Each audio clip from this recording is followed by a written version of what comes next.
right seat, contact me.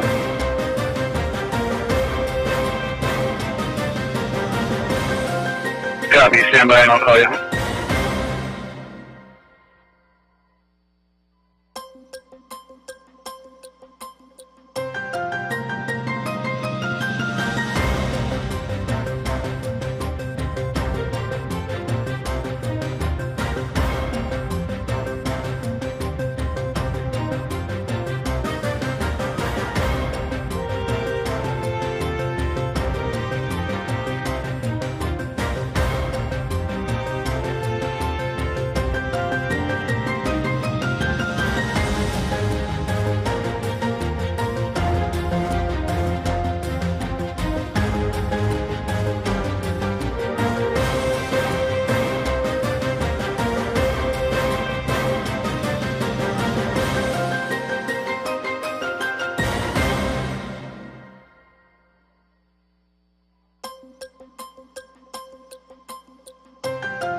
Good afternoon, everybody. It is Steve Lookner with Agenda Free TV.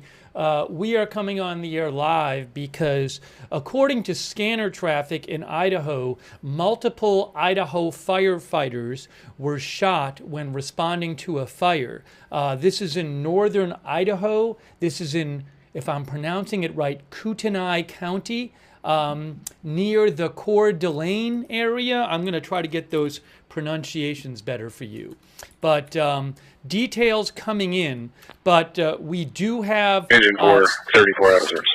I do have scanner traffic. I've heard it on the scanner. I'm going to be replaying that scanner traffic. It's a pretty scary incident. Again, in or near Coeur and this is Kootenai County, Idaho, and you can see there are some aircraft. That is a sheriff's police helicopter flying over in the area of Coeur d'Alene, Idaho, right there. That is another helicopter. Those are both Spokane County. So those came over from Spokane County, Washington. But this is northern Idaho is where we're talking about. And Kootenai County. So there's those two helicopters there and there flying around in the area. And I have the live scanner on right now, but I will be replaying for you. I actually went back and listened to the scanner traffic when you can hear the firefighters report that they are being shot at, and a number of them have been shot. One firefighter on the scanner that I heard said he believed it was an ambush and that somebody had intentionally set a fire to draw law enforcement, to draw the firefighters in. So trying to get you the latest updates on this.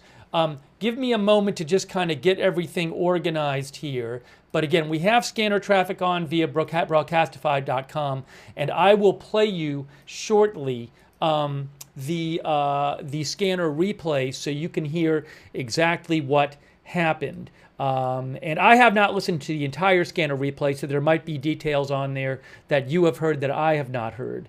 But again, I certainly heard the part of the scanner traffic where they started calling it in. I have an update here. ABC News is confirming. ABC News says firefighters were ambushed by a gunman while responding to a brush fire. The Kootenai County Sheriff's Lieutenant told ABC News. This happened after a small brush fire broke out on Canfield Mountain. And when firefighters responded to the fire, they started getting shot at by a person in the woods. That is now confirmed by ABC News. ABC confirms. ABC News is confirming this now. And law enforcement is investigating whether the fire was intentionally set. It is considered an active shooter situation. A shelter in place has been issued for the Canfield Mountain trailhead and the surrounding area. That is according to ABC News. So this just in from ABC News, they have confirmed that multiple firefighters were shot And hold on a moment here.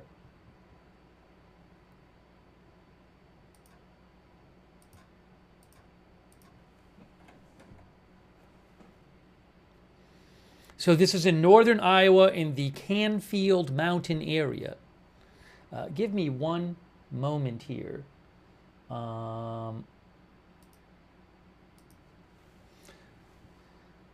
So we have live scanner on right now, but I do want to play you the scanner replay. I think the scanner replay is going to be the most... Well, let me just see if there's any more statements from law enforcement. Let me just take a second and do that. Let me see if law enforcement has any more statements here. So give me a couple seconds. The scanner is on live right now, and I will play you shortly the scanner replay where you hear the calls in about it. But a very scary incident. Multiple firefighters shot in northern Idaho while responding to a fire, possibly an ambush by a shooter there.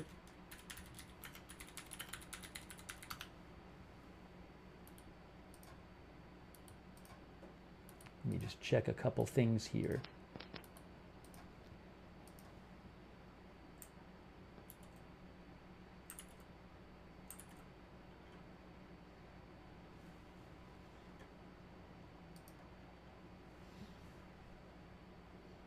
But again, it's very possible this was an intentional act. Why did this person do this? If a person indeed did it, I don't know. According to ABC News, the local sheriff's office says this is still considered an active shooter situation. It doesn't sound like at the moment that anybody's in custody. You can see a sheriff's helicopter. There's 2 helicopters searching an area. Actually, 3 now. That helicopter. I don't know which helicopter that is, but we have 2 Spokane County Sheriff's helicopters searching in the area.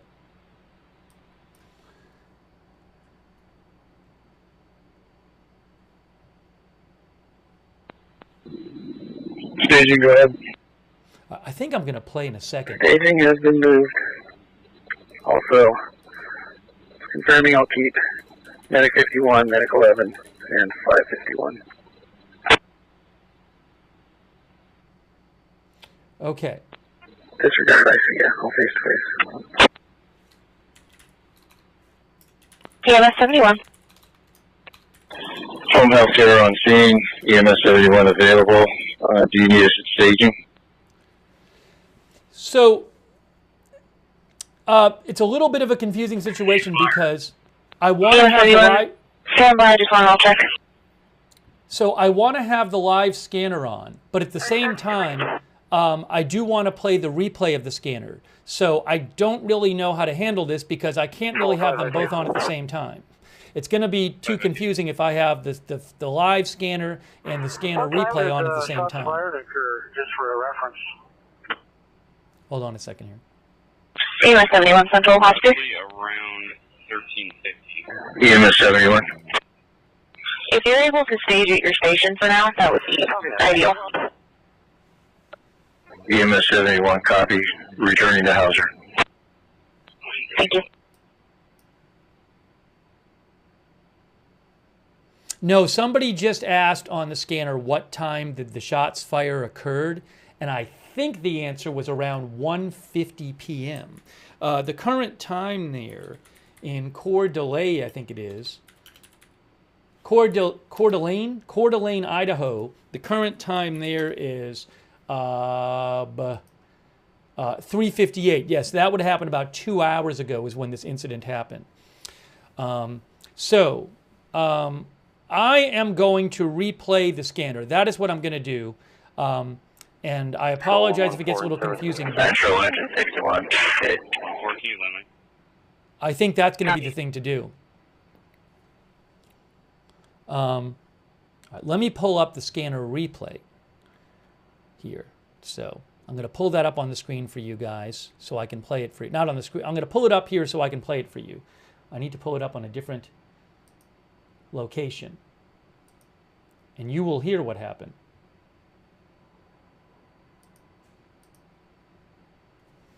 All right, now. Yes, okay. So what I'm going to do is I am going to play this for you and get to the point. So what happened is firefighters in Idaho were called about a fire, and they responded to the fire. And then when they got there, all of a sudden somebody started shooting at them. All right, let me just find where, and I'm going to put on the screen now, scanner replay, so people know. Playing now.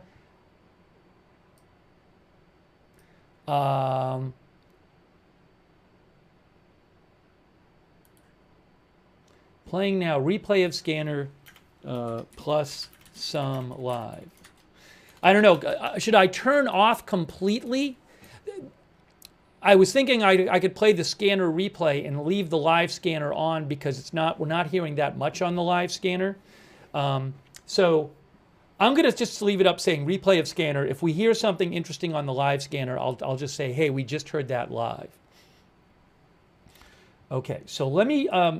Engine 2, command. All right, now I got to turn this down because it's too loud. So give me a moment. I need you to respond to station 3 and grab the UTV. You could phone Tisdale. Now this is all a replay here. Central 911 on House 3. So I'm scrolling through to get you the part where the shooting is reported. Canada command from Medic 51. We're level 1 stage at engine 14's position. Hang on. You'll know it when we hear it. Tender 14. Tender 14 and engine 15 are staged. All right, so at this point, they're responding to the fire on the scanner. PC3 Central? It's coming up right here. Central BC5. I'm going to head up the road here and see if I can make physical contact with... Wondering if they're supposed to respond all the way to C. 25 calls on F1 frame, House 3. Rush 551 from BC5 decoupled. Why don't you guys go ahead and head up here. Go ahead. Copy that here, the intersection. Affirmative. Have them hold, they're going to come across a wall. 15 Falcon, left 607. Central BC5, Central BC5. All right, this is it. Central BC5. All the way to road lane access. All right. I just found the place on the scanner where the shooting was reported. Okay, so I'm going to play this. I'm going to play this for you right now. This is the point in the scanner. This was a couple hours ago, roughly, when the firefighters who had responded to this new fire started reporting the shooting. Okay, so I'm going to play that right now for you. Again,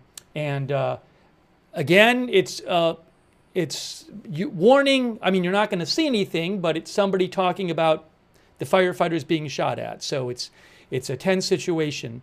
But I think it's important for this story to have you be able to hear what the scanner said. This is scanner traffic via broadcastify.com. So here is the point when, hold on a second.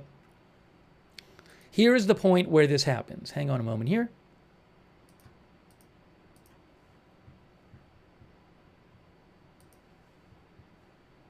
Central BC5, Central BC5.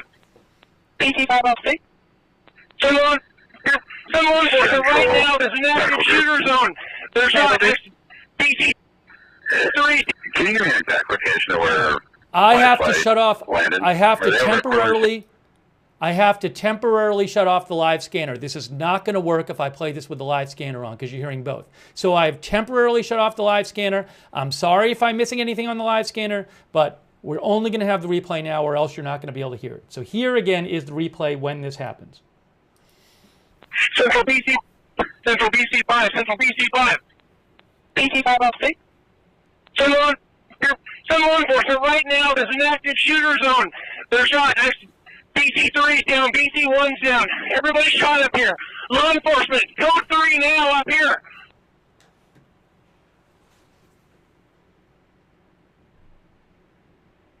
Look, 551, 10 or 14 up here. Stop. Get out of the way. 10 or 14. Engine push 551. Do not come up here. 551 copies. Remaining staging.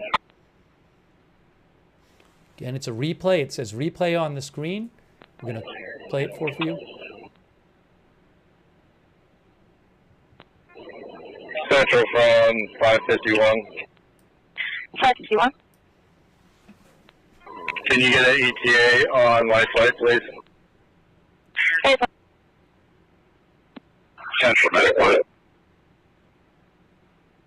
Medic 1. You're busy. See what my flight has to offer going to get started. Also, if you can do enact the MPI for the county, please.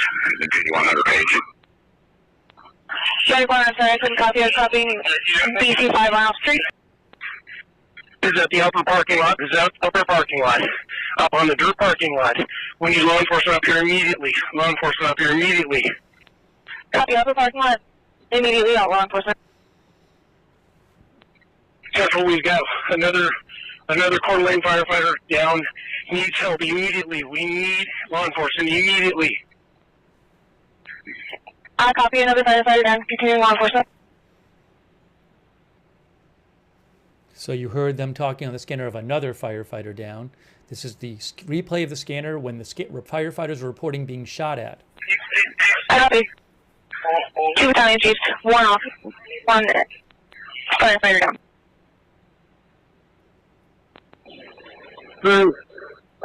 Engineer to Golf, I'm down. Both battalion chiefs are responsible. Engineer to Golf down.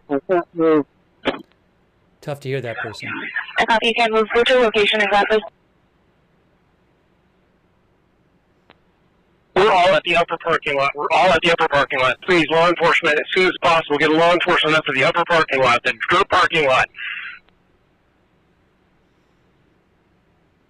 I'm not having any response from the 2 battalion chiefs. They're above me inside the rig. I need help. I don't see anybody around me, but it appears he was wearing some green, like military, maybe bulletproof type of clothing, long pants. Maybe past 48, shot us with a shotgun. Shotgun, he said. If you just find vehicles. Then immediately up here, we've got 2 unresponsive battalion chiefs, gunshot wounds, multiple gunshot wounds. 2 Coeur Lane firefighters are down. I copy. Just to be clear, he said, we're replaying the scanner from when this happened. He said there were 2 unresponsive battalion chiefs. 2 unresponsive battalion chiefs. Law enforcement's getting there as quickly as they can. We need law enforcement to get up here. We could possibly get the 2 wounded out. I'm pinned down behind Battalion 1's rig. It's clear to me that this fire was set intentionally to draw us in. I copy. Do you want my flight to launch? So you heard there the firefighter said it's clear that the fire was set intentionally to draw us in. You know what I need to do real quick, guys? I just realized I don't have on the screen.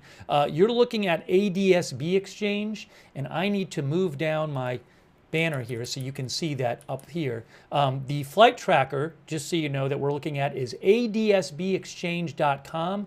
You can go there and look at it yourself. adsbexchange.com is the flight tracker that we have up. Scanner is via broadcastify.com. Let's continue with the replay of what happened on the scanner. I'm not 100% sure where they would land. I think they need to be prepared to launch. Copy. Ready to launch. Law enforcement's still on their way. Go 107. Chief 107. Start dispatching 4 ambulances and any available fire engines. We're going to have them staged at 15th and Nettleton Gulch. I'm en route. Copy. Staged at 15th and Nettleton Gulch. Central Medic 13th en route. Central Medic 32 is en route. Roger. I couldn't copy. Medic 32 is en route to the wildland fire to the staging area. Open. Copy. 15th and Nettleton. Thank you. Central Medic 52, same traffic. Copy. Medic 52. Get down. Go away. Get a half a mile away.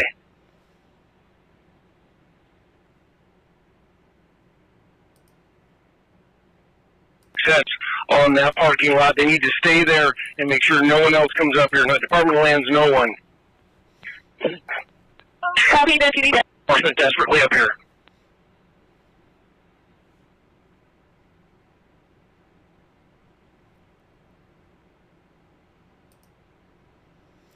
We are replaying the scanner at this point. That person said he needed help. It's terrible.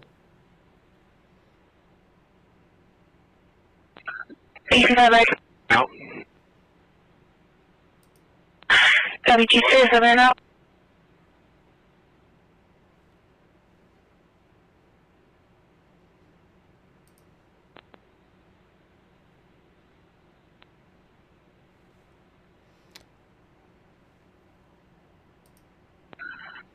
Central Medic 13 is en route to the Wildland Fire Station. Copy, Medic 13 and out to the staging zone, 15 from open goal. We're going to play some more of the replay, and then we will check in on the live scanner. I cannot have them both playing at once. Got to play one or the other. So we'll play a bit more of the replay of the scanner, then we'll check on the live scanner. Last report we heard, ABC News reported that the local sheriff's office said they are searching for a person. It's considered an active situation. Command Tender 12, level 1 staged. Central copy. We're near this up here. We have an active shooter location. BC3 is down. BC1 is down. Corpsman Engine 3 officer and engineer are pinned down and wounded. I'm pinned down by BC1's rig. Do not come up here. We need law enforcement up here immediately. Very scary, as you just heard. Very scary. In the area, do not respond in. 2 battalion chiefs down. 2 officers injured. That sounded like 4 people shot on the Central from BC5, where's law enforcement? At least.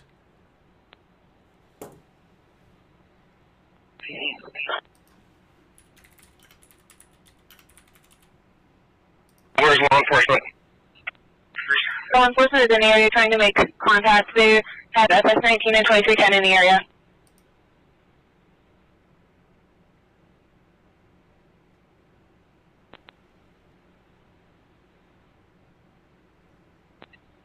Central, tell them to come up the dirt road, and I'm at the upper parking lot. I need help at the upper parking lot.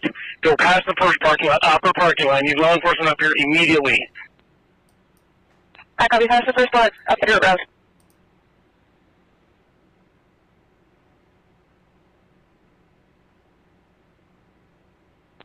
Central 107.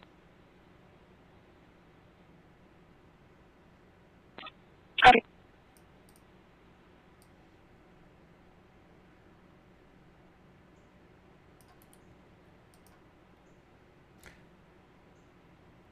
I have heard nothing about any suspects being in custody. Central 107 on F1. Chief 107.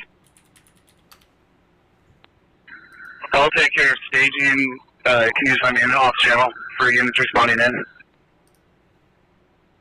All right, let me take a second here. BC5 is talking on off 3. I am ready to copy.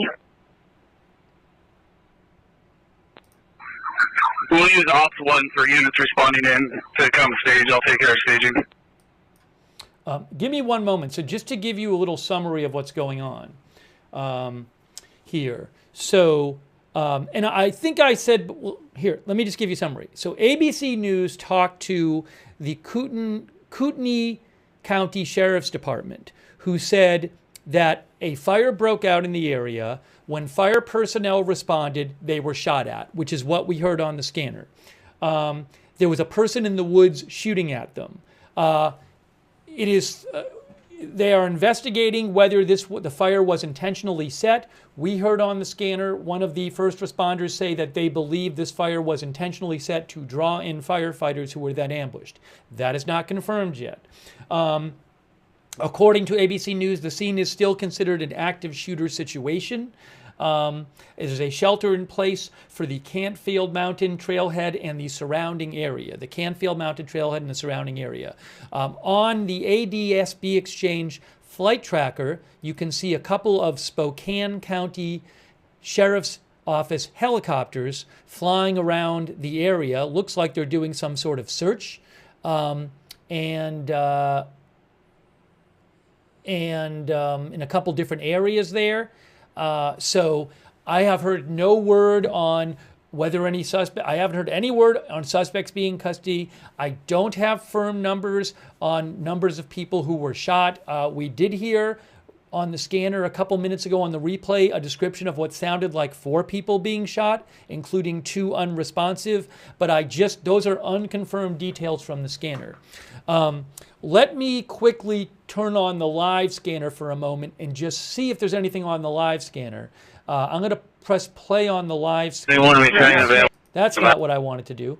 So let me put on the live scanner here and see if we're hearing anything at the moment there. We weren't hearing that much before we went to the replay, but in a moment I'll go back to the replay and I will. One of our viewers just said nothing new on the live scanner. One way DK. By the way, let me thank our moderators for being here. We have Janet B and Sabrina and One Way DK. I believe on the YouTube chat, the screen names are still messed up for a lot of people. I don't have control over that. I'm sorry. Beth Mythical is moderating. Thank you. Let me just thank some of our other moderators.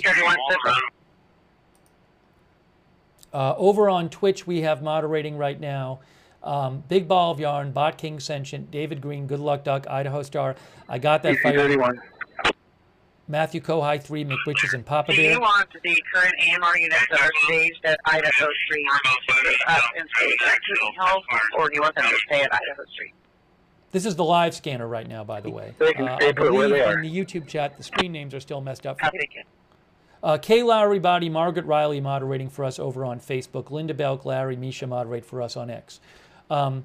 Okay, so let me, give me 2 seconds just to see if I have any other updates. And I do want to go back to the scanner replay because that really gives you some on-the-ground reporting about what was happening. But just give me a moment here and let me just check if I have other reports for you that I can share with updated information. So just hang on a moment here. Again, it's been confirmed from law enforcement that multiple firefighters were shot when they responded to a brush fire. KHQ is reporting, that is a Idaho outlet. They're saying that, hold on a second here. There's ongoing law enforcement activity in the area. I'm not sure right this second if the fire is still burning. I don't have eyes on it. The fire was still going when this incident happened because I didn't play it for you, but shortly before the shooting happened, you could hear traffic on the scanner where the firefighters were getting called to go fight this fire, this new fire. And then they got shot at. So I've seen some reports online about the fire still burning, but I can't confirm that right now. Let me also check in for units here if there's any sort of update. Negative. Setting up a SWAT command post. Locations in the call. They've got armor on scene. No additional at this time. Yeah, I saw a report online, but I'm not sure. Oh, hold on a second. I have an update here. Well, I don't know. So there's an unconfirmed report online. I don't know where this information is coming from. So Idaho Tribune online said they heard on the scanner that there were 9 firefighters and 2 police shot, but they said they heard that on the scanner. So what I think we should do, why don't we keep playing the scanner replay and see what we hear? Because it sounds like there's more information on the scanner replay that we haven't heard yet.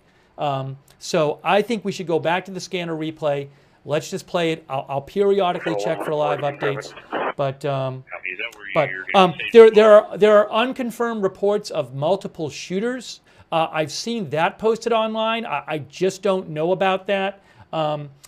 Sometimes we cover shootings. I would say it's fairly regular. We cover shootings and we hear about reports of multiple shooters, and it turns out that there's one shooter. So I would be careful with those reports right now. We don't know if it was multiple shooters. And again, so I'm gonna again, there's claims online about what happened, but I don't want to go with unconfirmed claims. And if something is being reported as being on the scanner, I want to hear it from myself. I can't take somebody else's word for it about something being posted on the scanner unless I say know them personally. But I'm gonna go back and go through some more of the replay of the scanner, and we'll see what we hear. Let me. Yeah, and I know a lot of people are messaging in, and I'm doing my best. I can't read every single message at once and do everything at once. So I'm doing now. Some viewers are asking about Travis Decker, who is the man that was missing in. He was missing. Wasn't he missing in Minnesota? And is still missing. Was it Minnesota? Oh, no, I'm sorry, Washington State. I'm sorry, Washington State. Washington State, Travis Decker, who... I believe my local man's moved to op 7. Travis Decker has been missing for weeks. He is a man law enforcement believes killed his 3 daughters, his 3 young daughters. I've heard nothing to suggest at this point that Travis Decker is associated with this incident. I've heard nothing to suggest that. If I hear it, I'll certainly let you know. He was in middle of Washington area, I believe it was, where he, if I remember that right, where the manhunt was going on for him. So I just don't know. But again, nothing I have heard so far suggests that Travis Decker was involved in this, but he is still missing. He, the area he was in when he went missing was around Leavenworth, which is in central Washington. Okay. I'm sorry, can you repeat? Is there any station that you'd like us to stage at, or would you rather us go back up north? All right, I'm making a call right here. We're going to the replay. I think that's going to give us the most information. So I'll try my best to kind of play the replay of the scanner through kind of fast. That's I think the best thing we can do right now. Let me go through the scanner replay and let's see what we hear on the scanner. I can skip through the kind of the dead air parts of the scanner replay, but I think I know there's a lot of unconfirmed reports online about this. We don't have. I'm not seeing confirmed reporting. I'm sorry if I'm missing your messages. I'm doing the best I can. But let's go to the scanner replay and see what's on there. And I'm going to start playing the scanner replay again. Copy. Thank you. This is command post at the lower parking lot for law enforcement. 107 copies. Coming up the dirt road or not, I really need help up here. Hey, Tom, I'm seeing 2310 getting closer to your lot now. I think they're trying to make sure they're watching for the active shooter. Copy that. Tell them I'm up at the upper dirt parking lot as soon as they make the round corner. They can see, they'll see the Coeur engine, the traffic cones are out. I'm right there. And maybe they could pull up and we could get to the Coeur firefighters that are hurt.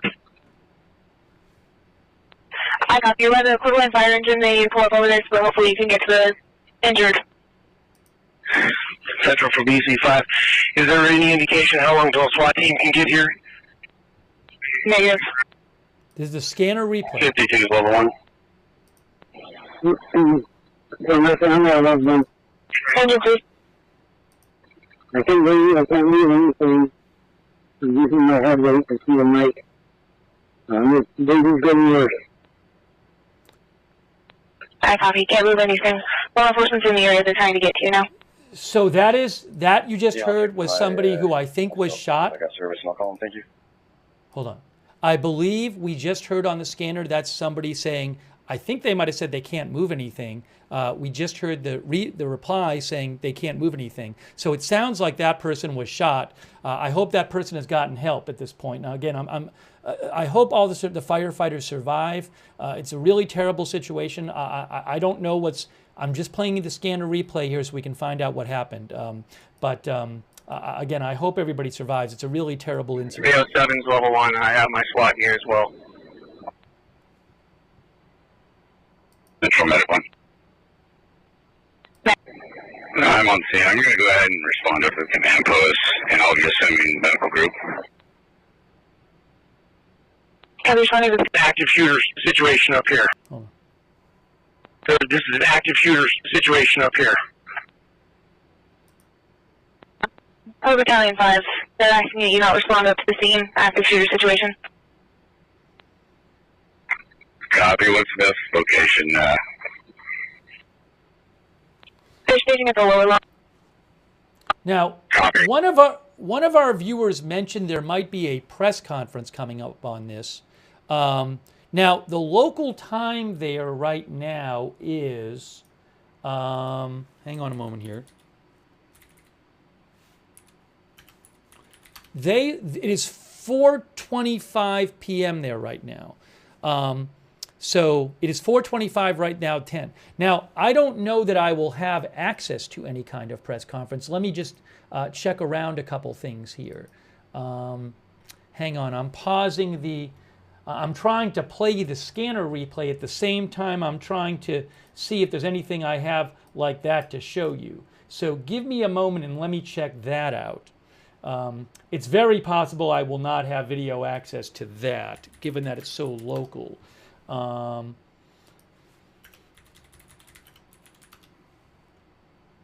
Give me a moment. Let me just check a couple things here, guys. Oh, I believe the governor posted too. All right, so hang on a moment here. I'm looking at a couple things.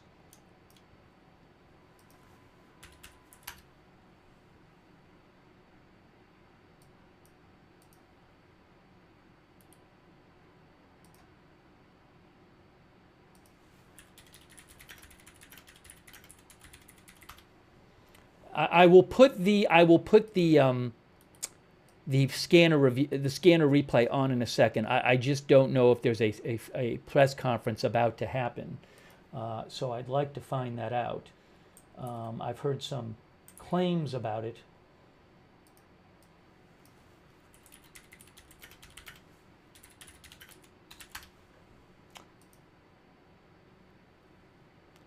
Yeah, Brad Little, the governor of Idaho, posted that multiple heroic firefighters were attacked today.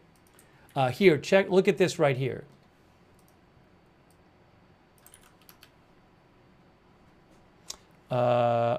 Multiple heroic firefighters were attacked today while responding to a fire in North Idaho. This is a heinous direct assault on our brave firefighters. I ask all Idahoans to pray for them and their families as we wait to learn more. Teresa and I are heartbroken as the situation is still developing. Please stay clear from the area to allow law enforcement and firefighters to do their jobs.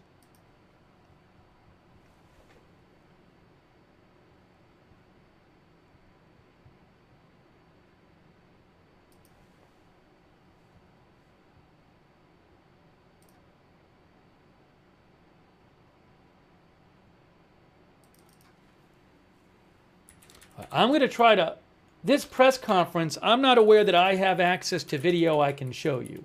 I'm just trying to find it for myself. Hold on. Is it maybe on his page?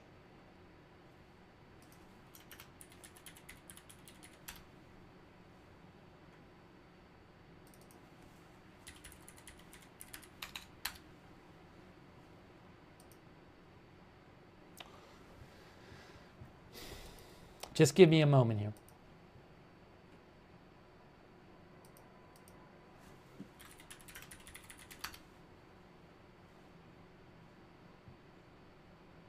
I honestly, I don't know where this press conference is. I can't just steal it from anyone who's broadcasting it, just to be clear. But I'd like to at least be able to see it myself so I can tell you what's going on. I have not seen it yet myself. I am looking.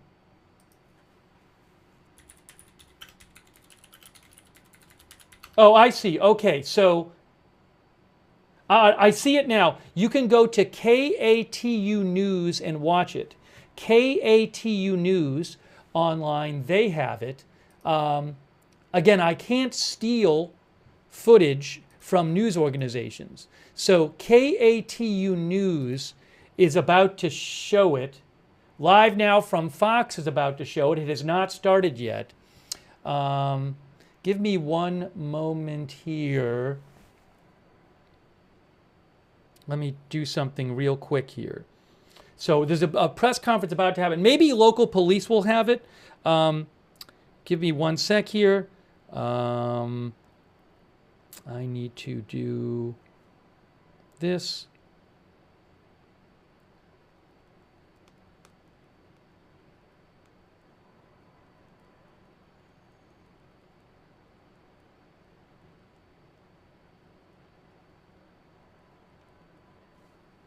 Yeah, it has not started yet.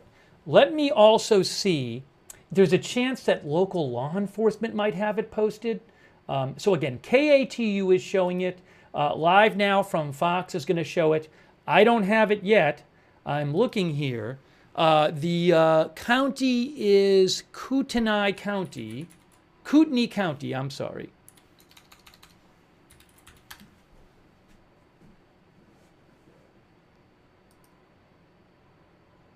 The Kootenai County Sheriff's Office hasn't even posted about this on their Facebook page yet. So I'm probably not going to get anything from it there. Guys, I can't steal footage from every channel in the world. I can only show you footage I have the rights to.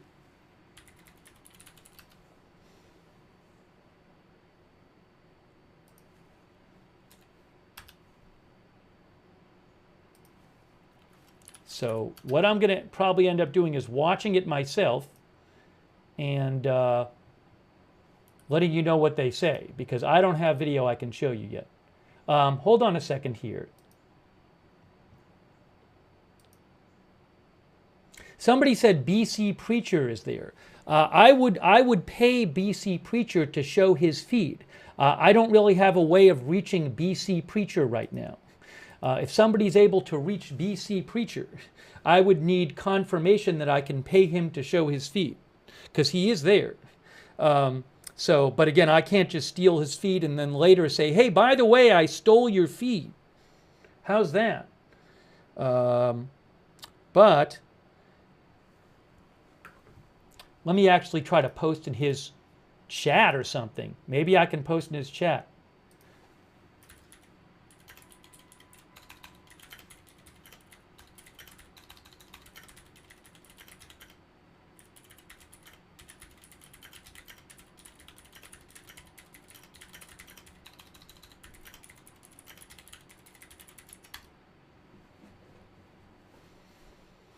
I just posted on his broadcast to say, hey, would you be willing to accept payment? I'll happily pay him to show the feed.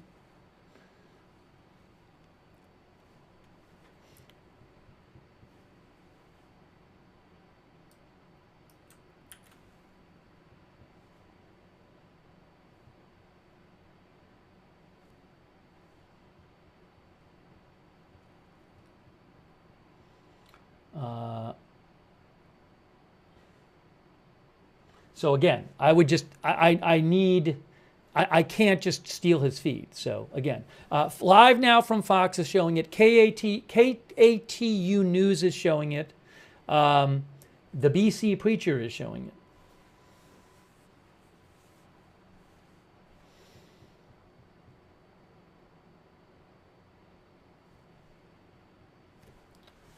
Well, if it starts right now, I'm just going to listen to it and mute myself and then tell you what happened. So let me pull it up here so I can listen to it myself.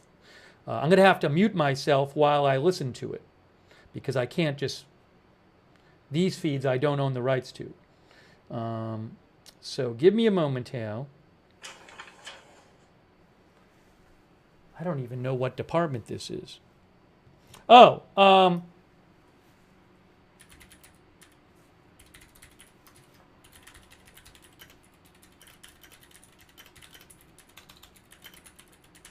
I just posted my email in the chat. If he wants to email me, it's Oh, he has email too up there. I'll email him. But I will pay him. The BC Preacher at Gmail.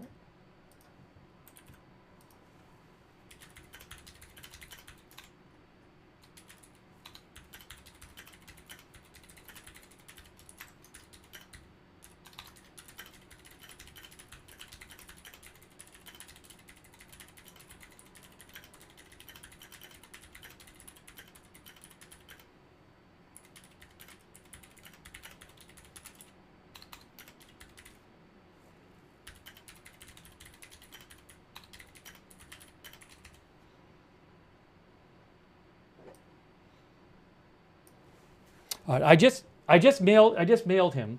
Hold on. He said I could use it. I got to turn on his stream and hear it. Hold on. If I can hear it on his stream, then I can play it and then I'll pay him. All right, BC Preacher. He's there. Did he post it or did he say it?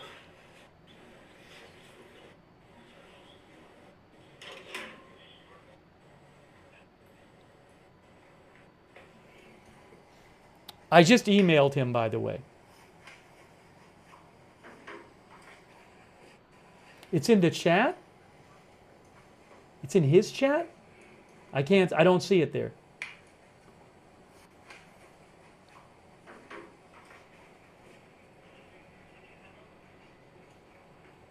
He typed it in the chat. Do you have any current update? Here is it. Vehicle is. Okay, yes. Okay, he said I could use his feed. He said we could use his feed.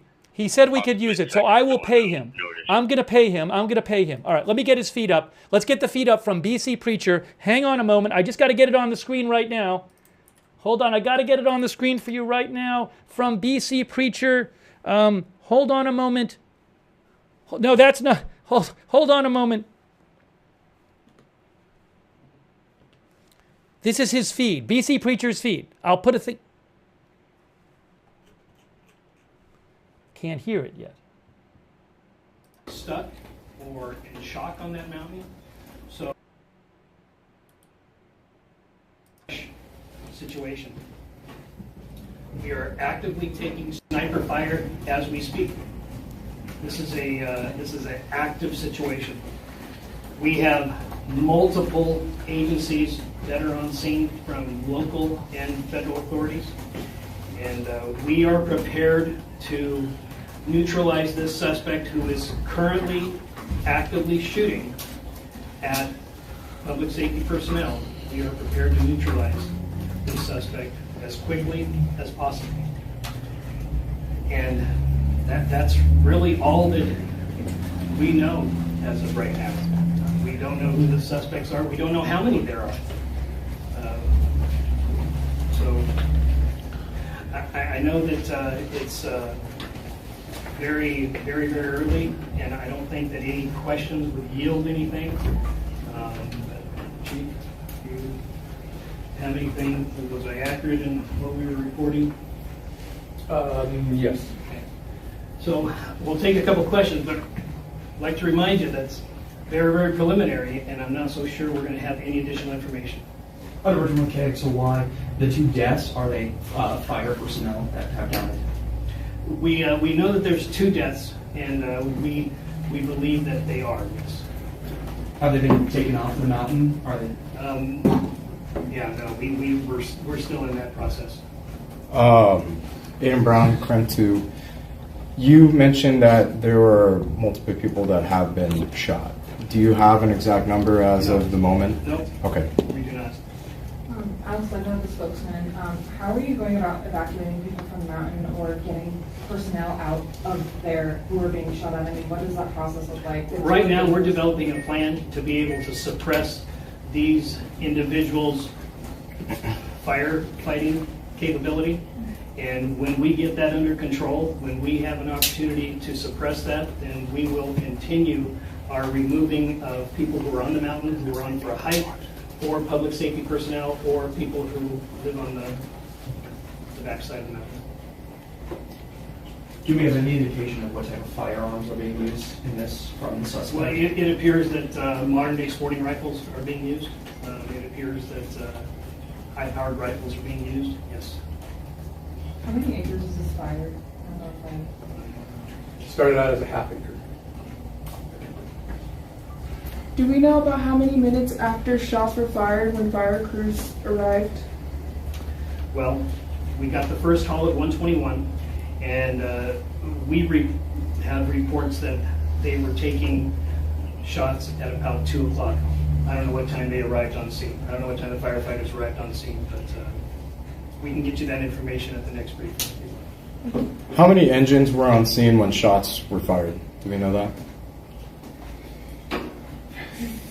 3. I believe we had 3. 3. Thank you. And just to be clear, the people who responded, they were wildland firefighters or they were local firefighters fighting a wildland firefighter? City of Coeur d'Alene and Kootenai Fire Rescue.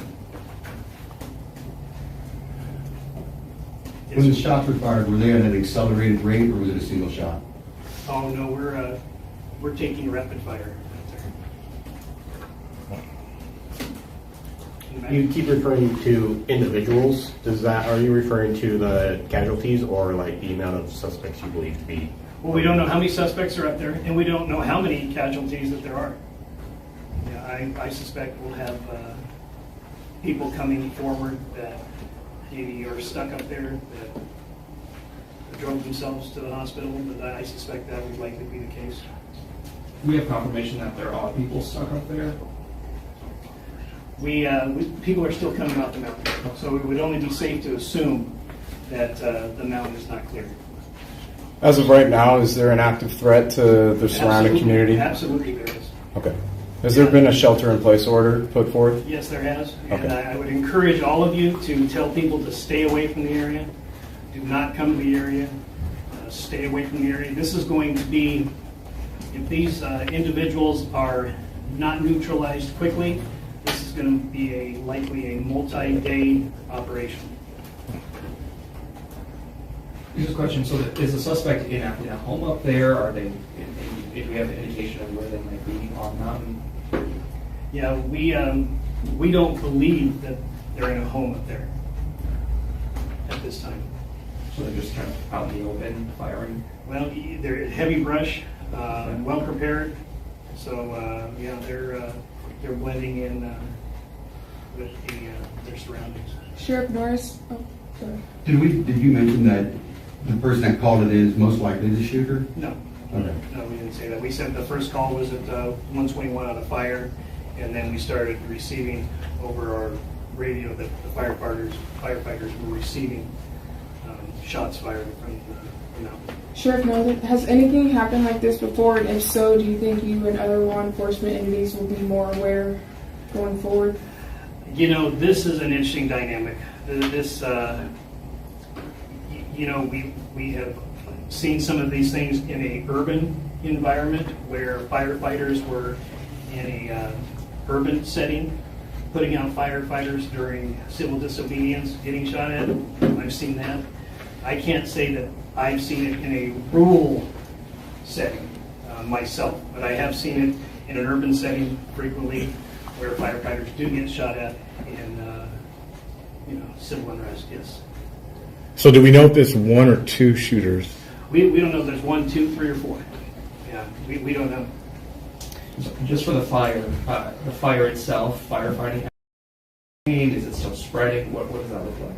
Well, it's gonna keep burning because we can't put a lot of resources on there right now. But No, we won't put any resources out there until the threat is neutralized. Do we have like a risk of wildfire? Is it high winds? Is that going to fuel the fire or anything? Or is it... We're at a high state right now in wildland, so it'll calm down as the evening progresses, but then it'll pick back up tomorrow. Thank you. And hopefully this is neutralized by then. Thank you. Sheriff Norris, how are you feeling about this overall from when you first got the call to just now from what you've learned? You know what? It's going to be a tough next couple hours. Yeah, absolutely. I'm hoping that somebody has a clear shot and is able to neutralize, because they are not at this point in time showing any evidence of wanting to surrender. So as soon as somebody has a clear shot, I encourage them to take that shot and neutralize the threat. I've seen several life flight helicopters coming in and out. Are there any other air resources that are being used at the moment? Oh yeah, we have our Emergency Operations Bureau that is containing assets, and whenever a situation goes beyond the local resources, which this has, like I said, we have other counties that are here, we have federal authorities that are here, and we will neutralize this threat. Thank you. Sorry, I know we've touched on this with the suspects. We know there is at least one, but you said possibly others. Is it coming from multiple different locations that bullets are coming from that might indicate that it is more than one suspect? Yep. So it's coming from not just one single area. It's what the officers and deputies are reporting up on the mountain right now. Have any officers been hit? As of right now, we don't have any officers that have been hit. Can you just confirm, list all the law enforcement authorities that are here on scene? Well, I have not gotten a list yet. Okay. But however, if, pretty much everybody that's in this region, we have some Spokane resources that are here. We have Marshal's office that is on scene, Bonner County Sheriff's here, Coeur d'Alene Police, of course, is here, Idaho State Police, but we have a multitude of resources right now. So, thank you. Okay, what we'll do is Lieutenant Mark Ellis is going to be one of our press relations here, and we'll determine what time we'll do another press conference, or if the next one will just be a press release. So I'm thinking it'll probably be a press conference, and it'll probably be somewhere in the next 3 or 4 hours, unless something significant happens before then. Okay, thank you. Thank you very much. Thank you. All right, guys, there you go. Let me go back for a second because we missed the beginning. I want to say a huge thank you to the BC Preacher on YouTube. I am paying him for his stream, but he is allowing me to do that, which is very nice of him. So what I'm going to do is I just want to get the start of that press conference because we didn't hear the start of it. Oh, hold on a second here. And I might just play some of it through just because, that's going to be the most updated information here. But what we did here is there are two firefighters dead. So this is in Idaho. It's in the area of, Coeur d'Alene? In Kootenai County. Kootenai County in the area of Coeur d'Alene. Coeur d'Alene? Coeur d'Alene. What happened is earlier today, a fire started in the area. Firefighters were called to the scene, and they got shot at. A number of them have been shot. We don't know how many, and 2 people are dead. So it's terrible. And as you just heard, they don't know if it's one or more shooters, and whoever did this is still on the loose, and it's still considered an active situation. So let's go back, watch I didn't even see the beginning of the press conference, but let's go back again. Thank you to the BC Preacher who's letting me buy his video, and let's just watch the start of that press conference so we can see the whole thing. All right, so I'm going to play it for you right now.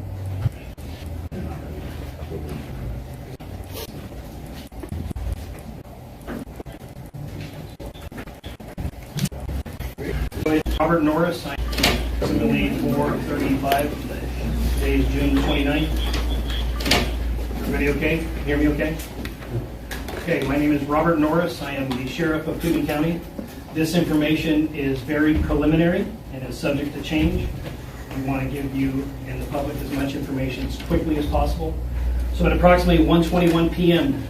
this afternoon, we received reports of a fire on the east side of Canfield Mountain.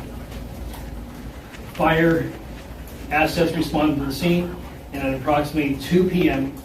this afternoon, it was reported that firefighters were receiving shots fired at them.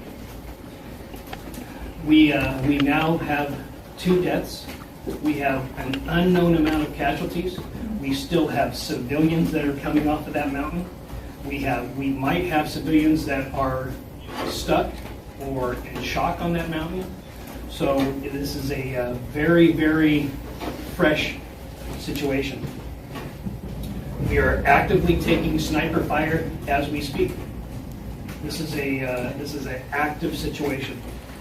We have multiple agencies that are on scene, from local and federal authorities, and we are prepared to neutralize this suspect who is currently actively shooting at public safety personnel. We are prepared to neutralize this suspect as quickly as possible. And that's really all that we know as of right now. We don't know who the suspects are. We don't know how many there are. So I know that it's very, very, very early, and I don't think that any questions would yield anything. Chief, do you have anything? Was I accurate in what we were reporting? Yes. Okay. So we'll take a couple questions, but I'd like to remind you that's very, very preliminary, and I'm not so sure we're going to have any additional information. Original mechanics, so why the 2 deaths, are they fire personnel that have died? We know that there's 2 deaths, and we believe that they are, yes. Have they been taken off the mountain? Are they? Yeah, no, we're still in that process. Aiden Brown, Krem2, you mentioned that there were multiple people that have been shot. Do you have an exact number as of the moment? No. Okay. We do not.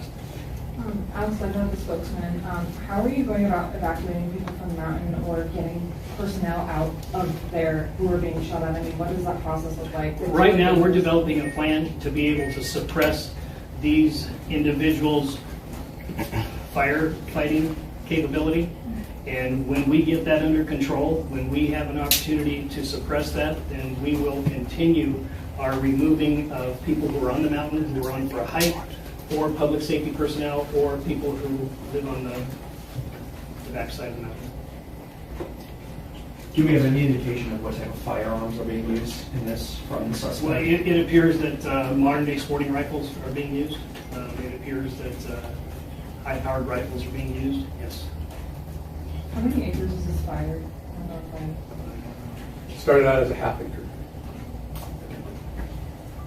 Do we know about how many minutes after shots were fired when fire crews arrived? Well, we got the first call at 1:21, and we have reports that they were taking shots at about 2 o'clock. I don't know what time they arrived on scene. I don't know what time the firefighters arrived on scene, but we can get you that information at the next briefing. How many engines were on scene when shots were fired? Do we know that? 3. We wait 3. 3. Thank you. And just to be clear, the people who responded, they were wildland firefighters or they were local firefighters fighting a wildland firefighter? City of Coeur d'Alene and Kootenai Fire Rescue. When the shots were fired, were they at an accelerated rate or was it a single shot? Oh no, we're taking rapid fire. You keep referring to individuals. Are you referring to the casualties or like the amount of suspects you believe to be? Well, we don't know how many suspects are up there, and we don't know how many casualties that there are. Yeah, I suspect we'll have people coming forward that maybe are stuck up there that drove themselves to the hospital, but I suspect that would likely be the case. We have confirmation that there are people stuck up there. People are still coming off the mountain, so it would only be safe to assume that the mountain is not clear. As of right now, is there an active threat to the surrounding community? Absolutely there is. Okay.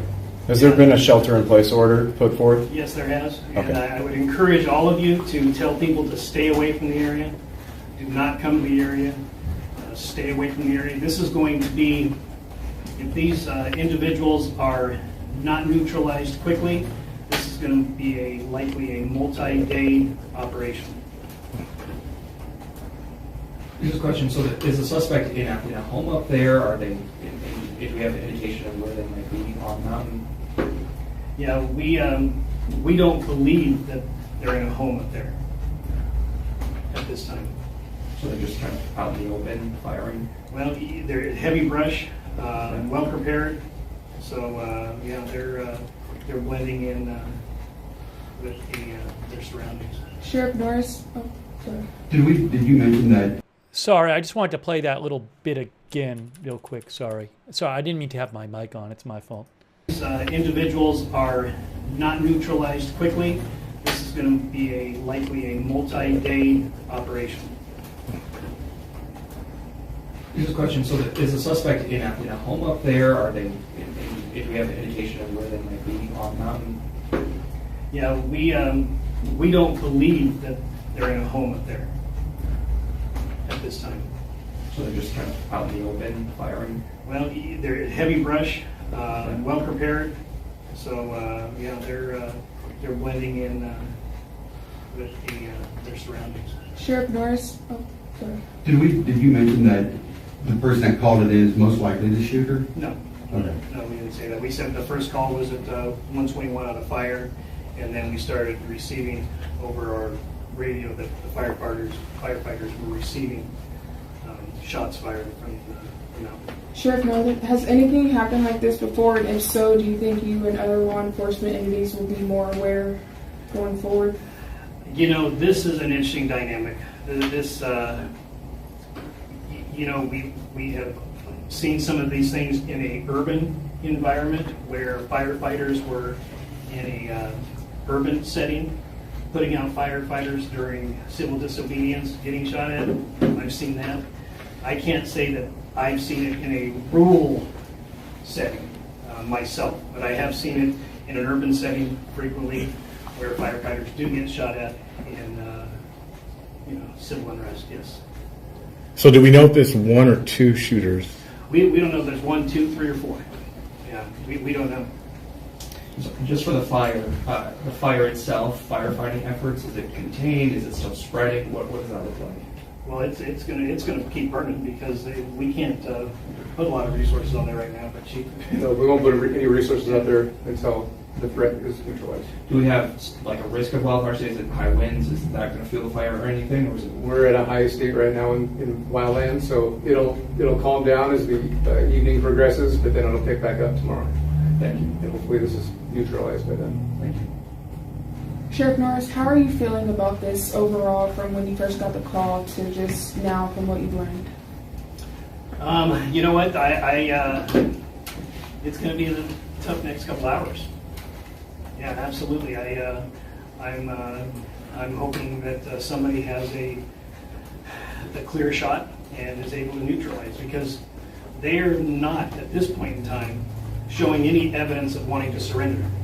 So as soon as somebody has a clear shot, I encourage them to take that shot and neutralize the threat. I've seen several life flight helicopters coming in and out. Are there any other air resources that are being used at the moment? Oh yeah, we have our Emergency Operations Bureau that is containing assets, and whenever a situation goes beyond the local resources, which this has, like I said, we have other counties that are here, we have federal authorities that are here, and we will neutralize this threat. Thank you. I'm sorry, I know we've touched on this with the suspects. You know, we know there is at least one, but you said possibly others. Is it coming from multiple different locations that bullets are coming from? That might indicate that it is more than one suspect. Yep. So it's coming from not just one Yeah, single area. it's what the officers and deputies are reporting up on the mountain right now. Have any officers been hit? As of right now, we don't have any officers that have been hit. Can you just confirm and list all the law enforcement authorities that are here on scene? Well, I have not gotten a list yet. Okay. But however, if, I mean, pretty much everybody that's in this region, we have some Spokane resources that are here. We have Marshal's office that is on scene. Bonner County Sheriff's here. Coeur d'Alene Police, of course, is here. Idaho State Police, but we have a multitude of resources right now. So, thank you. Okay, what we'll do is Lieutenant Mark Ellis is going to be one of our press relations here, and we'll determine what time we'll do another press conference, or if the next one will just be a press release. So I'm thinking it'll probably be a press conference, and it'll probably be somewhere in the next 3 or 4 hours, unless something significant happens before then. Okay, thank you. Thank you very much. Thank you. All right. So again, thank you so much to the BC Preacher on YouTube who let me purchase his stream so I could show you that press conference. That is very kind of him, and I will be paying him for that, but I really do appreciate it. So let's get back. I'm going to turn the live scanner on right now and try to get you some live updates. But this is an ongoing situation. There are 2 firefighters dead, numerous others shot. We don't know exactly how many. Law enforcement is actively taking gunfire from the shooter or shooters. We don't know how many people are shooting at law enforcement and how many people shot at the firefighters. This is in it's at Canfield. If I'm saying this right, let me get this right here. This is in northern Idaho. It's at Canfield Mountain near Coeur d'Alene. Canfield Mountain near Coeur d'Alene, Idaho, in northern Idaho. So let me show you. I'm going to check the flight trackers right now. We're going to put the live scanner back on right now.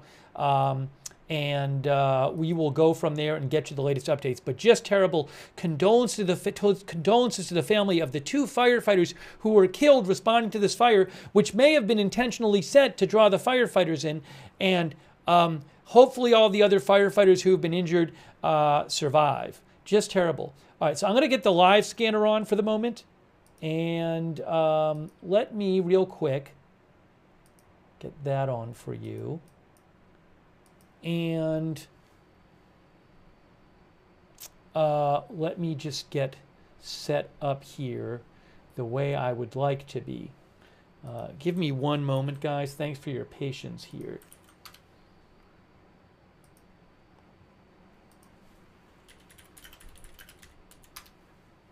And we'll also play you the scanner replay of when firefighters actually reported this. We're going to play you some of that as well. And before I do that, here is ADSB Exchange. We don't need that on right now. This is ADSB Exchange. This is showing the area there. And what you're seeing is, you're seeing right there, that is a Spokane County Sheriff's helicopter. That is a Spokane County Sheriff's helicopter. Those are from across the border with Washington. This is fairly close to the border with Washington, but it's in Idaho. We have those 2 flying around. That is on ADSB Exchange.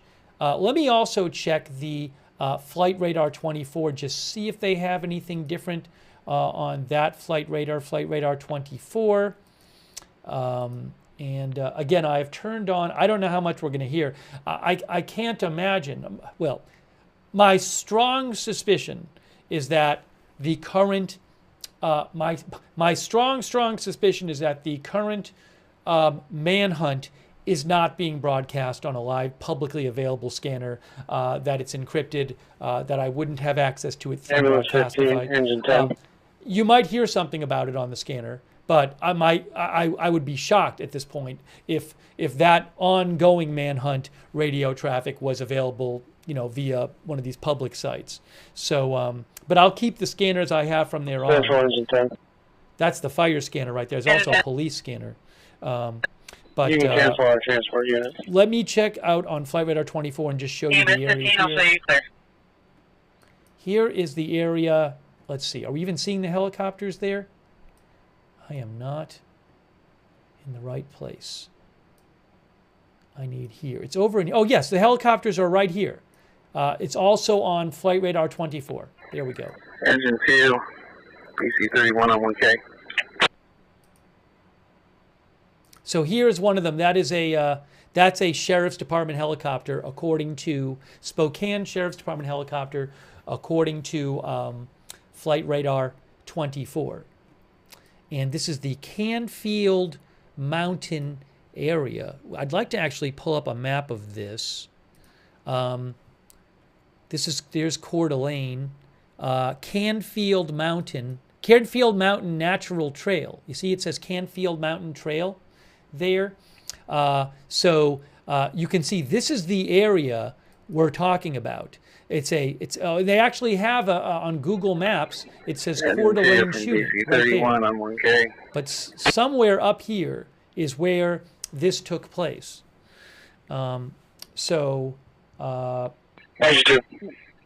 We don't know who did this, and I don't have comms with police are hoping. Police are hoping to get the suspect or suspects into custody. I'll let you know in a moment.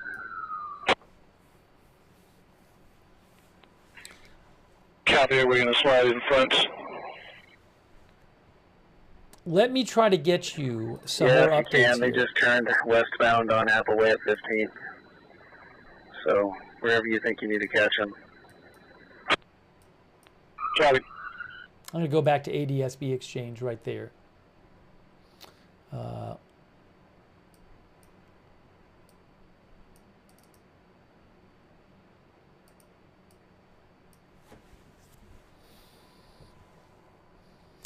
Yeah, I don't know who did this. Let me try to get you some updates here. Dan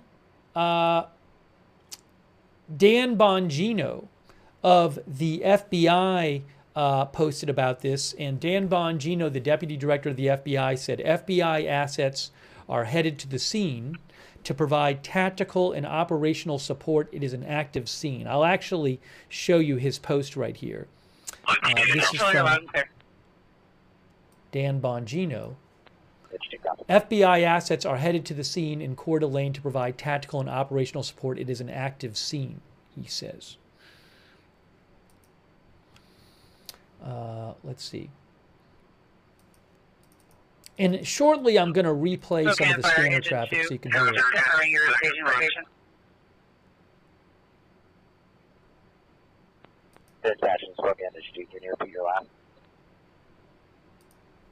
We were just trying to confirm if you're in our response area and if you're which location you're shooting at. Issue copies. Right now we're leaving Coeur Fire Station 3 to head towards Station 1 to pick up personnel. Then we'll be headed back to Coeur Fire Station 3.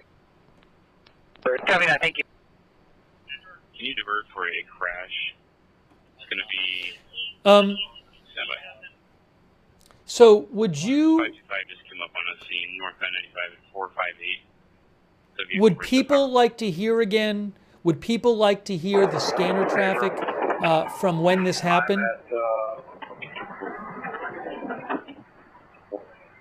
It's almost there, actually.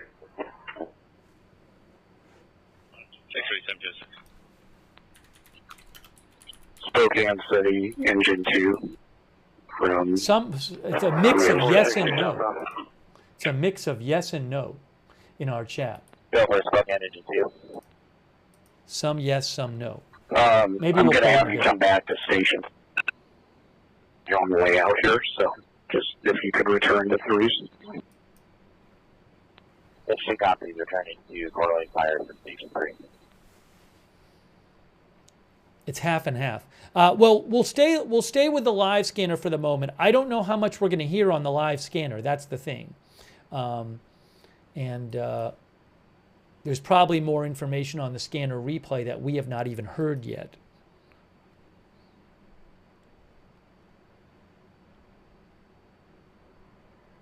Just give me a moment here. I'm just checking for a few different sources. It's been so busy that I haven't had time to check a lot of things. Hey, also, let me just thank our moderators real quick. I really appreciate our moderators being here in the chat. Thank you so much. Sabrina is moderating. Roberts Mayqueen is moderating. And Kay Lowry Body and Margaret Riley. I believe on the YouTube chat, the screen names are still messed up for a lot of people. Just confirm north of Pritchard. Hang on. Copy. And you may lose comms with us. It's extremely staticky. If I don't answer, if you can reach out to Chum. A lot of static on the scanner right now. Shannon Davis Hughes is moderating for us, our new moderator on Facebook. Paul Anderson, thank you for moderating over there on Twitch.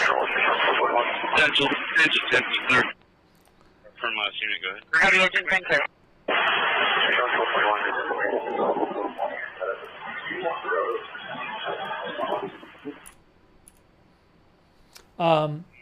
And also on Twitch, moderating Bash and Girl, Big Ball of Yarn, Bot King Sentient, Good Luck Duck, Idaho Star, Matthew Kohai 3, and McBritches are moderating there. Linda Bell, Larry, and Misha moderate for us on X.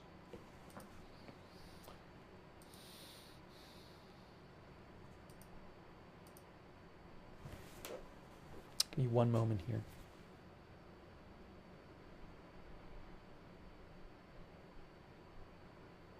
Roger, 1 Central. Go ahead, Central. Just confirming the AMR unit made it to the buoy with you. Confirm. Unit 121, they're transporting. Copy, thank you.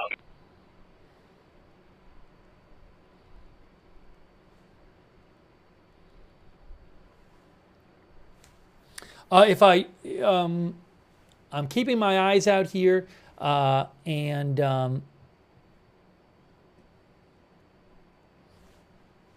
scanner right now is live, and the flight tracker is live, but the scanner is not, understandably so, not going to tell us much about the ongoing manhunt. You're not going to hear, people on the manhunt describing moment to moment what they're doing on the mountain there in their search.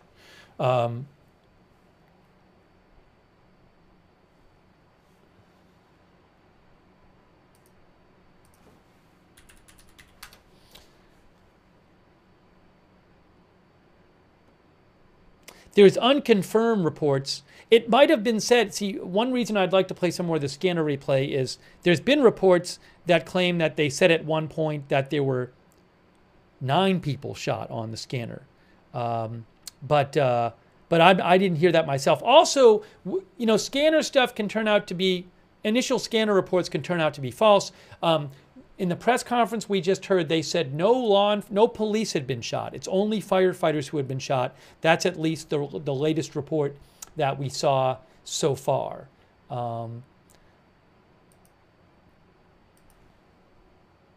Was the fire started intentionally? We don't know. It is possible.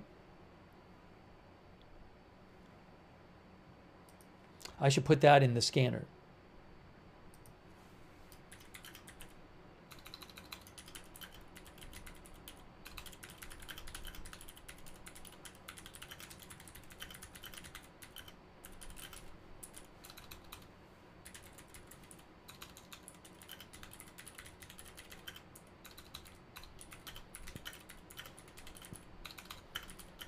I'm going to put that in the ticker right now. We don't know if the fire was started intentionally.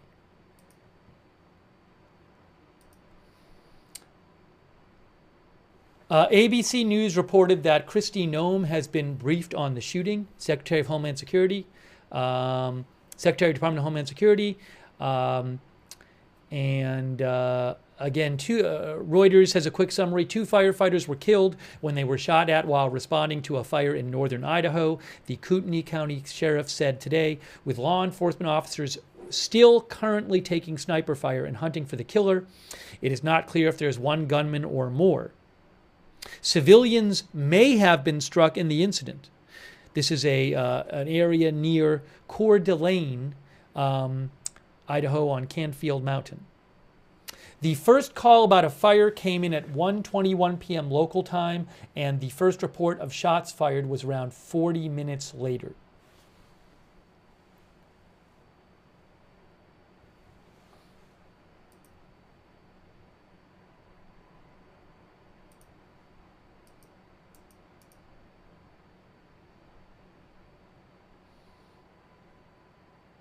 Yeah, the scanners are not very active at the moment.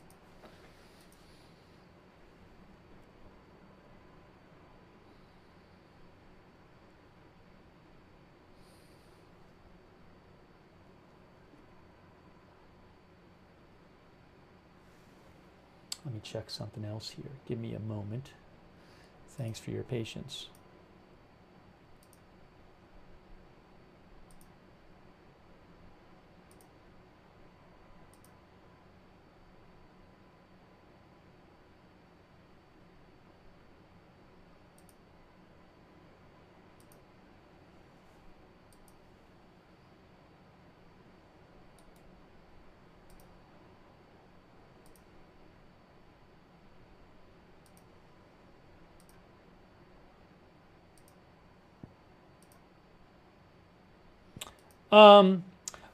Derek Ellis mentioned me and said that he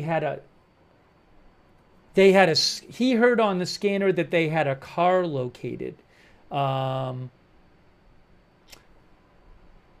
Derek says he heard at some point on the scanner they had a suspect with a possibility of another. So, again, I don't, those could be true. I had heard a report earlier of a possible car located. I think maybe Alert Page, who I follow, posted that. But that's not confirmed. I mean, that is something that could be the case. They could have the car. I would need to go back and listen to the scanner replay and see if there's any more about it, because I didn't hear it myself. But thank you, Derek, for mentioning that. This is Central. You are loud and clear. Should copy, thanks.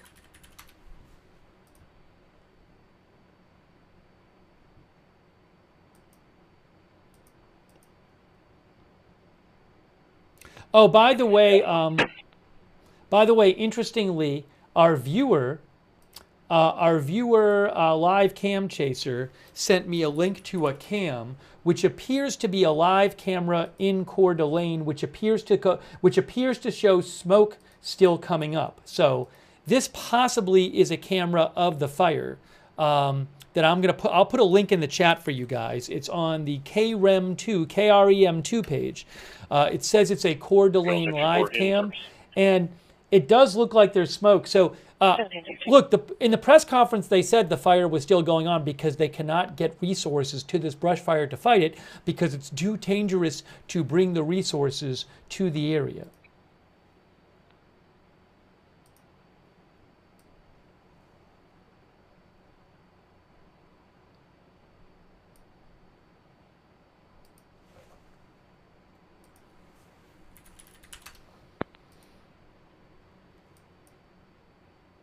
Also, they said there's still evacuating citizens off the mountain when we last heard from police. Give me one moment here.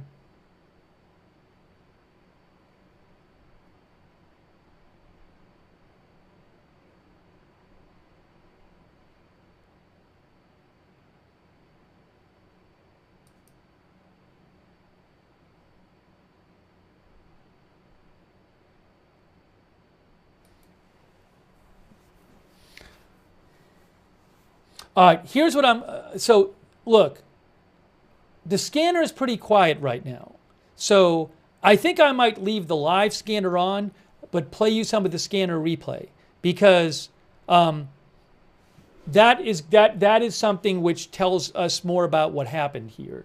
If you don't want to listen to it, that's fine, I understand, but I do feel like I should check out some of the scanner replay, and you can hear what was on it, and maybe I'll try to forward. We didn't get all the way through last time, so I'm going to try to kind of skip through, and I will leave the live scanner on. So but at a certain point you might hear two scanners, so I might have to stop the replay so we can hear the live scanner. So I'll leave the live scanner on so we can hear it.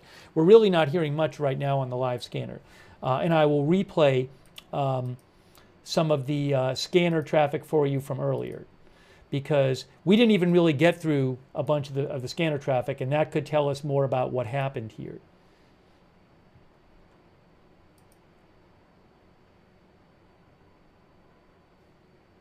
Okay, so I'm going to play what I'm going to do right now is put on replay of scanner traffic.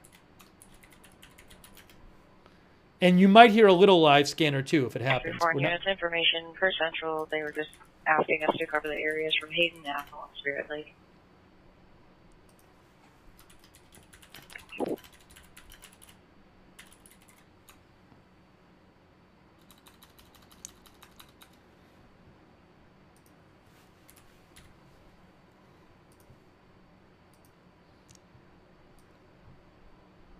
All right, so I'm putting up on the screen playing now replay of scanner traffic, but I also do have the live scanner on. So if we hear something interesting on the live scanner, I will certainly let you know. You're looking at a flight radar from adsbexchange.com, where you can go to the flight radar on adsbexchange.com. That is a Spokane County Sheriff's Office helicopter at the moment flying around in the area. Hold on a second here.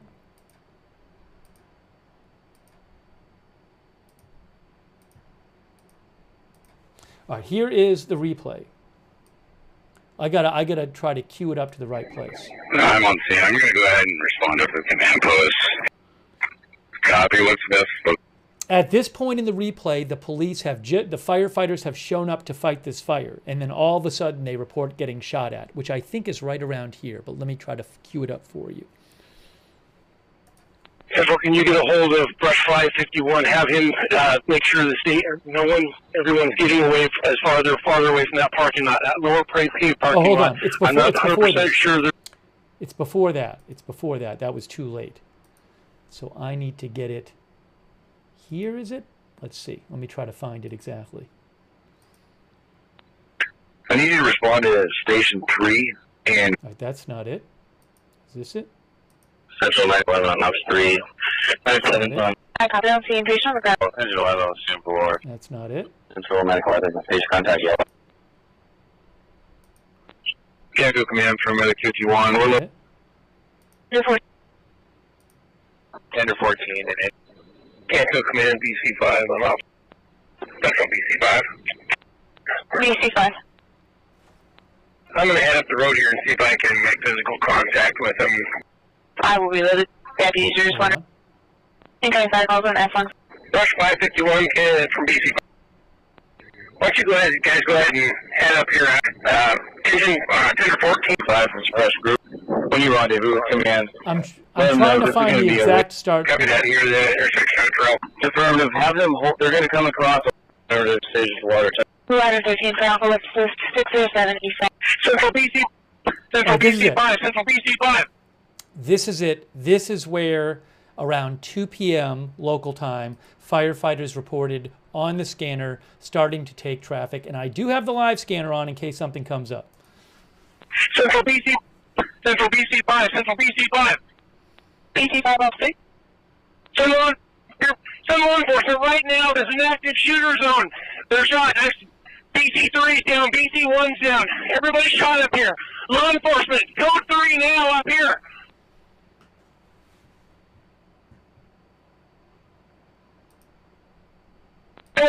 551, 10 or 14 here.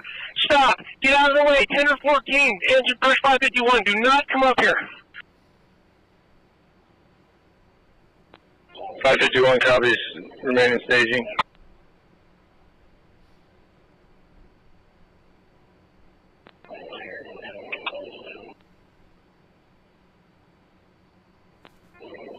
Central from 551.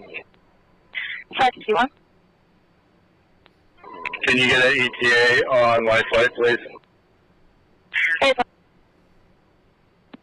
Central 91. 91. You're busy. You see what my flight has to offer. Go ahead and get started. Also, if you can do enact the MPI for the county, please. The 5100 page. 91, I'm sorry, I couldn't copy. I was copying BC5 on Alpha Street. Third by 0. Hold on, I'm hearing a little on the live scanner, I think. Did you copy the info I aired about 5 ago? Central 12. This is the live scanner, you're hearing me? Can you repeat it? Hold on. Hey, from Central, they just wanted you guys to cover Hayden, Athol, and Spirit Lake areas. This is the live scanner. So I didn't want one playing over the other. Okay, so I'm going to keep playing you some of the replay from when this was reported by firefighters. I'm going to put play on the replay right now. This is at the upper parking lot. This is at the upper parking lot. Up on the dirt parking lot. We need law enforcement up here immediately. Again, sorry. People want the live scan. Monitor our channel or monitor their channels and answer theirs, or are you going to dispatch us? This is the live scanner, so I can't have both playing at once. You guys will be working on Metro 1. So I need to stop the replay when the live plays. So people wanted me to keep the live on while I was playing the replay. So I'll keep stopping it when we get the live scanner. This is at the upper parking lot. This is at the upper parking lot. Up on the dirt parking lot.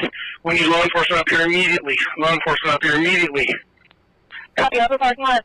Immediately out, law enforcement. Central, we've got another Coeur d'Alene firefighter down. Needs help immediately. We need law enforcement immediately. I copy, another firefighter down. Continuing law enforcement.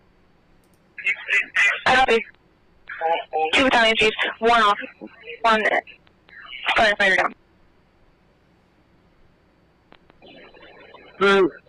All right, this person, I believe, speaking now, I'm going to forward through because there was a person speaking on the scanner on the replay who sounded like he had been shot, and I would prefer not to replay that again. So I'm going to forward through the person who said he had been shot and he needed help, just in the interest of not playing that. So we had that, it's there, but I would prefer to just forward through that person when he comes up on the replay. I copy, you can't move. Yeah, right here, hold on. I copy, you can't move. Go to location exactly. Yeah, so the person said they couldn't move, I guess. You could hear the person, the dispatcher said that. But we'll forward through the voice and keep going. We're all at the upper parking lot. We're all at the upper parking lot. Please, law enforcement, as soon as possible, get law enforcement up to the upper parking lot, the dirt parking lot. I'm not having any response from the Steve Lookner. They're lovely inside. I think that might be the voice of the person who had been shot, so I want to forward through. Anybody around me? Yeah, the person's asking for help. Okay, we'll forward past that. Vehicle. Then immediately up here, we've got 2 unresponsive battalion chiefs, gunshot wounds, multiple gunshot wounds. 2 Coeur d'Alene firefighters are down. I copy, 2 unresponsive battalion chiefs. Law enforcement treating them as quickly as they can. We need law enforcement to get up here. We could possibly get the 2 wounded out. I'm pinned down behind Battalion 1's rig. It's clear to me that this fire was set intentionally to draw us in. I copy. Do you want Wi-Fi to launch? Play that again. I copy. Do you want Wi-Fi to launch? Hold on. Playing this again. Behind Battalion 1's rig. It's clear to me that this fire was set intentionally to draw us in. So that is one of the firefighters on the scanner saying the fire was set intentionally to draw them in. Secretary of Homeland Defense Kristi Noem just posted, and Secretary of Department of Homeland Defense, and she just said, Kristi Noem, DHS Secretary, the DHS is actively monitoring the scene in Coeur d'Alene, Idaho. Pray for Idaho's first responders. Justice will be served.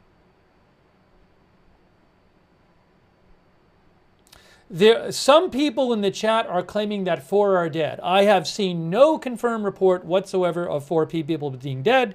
There was a press conference about 45 minutes ago, which we played you, which said there are 2 dead. The reporting I've seen since then from sources I would consider reliable have said 2 dead. If I hear of a reliable source in my mind saying 4 dead, I'll certainly let you know. We know that multiple people have been shot and injured. We don't know how many.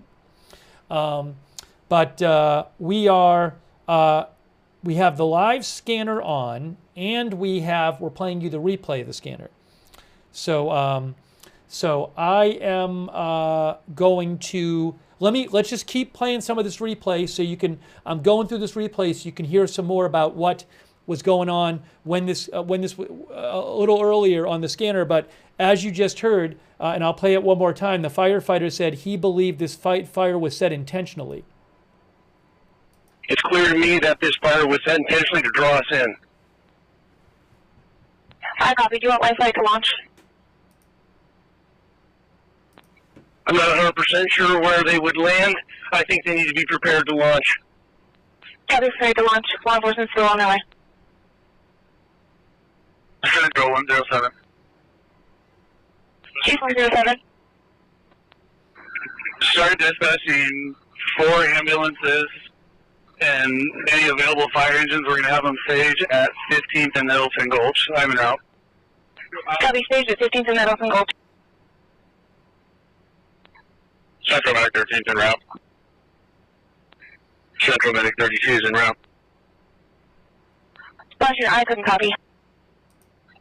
Medic 32 is en route to the wildland fire to the staging area. Open. Copy, 15th and Nettleton, thank you. Central Medic 52, same traffic. Get down. Go away. Get a half a mile away. Sets on that parking lot. They need to stay there and make sure no one else comes up here. The Department of Lands, no one. Copy, deputy. Enforcement desperately up here.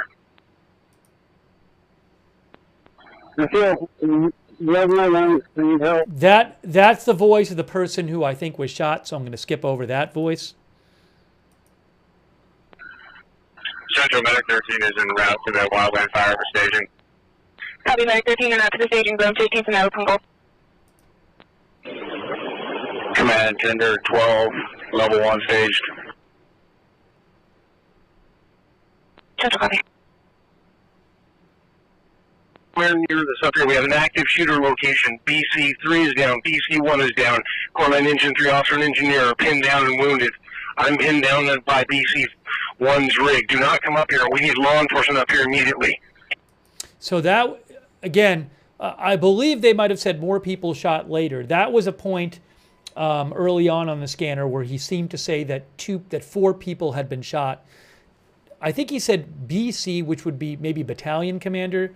I'm not sure. But earlier, I think he had said 2 battalion commanders were down and unresponsive. But again, at that point, it sounded like there were 4 down at that point. Again, I think maybe later in the scanner they mentioned more, but I haven't listened all the way through. We're near this up here. We have an active shooter location. BC3 is down. BC1 is down. Corps Line Engine 3 officer and engineer are pinned down and wounded.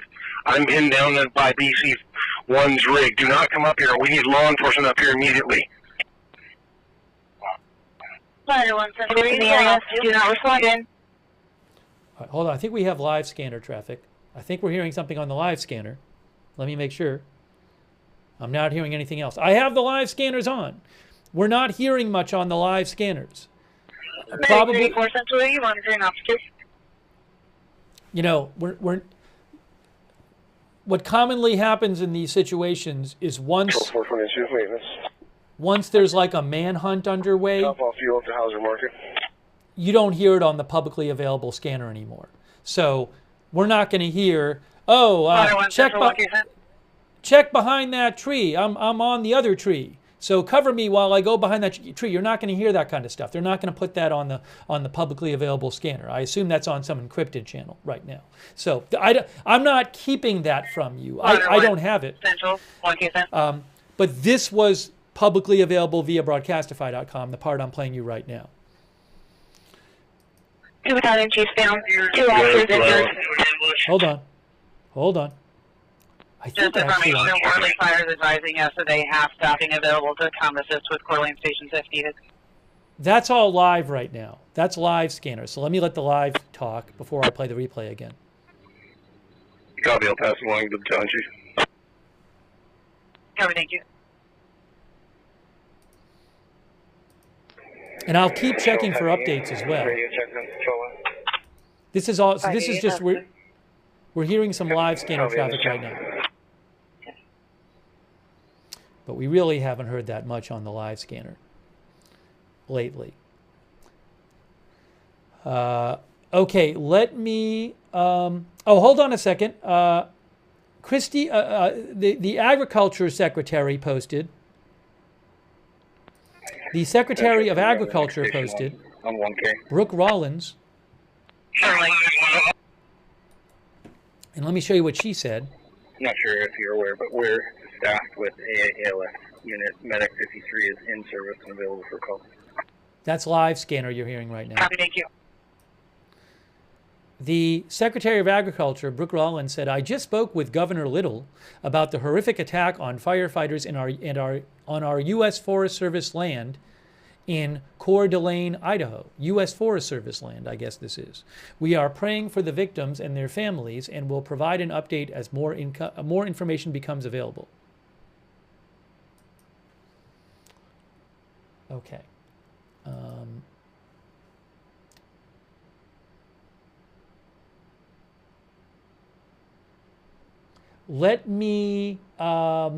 Let's listen to a bit more of the hang on, of the replay of the scanner. All right, so we're going to go back to the scanner replay so you can hear more of what was happening earlier in the situation. In the area, do not respond in. 2 battalion chiefs down, 2 officers injured. All right, so this is all replay right here. You're about to hear. Do not respond in. 2 battalion chiefs down, 2 officers injured. Central from BC5, where's law enforcement? Where's law enforcement? Law enforcement is in the area trying to make contact. They have FS-19 and 2310 in the area. Central, tell them to come up the dirt road, and I'm at the upper parking lot. I need help at the upper parking lot. Go past the first parking lot, upper parking lot. I need law enforcement up here immediately. I copy past the first lot, up the dirt road. Central 107. Central 107 on off one. Chief 107. I'll take care of staging. Can you just find me an off channel for units responding in?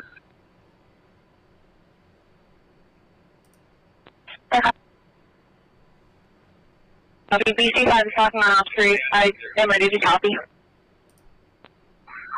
We'll use ops 1 for units responding in to come stage. I'll take care of staging. Copy, thank you. There's a command post at the lower parking lot for law enforcement. 107 copies.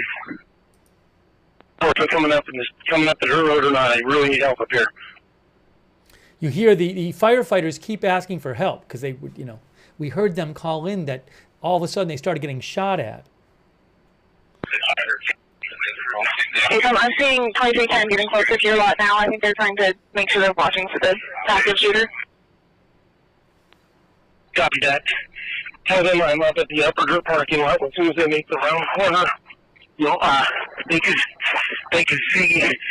They'll see the Coeur d'Alene engine. The traffic cones are out. I'm right there, and maybe they could pull up and we can get to the Coeur d'Alene firefighters that are hurt. See, at that point, they're talking about getting to some of the firefighters who were hurt. From the press conference, it sounded like possibly that they hadn't brought the firefighters down, or at least some of them who'd been shot down, because it's such a dangerous area up there. I copy. You're by the Coeur d'Alene fire engine. They pull up over there, so hopefully you can get to the injured. Central for BC5. Is there any indication how long until a SWAT team can get here? Negative. 52 is level 1.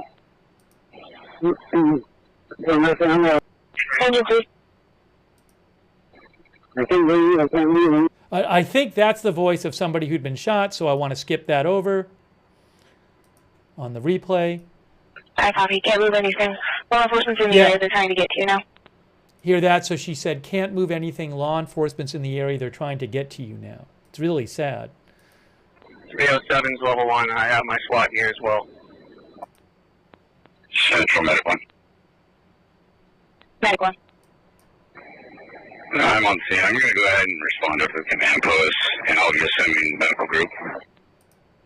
Copy, responding to the command post.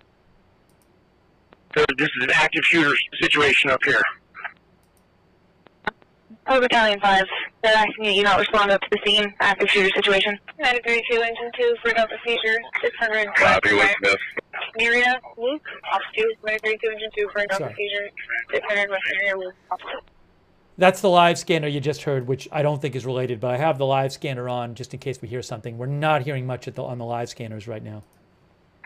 Copy. What's the best location? They're staging at the lower lot. Copy. Lower lot. Central, can you get a hold of Brush 551? Have him make sure the state, everyone's getting away farther away from that parking lot, that lower Prairie Cave parking lot. I'm not 100% sure they're safe there. We're not very far up. We're probably only a quarter mile up. I have no idea where the shooter's at or where they're going or which direction.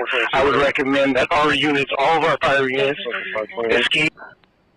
Hold on. It's hearing a little on the live scanner. Just want to make sure I don't miss it. Unit is calling for Negative. Engine 2 in Mercury right now. This is live here. Once in a while we hear the live scanner. So let me just go back, play some of that, go back to the replay. Central, can you get a hold of Brush 551? Have him make sure the state, everyone's getting away farther away from that parking lot, that lower Prairie Cave parking lot. I'm not 100% sure they're safe there. We're not very far up. We're probably only a quarter mile up. I have no idea where the shooter's at or where they're going or which direction. Seizure 600 with Mariah Lube. She's a 28-year-old male, known as conscious, is breathing. Who's having a seizure.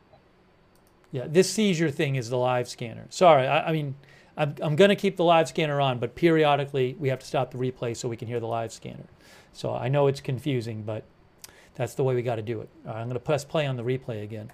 I would recommend that our units, all of our fire units, escape further down the pavement towards town, maybe a half a mile or so to a safe staging area. I copy. I have all units on Ops 1. Thank you. Cells from Fred, how are you, buddy? Well, Central from BC5, we're going to... I think we just heard one of the firefighters on the scanner said, need help. Maybe the one who was shot. Central from BC5, we're going to need multiple ambulances for ALS care as soon as we can get law enforcement in here to get these people out. I recommend we get no less than five ambulances staged at the bottom. I don't care where we get them from. I've got 3 that I know, 4 that I'm positive of all people that are going to need help. There's also some other pickups here. We could have pedestrians and standby bystanders that need help. I copy. 45 injured. We have multiple ambulances staging in the lower areas. I will make sure that we have at least 5. Let me just do a quick check now and see if I have any further updates for you as we go through the scanner replay. I have not heard any more big updates since then, but let me check a couple of sources here and see what I can find for you. Give me a moment here. Central 521. Can There you is a summary. There's a summary in the on the red ticker. The fire was 1:20. Fire was around 1:20 p.m. local time. Shooting started around 2 local time. Central Northern Lake Station 1. Northern Lake Station 1. Can you show engine 524 in service? We will be running out of Station 1 ALS. That's live scanner you're hearing. No, thank you.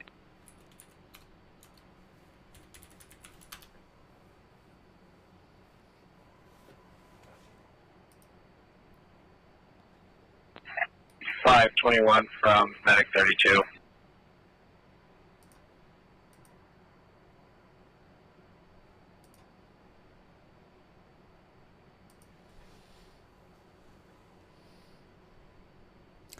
Yeah, just so you can, just to clarify again where this is. Again, the location is in the red ticker. But we're talking about. I could be mistaken, but I believe engine 2 might have auto updated based off of there now. I'm not sure they were coming. Sorry, this is a live scanner right now. This is Canfield Mountain in Canfield Mountain Trail northern Idaho, near Coeur, Idaho. And you can see there's even on Google Maps, I don't think it's the exact location, but it's the general area, Coeur d'Alene shooting.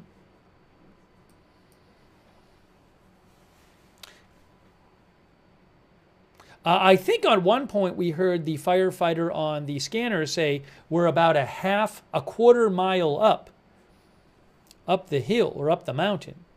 So didn't sound like it was that far up, although I don't know exactly where they left from. They talked about different parking lots.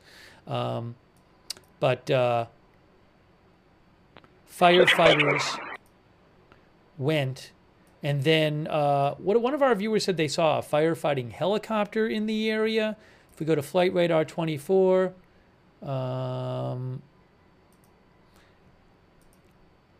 that is Spokane County Sheriff's Office helicopter flying around in the area on Flight Radar 24.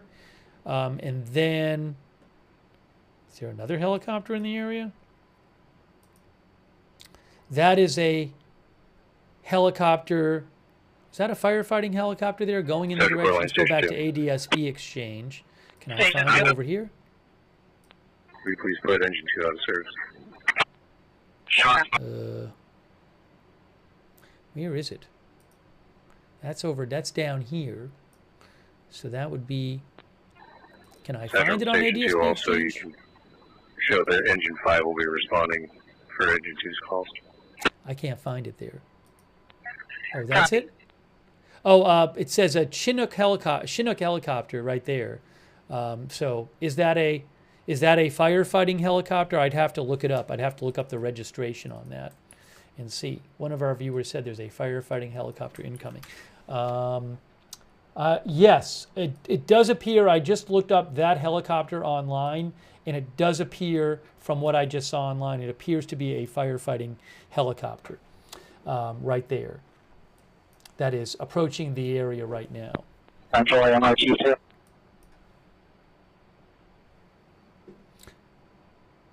Last unit. Central AMRG2. AMRG2. Following my resources and I'm monitoring 1K Central.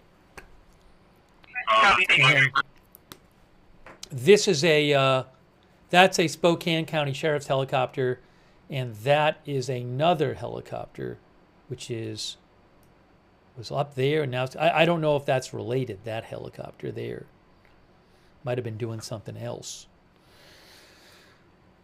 But that is the area we're talking about here. And let me just check and see if I have any more updates. And I would like to play you some more of that scanner replay so you can hear how things were happening, and maybe we can get some more information while it was ongoing, or why still ongoing, still an active. 521 from 32. Just be advised you have to access the road off of Fruitland. Oh, Bear Dog Unleashed. Thanks to Bear Dog Unleashed, who mentioned that Watch Duty app had a page on the fire. So let me show you the Watch Duty app page. They cover. It's a good app to cover for fire coverage. So it says Canfield Fire. This is the Watch. Am I signed in here? Let me just make sure I'm signed into the app. No, I got to log into the app. Watch Duty Canfield Fire. They say resources are on scene of a vegetation fire, but that update was from a couple hours ago. I mean, there's, that I don't know that that's. They say the pin has been moved to the northeast for a more accurate location. So I guess it's roughly that area, but I don't know exactly where the fire is right now. I don't know exactly where the officer, the law enforcement was shot, where the firefighters were shot. I'm saying firefighters were shot. They just want you guys to cover Hayden, Athol, and Spirit Lake. They haven't given me any calls yet. But that's a Watch Duty. You can see updates about the fire there. They haven't updated in a little while there. A number of our viewers are mentioning Travis Decker. I have heard no information that this is Travis Decker. So Travis Decker is a man who police have been looking for in Washington State for several weeks. He is accused of shooting and sorry, I don't know about shooting, of killing his 3 young daughters. And there's a manhunt for him. This was in central Washington State. Now, Idaho is next to Washington State. I have heard no information yet suggesting that Travis Decker did this. If I will let you know. But right now, there's nothing other than the fact that Travis Decker there's a manhunt going on for him. There's no other reporting suggesting this is Travis Decker. If I hear something otherwise, I will certainly let you know.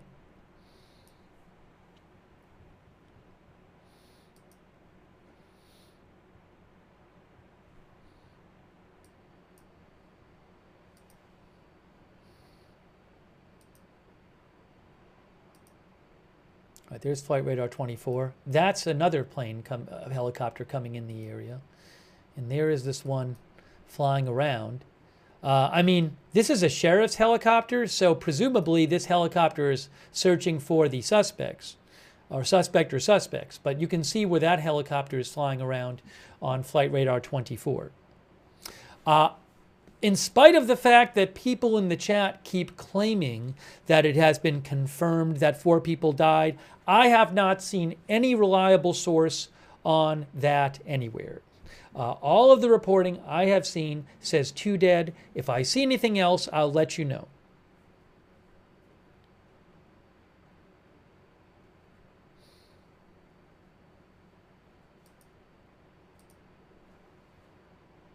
Those numbers, of course, they're very. The official death toll could certainly go higher, but that is the latest reliable reporting I have heard.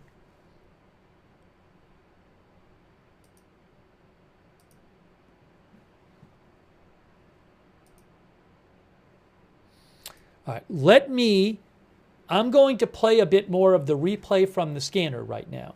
So trying to bring you live updates. We have the live scanner on.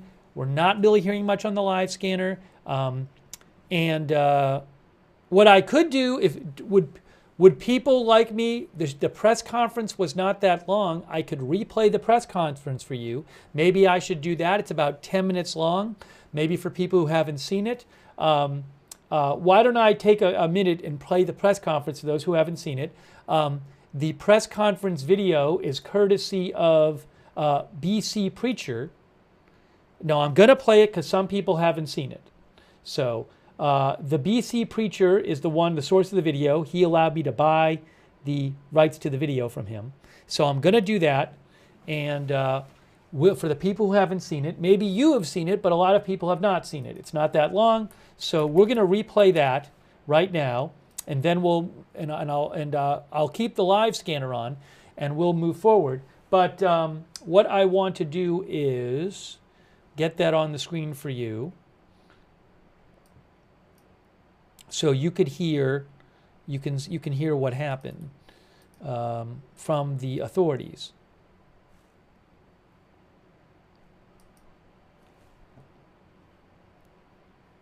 If I can get it on the screen here, hang on a moment. That's not the right one. This will be the right one. There it is. Okay, so this is. We're gonna play this for you right now. Again, courtesy of the BC Preacher, who I am paying to show his press conference video. I really appreciate him allowing me to do that. So give me 1 second here, so you guys can get caught up. Those of you who weren't with us before. Okay, now. Here it is, and I'm going to put on the screen here, replay of press conference.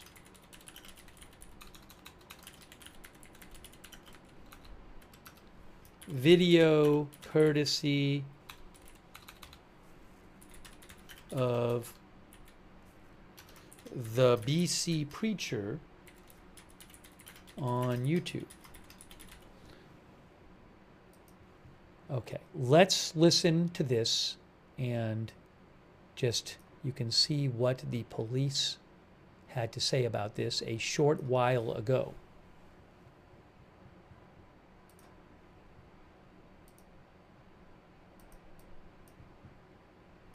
29th.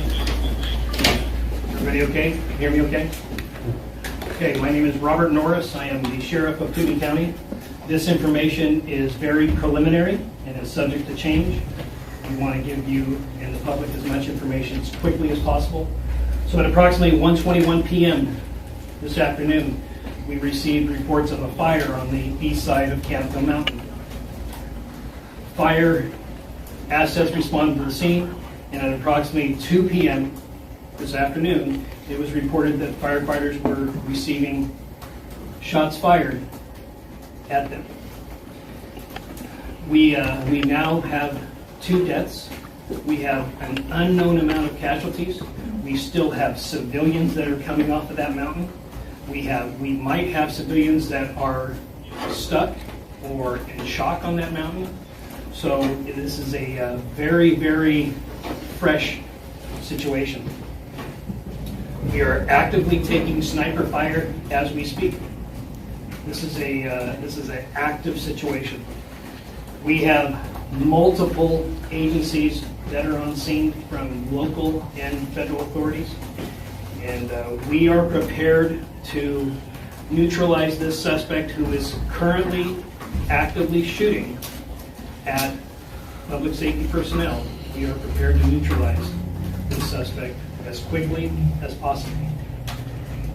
And that's really all that we know as of right now. We don't know who the suspects are. We don't know how many there are. So I know that it's very... Major 521 will be around the Kootenai Health for personnel. Any questions would yield any help. Chief, do you have anything? Was I accurate in what we were reporting? Yes. Okay. So we'll take a couple questions, but I'd like to remind you that's very, very preliminary, and I'm not so sure we're going to have any additional information.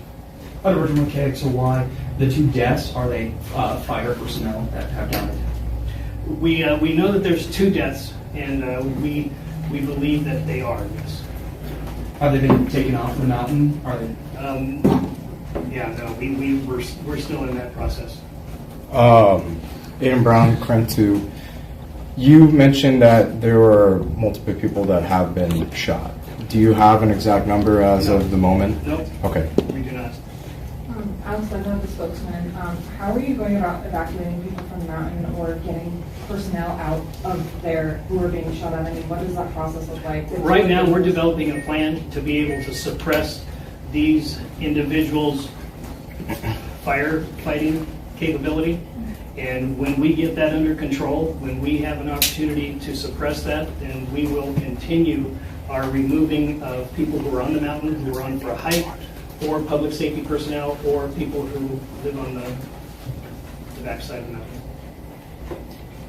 Do we have any indication of what type of firearms are being used in this from the suspect? Well, it appears that modern-day sporting rifles are being used. It appears that high-powered rifles are being used, yes. How many acres is this fire? Started out as a half acre. Do we know about how many minutes after shots were fired when fire crews arrived? Well, we got the first call at 1:21, and we have reports that they were taking shots at about 2 o'clock. I don't know what time they arrived on scene. I don't know what time the firefighters arrived on scene, but we can get you that information at the next briefing. How many engines were on scene when shots were fired? Do we know that? 3. I believe we had 3. 3. Okay. Thank you. And just to be clear, the people who responded, they were wildland firefighters or they were local firefighters fighting a wildland firefighter? City of Coeur d'Alene and Kootenai Fire Rescue. When the shots were fired, were they at an accelerated rate or was it a single shot? Oh no, we're taking rapid fire. You keep referring to individuals. Are you referring to the casualties or like the amount of suspects you believe to be? Well, we don't know how many suspects are up there, and we don't know how many casualties that there are. Yeah, I suspect we'll have people coming forward that maybe are stuck up there, that drove themselves to the hospital, but I suspect that would likely be the case. We have confirmation that there are people stuck up there. People are still coming off the mountain, so it would only be safe to assume that the mountain is not clear. Just an update for you. AZ Intel, who I follow, got an announcement from the Kootenai County Sheriff that another press conference will happen in about 3.5 hours. There will be another press conference given by Sheriff Norris, who is talking on this video, at 9:30 p.m. local time. Let me just make sure about that, but I believe they are on, I just forgot.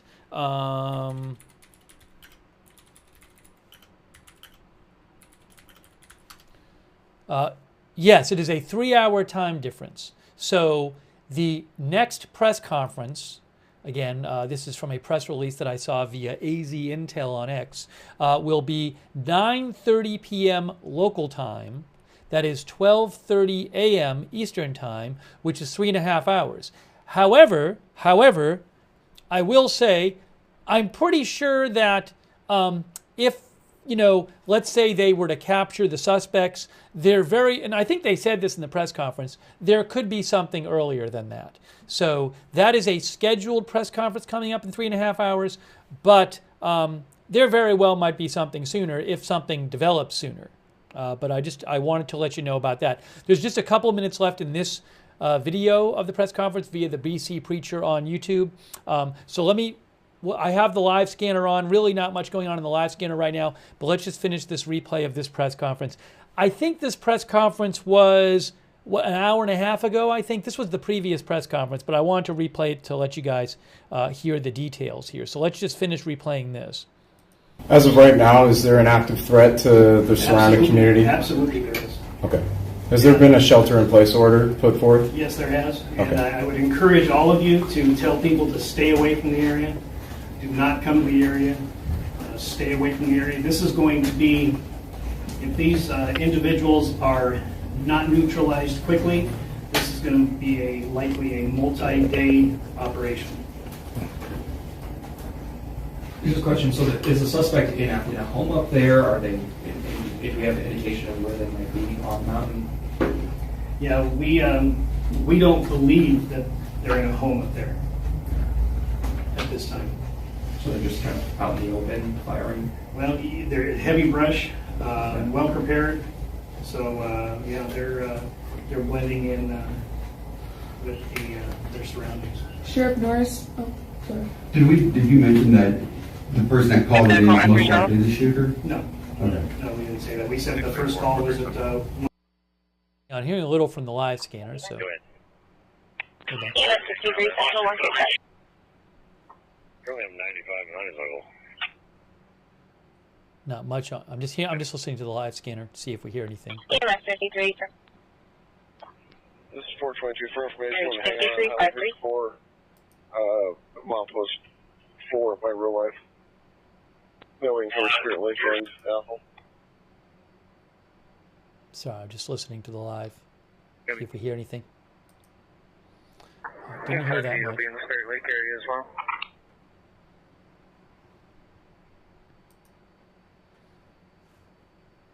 All right, let me keep going with the replay of the press conference. If you don't stay down in the Hayden area with 634 them.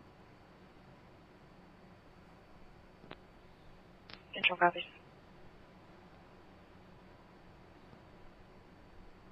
$121 out of fire, and then we started receiving over our radio that the firefighters were receiving shots fired from the mountain. Sheriff Northern, has anything happened like this before? And if so, do you think you and other law enforcement entities will be more aware going forward? You know, this is an interesting dynamic. This Engine 3, Medic 34 for Bravo Fall, 3079 North 2nd Street, number 103, off 2. Engine 3, Medic 34, Bravo Fall, 3079 North 2nd Street, number 103, off 3. Correction, off 2. Again, that's live scanner, so I'm just pausing it so we can listen to it. We have Spokane Engine 2 copies the dispatch. We'll be taking that call for Engine 3. We're moving to off 2. Copy that. These things in a urban environment where firefighters were in a urban setting, putting out firefighters during civil disobedience, getting shot at. I've seen that. I can't. Sorry, I don't want to miss the live scanner, so I'm just pausing when they start talking on it.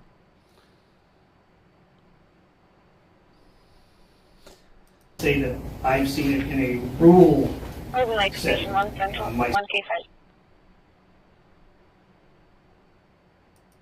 But I have seen it in an urban setting frequently, where firefighters do get shot at in Northern Lake Station 1.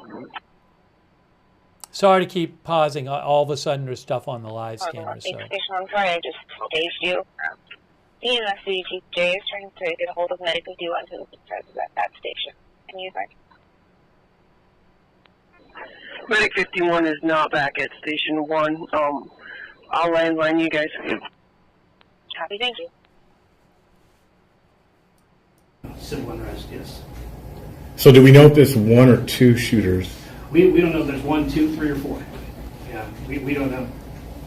So just for the fire itself, firefighting efforts, is it contained? Is it still spreading? What does that look like?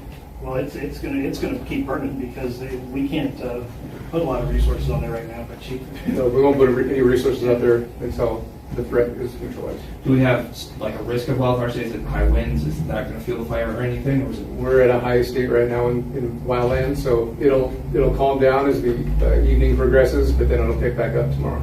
Thank you. And hopefully this is neutralized by then. Thank you. Sheriff Norris, how are you feeling about this overall from when you first got the call to just now from what you've learned? You know what? It's going to be a tough next couple hours. Yeah, absolutely. I'm hoping that somebody has a clear shot and is able to neutralize, because they are not at this point in time showing any evidence of wanting to surrender. So as soon as somebody has a clear shot, I encourage them to take that shot and neutralize the threat. I've seen several Life Flight helicopters coming in and out. Are there any other air resources that are being used at the moment? Oh yeah, we have our Emergency Operations Bureau that is containing assets, and whenever a situation goes beyond the local resources, which this has, like I said, we have other counties that are here, we have federal authorities that are here, and we will neutralize this threat. Thank you. Sorry, and we've touched on this with the suspects. We know there is at least one, but you said possibly others. Is it coming from multiple different locations that bullets are coming from? That might indicate that it is more than one suspect. Yep. So it's coming from not just one single area. It's what the officers and deputies are reporting up on the mountain right now. Have any officers been hit?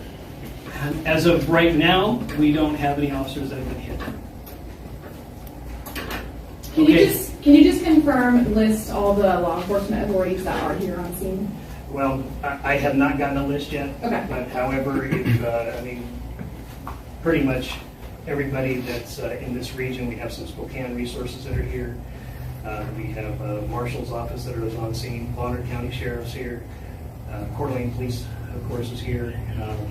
Idaho State Police, but we have a multitude of resources right now. So, thank you. Okay, what we'll do is Lieutenant Mark Ellis is going to be one of our press relations here, and we'll determine what time we'll do another press conference, or if the next one will just be a press release. So I'm thinking it'll probably be a press conference, and it'll probably be somewhere in the next 3 or 4 hours, unless something significant happens before then. Okay, thank you. Thank you very much. Thank you. All right, guys, there you go. Back outside. All right, so again, thanks to the BC Preacher for allowing me to purchase that stream from him and show it on my channel. I really appreciate that. So that was the press conference, and now we're going to get back to the flight tracker. I have the live scanner on. We're not hearing much on it right now. I will keep bringing you live updates, and we'll keep listening. We haven't even listened to the whole replay. There's a bunch of the scanner replay we have not heard yet, so I want to check some of that out. And let me just get you back right now to right here. Central from EMS 91. That's the live scanner. We don't need this on. And let me just do something We're real at Kootenai quick. House. We'll be retrieving our patient.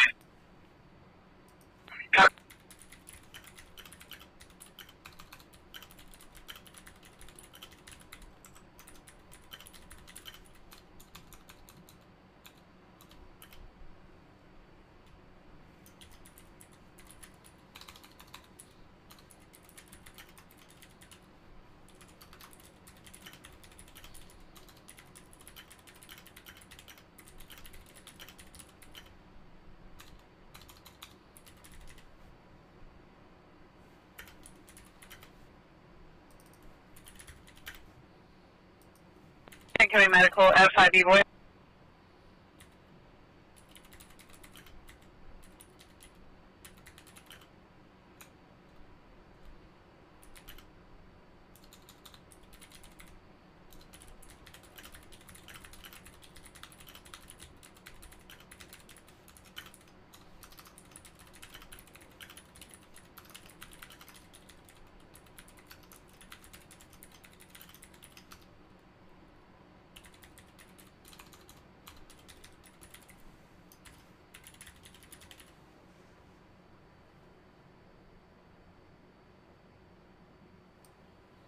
All right, thanks for your patience. I just had to do something real quick.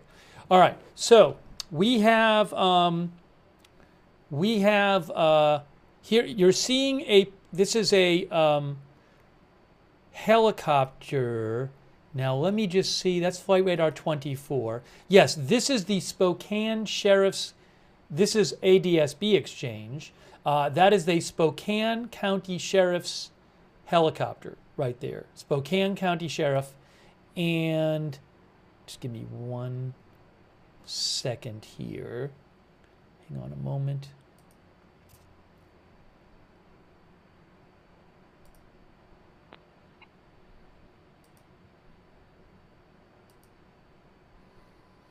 Yeah, this is from ADSB Exchange again. Central from 524. Spokane County Sheriff's helicopter. Looks like it's doing a search of some Can you attach us to that motor vehicle accident on Hayden Lake? Personnel. Confirmed. The call associated result. It'll be a Delta motor vehicle accident at Hayden Round City. We'll be on ops 2. We're getting units responding. And that is flying around live up there. You're looking at the live flight tracker. You can get that flight tracker. There's one on adsbexchange.com. There's one on flightradar24.com. 524 from 521. Do you want us to head that way?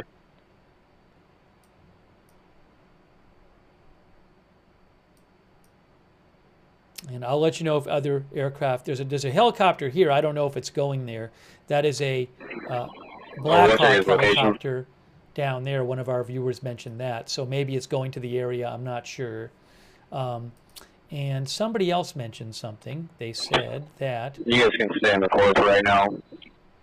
I think we have enough resources to handle this. Someone else said that... Did Dan Bongino post something else?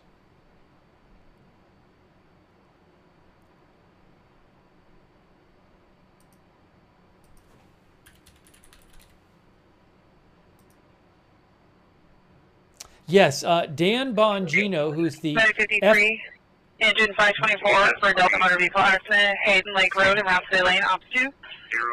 Medic 53, engine 524, Delta motor vehicle accident, Hayden and Rhapsody, ops 2. Dan Bongino, the deputy director of the FBI, posted about 15 minutes ago, and he said... Engine 524, 522.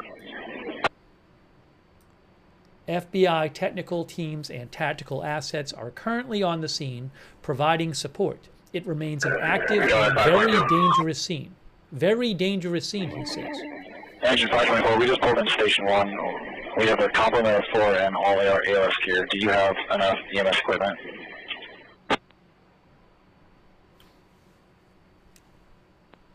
Stand by. Break Central. Do you have any further on this call? We do not have an FTQ. The patient will be a 31-year-old male, conscious, alert, and breathing vehicle versus a motorcycle rider. Rider was wearing a helmet. 524 copies. 522, you can stand down. We can handle with the resources. Give me a moment here. Copy, 522, standing down. Center copies. 437-634. 95 land, Coast Code. Central for Medic 53. We're en route. Yes, Copy. Roadway you are sirens, already. 5 lights and sirens. And Copy that. yes, beach. They call to assist them. Copy. Let me know if you need something. Yeah, the scanner, I'm sorry, sometimes it comes on louder than other times, so it's kind of hard, but I'm doing my best to get a reasonable volume for it. All right, let me try to get you some other updates here. We'll probably listen to some more of the scanner replay shortly, but I just want to check for other updates here.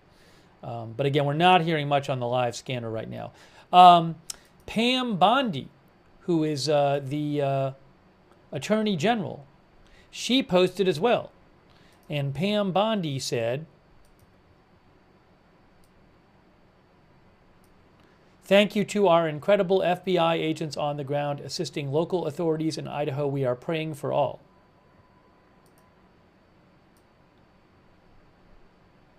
I do not know who this shooter or shooters are. I don't know what their motive is. I don't know what their background is.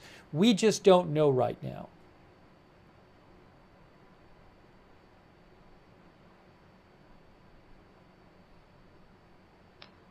64 control. The ATF also posted about this. For that agency assist, would you like additional units? And the ATF said, Negative. There's, looks like might be more of them up here. ATF special agents and certified fire investigators from Spokane, Portland, and Seattle offices are responding to the scene in Coeur d'Alene to provide support. Upper Hayden Lake Drive right now, going toward Tulip Marina.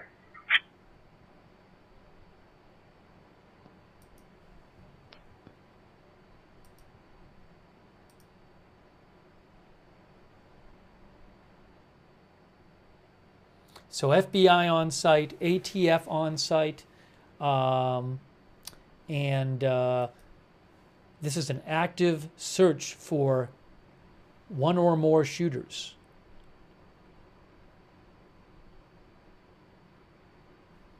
I've had people message me with various theories about the motivation of the shooters. I do not know their motivation. Police have not said anything about a motivation.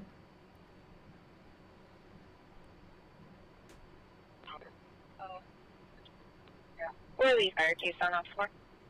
From Central, you can clear the move up and return to station. Thank you.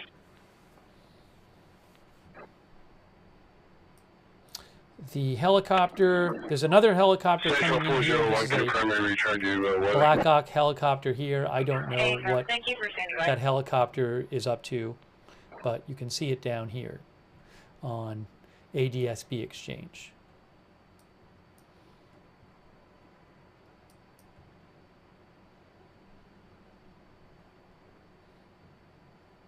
Oh, I wanted to check a couple things here. Give me a moment.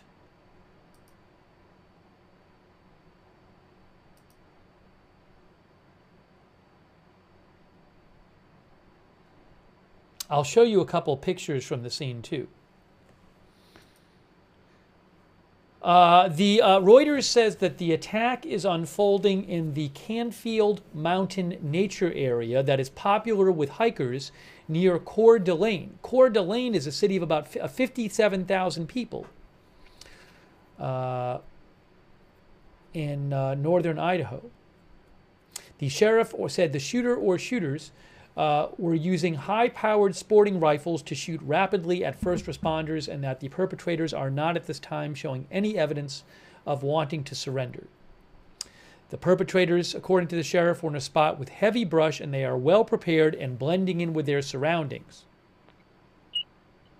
He said if these individuals are not neutralized quickly, this is going to likely be a multi-day operation. If they're not neutralized quickly. Transporting to the hospital.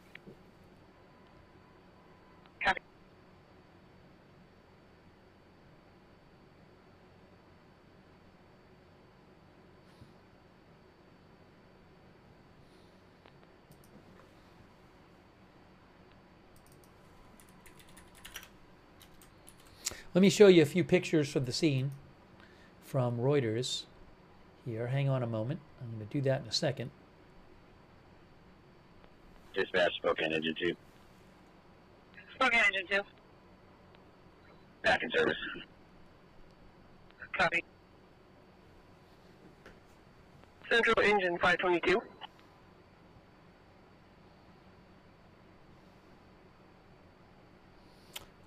Hold on. I want to download Engine 522, go ahead.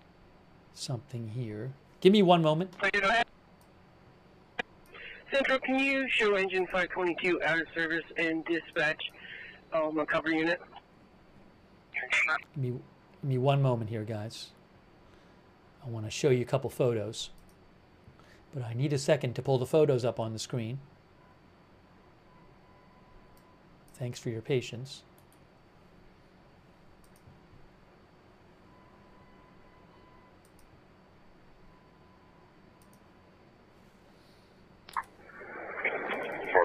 We're still going around the lake. I'm not sure Okay, how far we're going. so these are from Reuters, these photos Okay.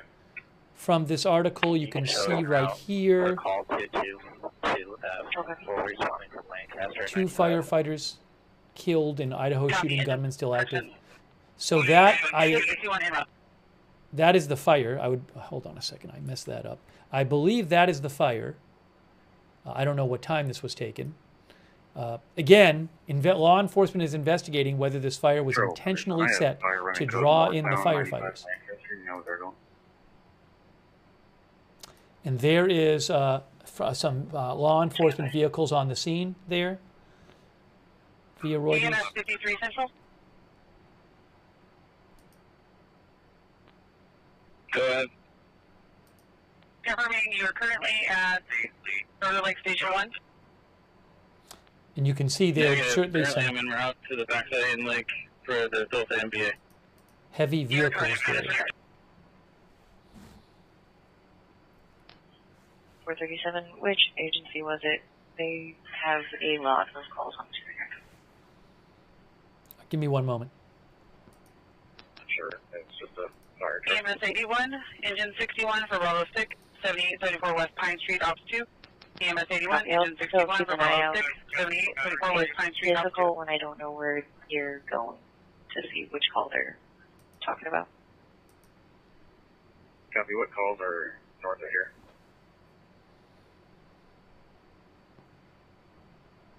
Give me one more second here. I'll see you check on this. I have a couple more pictures of the fire, by the way, that I can show you. Let me show you a couple more pictures of that fire. I'm going to pull them up for you right now. I just need a moment. Looks like they're westbound on Buffalo Mountain.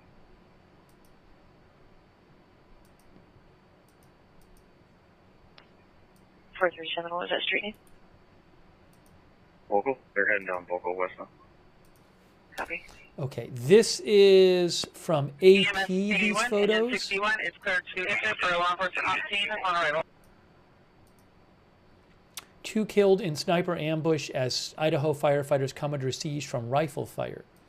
And here are some photos showing, I guess that's the fire. See that right there? That is from AP. And they have another one here. And then here's another one.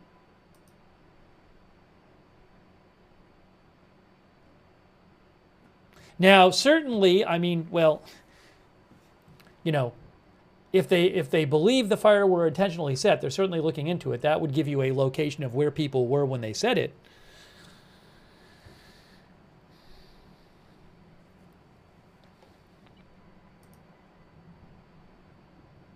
Hang on a moment.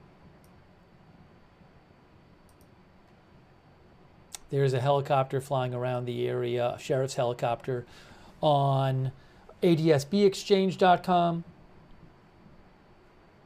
The sheriff said today, the Kootenai County sheriff said, I'm hoping that somebody has a clear shot and is able to neutralize, because they're not at this point in time showing any evidence of wanting to surrender.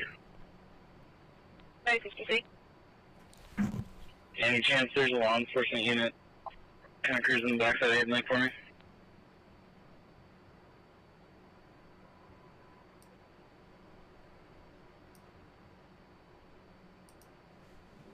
Oh. 524. We have ISP right behind us. Hey guys, a couple things. I have the alert. Directed in. Kill 6 Rob on scene. There's a motorcyclist down in the middle of the road. Copy. Central copies. It looks like I also have a couple county units headed that way. Look at this here. Central Medic 53. I have one single male rider down the road blocking the intersection. Unknown injuries at this time. This will be Hidden Lake Command. Got multiple individuals on various levels of bikes. So I got 17 single vehicle in the middle of the roadway blocking. Hidden Lake Command established. You're hearing about a car accident, it sounds like, on the scanner now. But that scanner is not just about this search. It's the Kootenai County Fire and EMS scanner. So my assumption is that that's not related to this. You're just hearing the scanner for the county. The fire scanner for the county. So you're going to hear unrelated things. On the call. He's Hayden Lake Road and Rhapsody Lane. 34 is at the hospital with a 2nd Street call. Yeah, I'm coming from the marina. Copy. So let me show you this. Central, need a case number for property damage crash. This is Kootenai County Emergency Management. I think it's Kootenai, right? I got to look this up. Give me 2 seconds. 1304-1304. Copy. Make an injury. He's being transported. Copy. Control for this one. I found a call. It's my truck. It's Timberlake. Central, they're looking for this contact yellow. Copy yellow. It's Kootenai. So they said we want to remind everyone to please stay away 87 Montana. from the Canfield Mountain area 1827. due to an active incident and wildfire. Law enforcement and emergency crews are on scene. Your cooperation is critical for your safety and to allow responders to do their jobs without interference. Thank you for your cooperation. Also, they said here in their press release from earlier, at approximately 1:30, Kootenai County Fire responded to a wildfire burning at Canfield Mountain. At approximately 2 p.m., shots were fired on Canfield Mountain. Kootenai County Sheriff's Office and other law enforcement responded. They don't really give much detail here. But they say, please avoid the area. And they also said that the next scheduled briefing is... next scheduled briefing is 9:30 local time, 12:30 a.m. Eastern time, which is about 3 hours from now. Now, there could be a briefing before if they have urgent information, but the next scheduled press conference is at 9:30 local time, 12:30 Eastern time.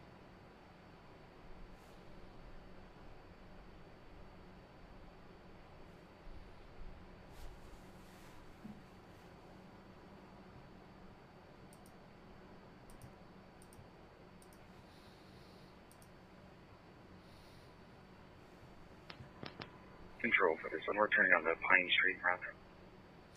I think I might want to play some of the scanner replay again, because there's a bunch of it we did not go. There's a bunch of it we did not go. We did not listen to.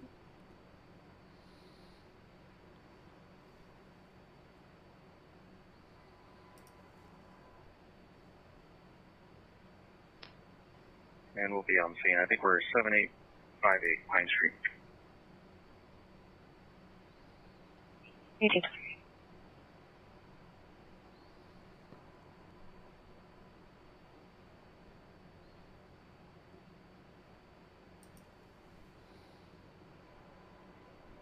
Oh, one of our viewers said CNN reported there was a union post about something. Let me see if I can find that. Central for the EMS 91. Okay, yes. Here's an update.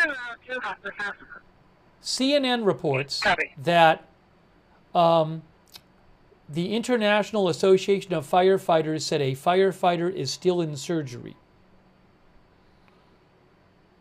I will show you this.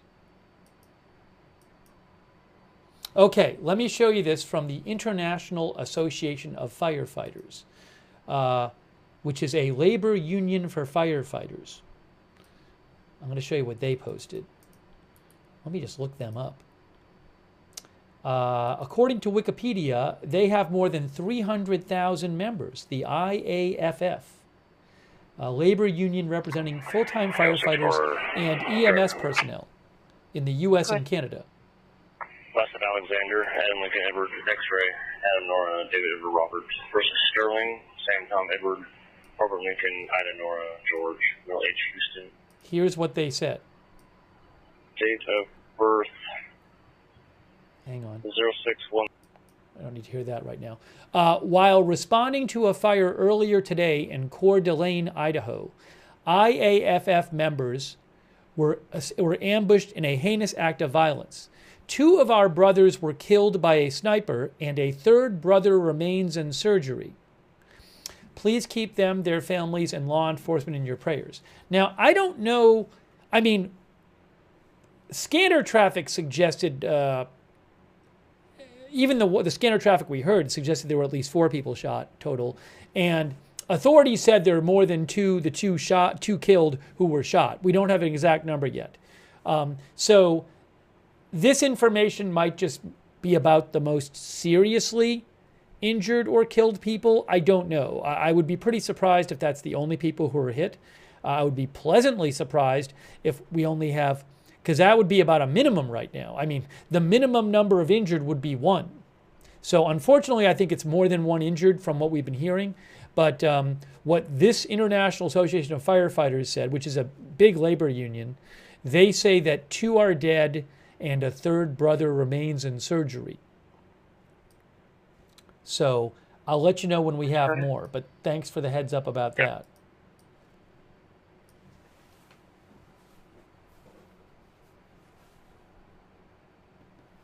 Oops, hold on.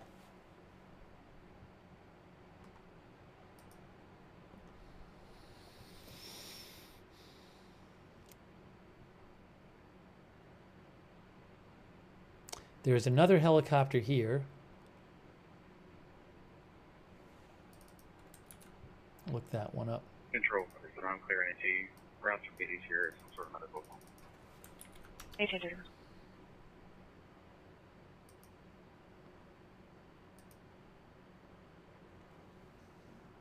I do not know the nature of that other helicopter there. I am looking it up. This owned by Corpat Inc., it says.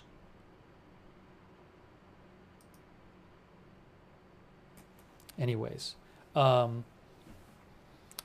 maybe it's a law enforcement helicopter. I do not know. The pictures I've seen online of it do not specify what it is. This is a sheriff's department helicopter right there.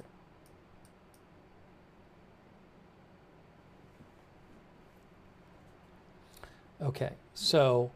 44. Unit 2, Charles 2681, 1 King, Washington. Hang on one moment. 61, patient contact yellow. Copy yellow.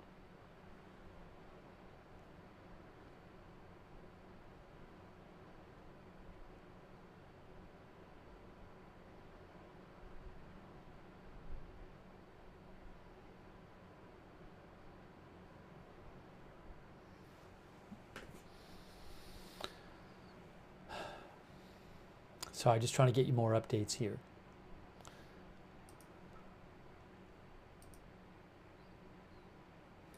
I need to check a few things. Bear with me while I check a couple of things. There are a lot of messages coming in. I'm just trying to check everything.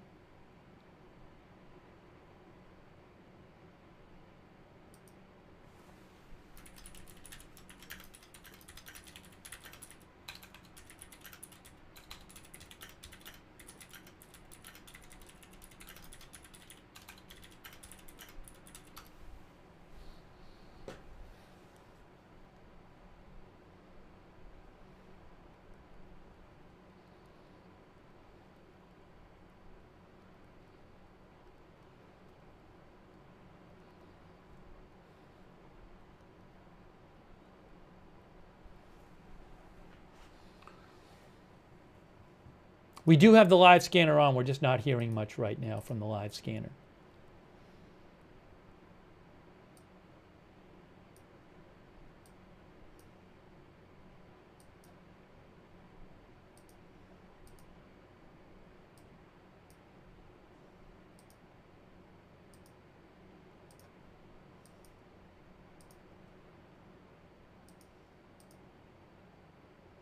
Yeah, again, hold on a second here.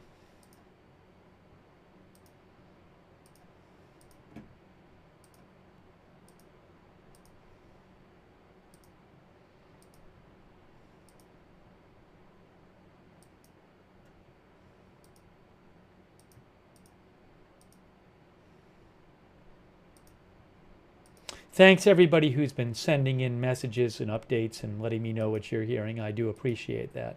I've been just trying when I have a chance to go. I'm getting a lot of messages, so I'm trying to go through some of this stuff.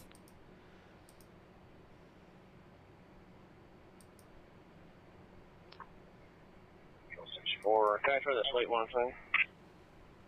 64. David King Nora, 887 Montana.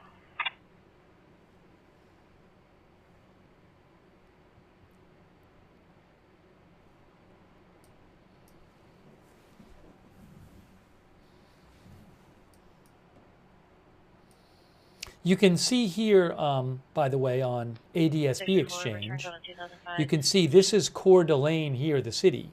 And this is this And that would be Unit 1. Apparently this is a mountain trail, Canfield Mountain Trail area, popular, I guess, a hiking area, outdoors area. And you can see where the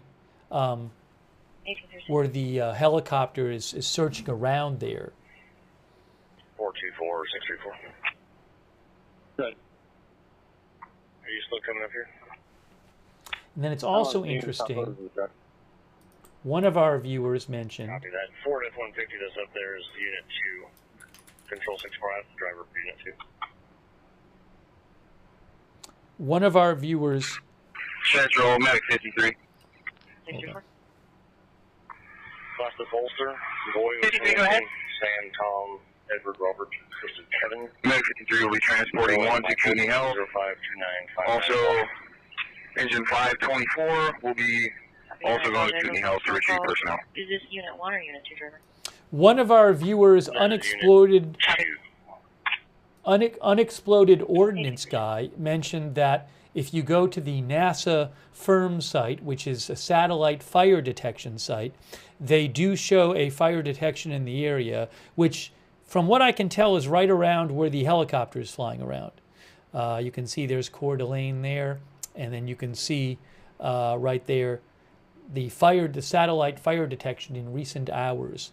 That's on the FIRM's site. So thanks to Unexploded Ordnance Guy for mentioning that. There is, I think, can we do a satellite thing there? Coconut Valley Fire, Engine 4 and Engine 3 from Central. You've been cleared and you can return.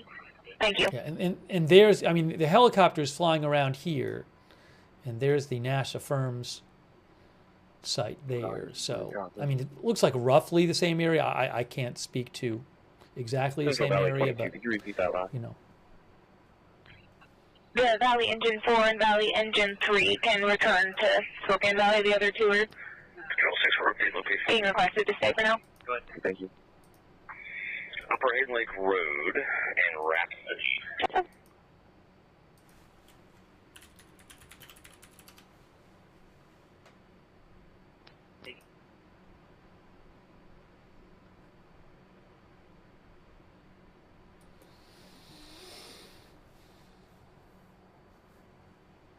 All right. I think I might want to listen to a little more of that.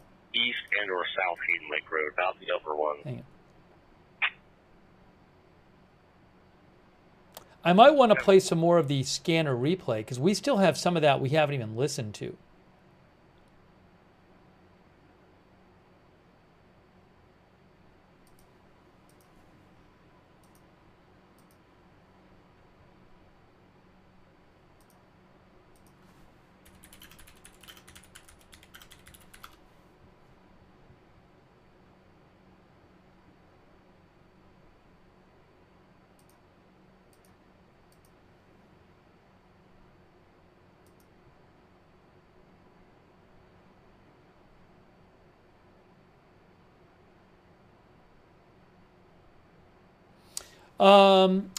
NBC News has an update I want to mention. NBC News is reporting that officials, local fire officials say that the fire was intentionally set.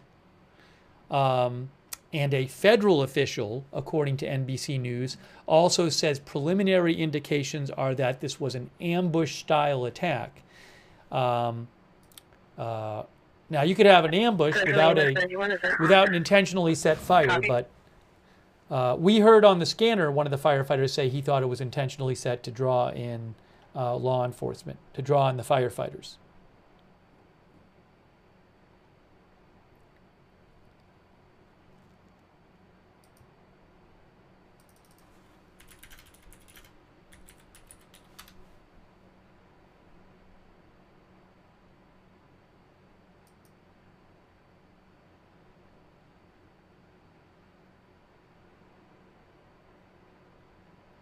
But this search is ongoing.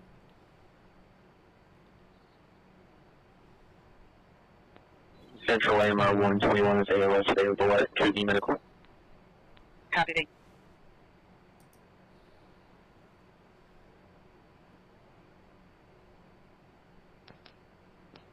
And as of right now, the next press conference is in about 3 hours. We'll see if that changes. Okay. Now,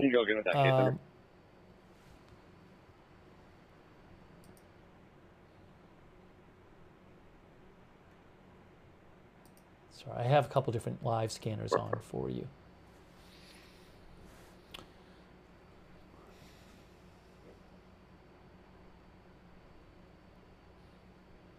By the way, thank you so much to our moderators. I really appreciate it. Beth Mythical and Janet B are there. Thank you so much. And also we have, over on Facebook, Kay Lowry Body. And Margaret Riley. And I think we have someone else moderating. Christina Neal. Shannon Davis Hughes, thank you so much. Give me 1 second here.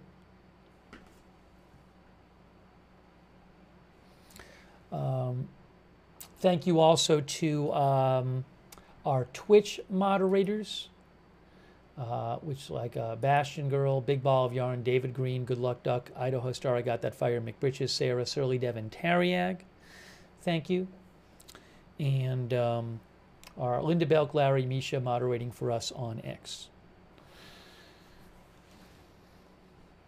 Right, what I'm going to do right now is I'm going to put a little more of the replay of the scanner on that we haven't listened to yet. Some of the replay of the scanner from earlier that we have not listened to. And we'll check out a little bit of that to see if we get anything else that, interesting. I mean, I'm sure there'll be interesting things on it, but I'm not going to play the whole thing again right now, but let's check some of the part that we haven't heard yet. So I'm going to put on, and I'm going to leave the live scanner on. So you'll still be able to hear the live scanner. We're just not hearing much on the live scanner. So I'm going to throw this up there.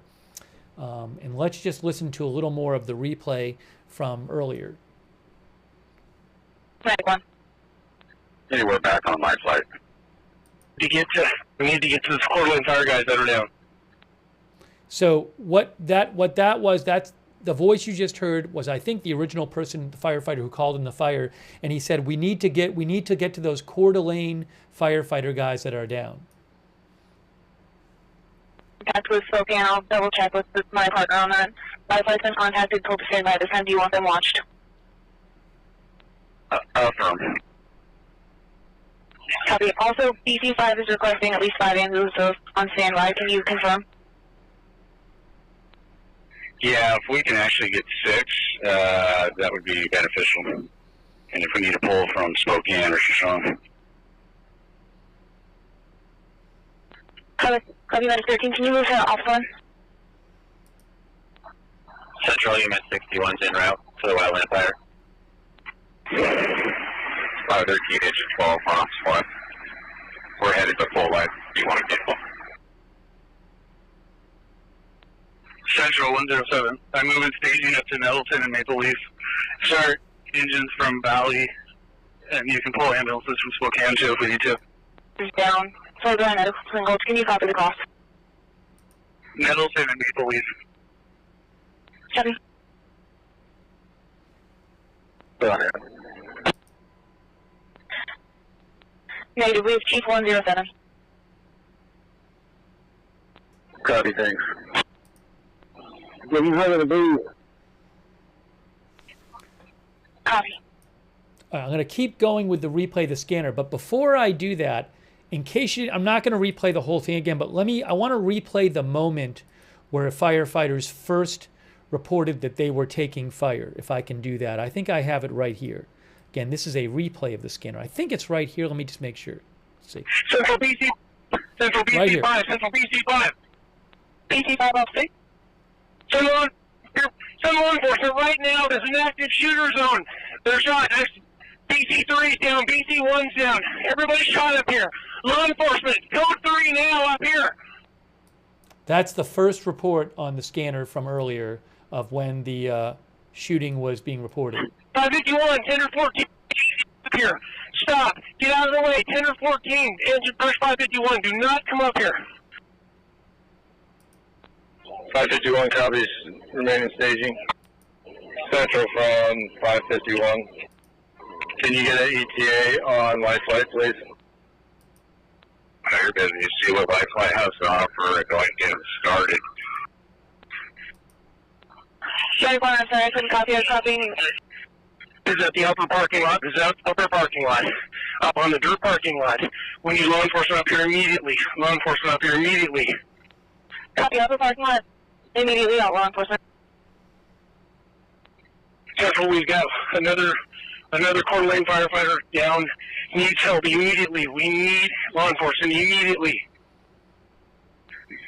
I copy another firefighter down. Continuing law enforcement. All right, so that was the original call.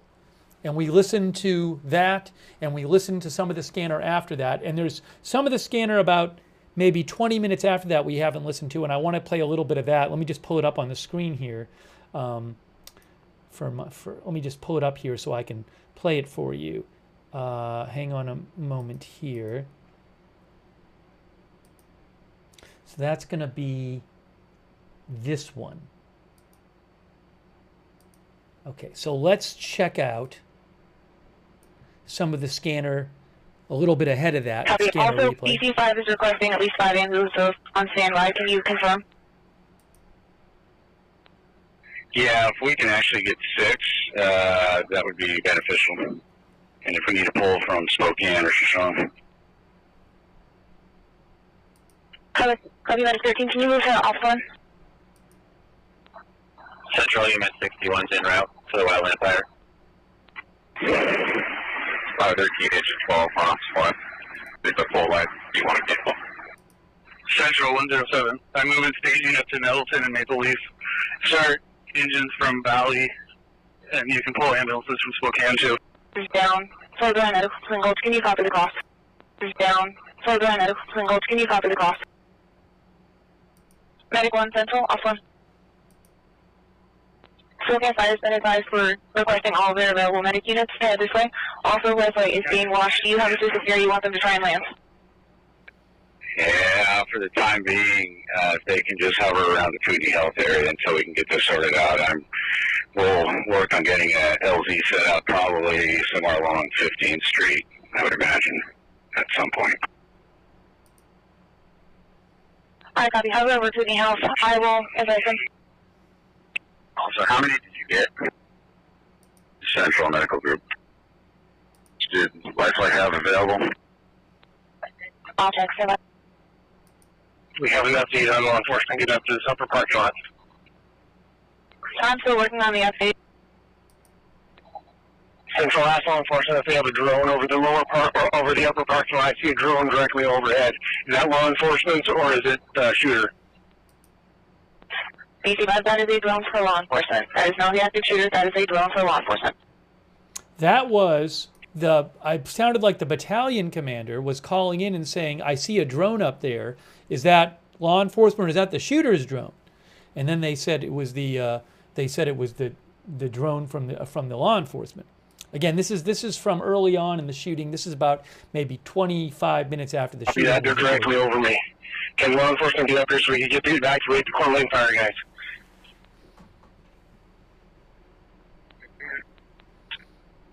I copy. Medical on Central. Go ahead. Can you confirm which ambulances are at the staging area with you? I'm working on that. Give me about 2 minutes and I'll get that for you. Copy, thank you. Central from BC5, if you get with law enforcement, there could be some tactical vests, some RCF vests, and one of the fire units down there. They can bring it up here. I could help evacuate out. We've got at least one Coeur fire that's wounded that needs out immediately, and I'm not sure about the other one. I thought we were requesting tactical vests to help get them out. One wounded that needs help immediately. We feel better if a deputy could come up here too and at least park in front of the Coeur d'Alene unit because there's somebody there that we really need to help. I copy. I'm relaying it over to Central Medical 11. Medical 11. Medical 11 is clearing the hospital. We're staging for down to Pincos.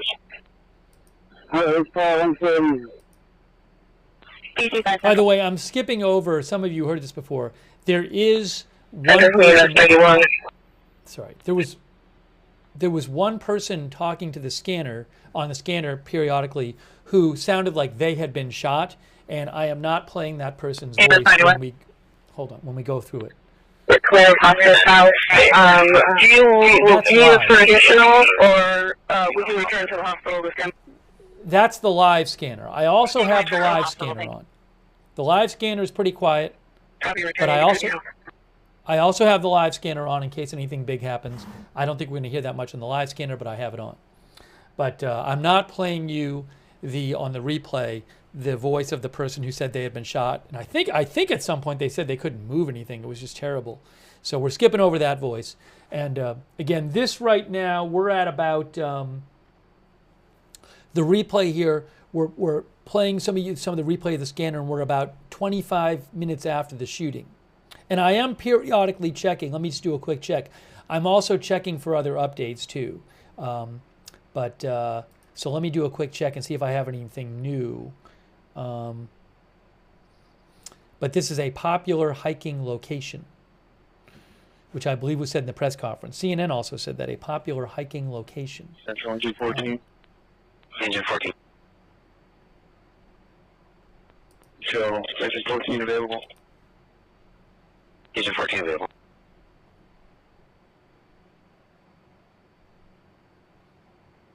And this very well may have been intentionally set, this fire, to attack the firefighters, which is just horrific. Let me just do a couple more checks here. To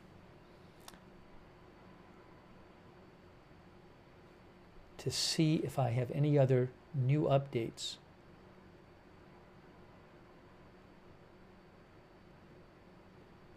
You can write to me at Lookner on X.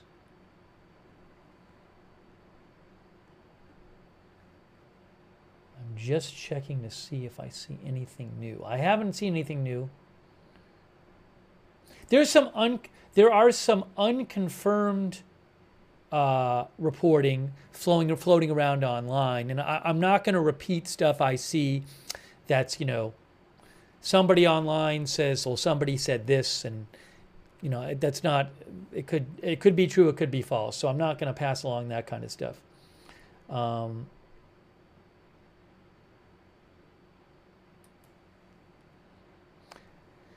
Last we heard from law enforcement, they were still the press conference that was like 2.5 hours ago, I think now. 2 hours ago, they said they were still taking fire. Police were taking fire from the suspect or suspects. 61's going to be back at Lancaster 95 staged. 61 Stage Lancaster 95.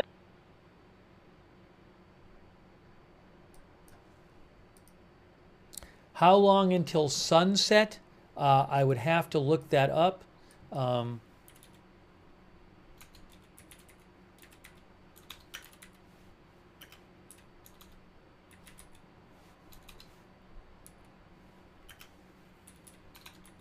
Some of you have probably looked it up already. It is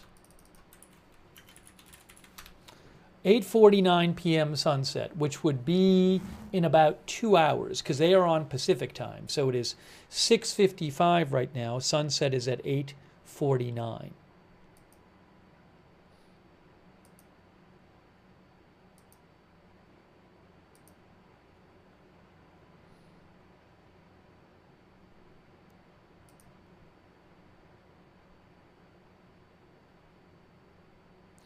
And is this, we don't know if it's one or more shooters.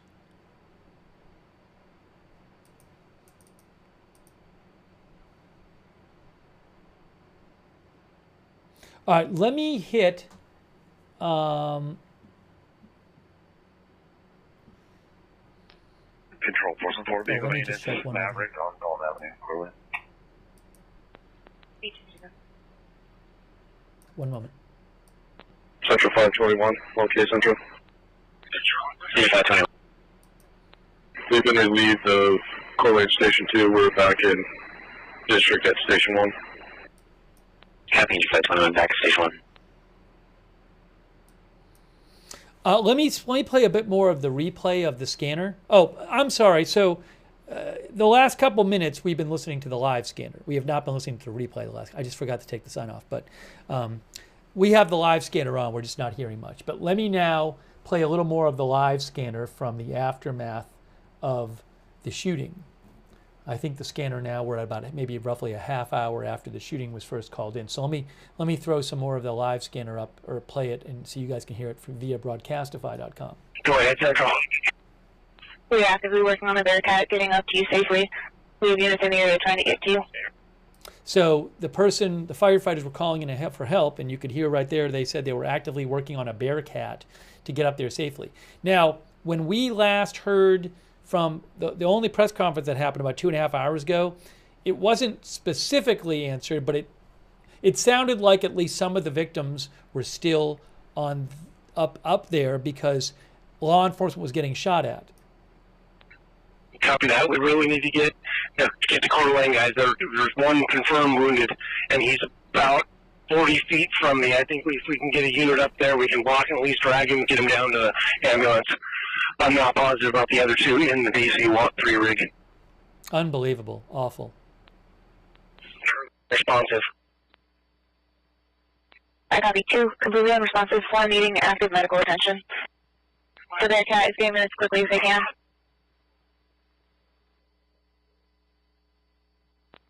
I really don't care if it's a Bearcat or a Ford Pinto, but somebody really needs to get up here and get us some help.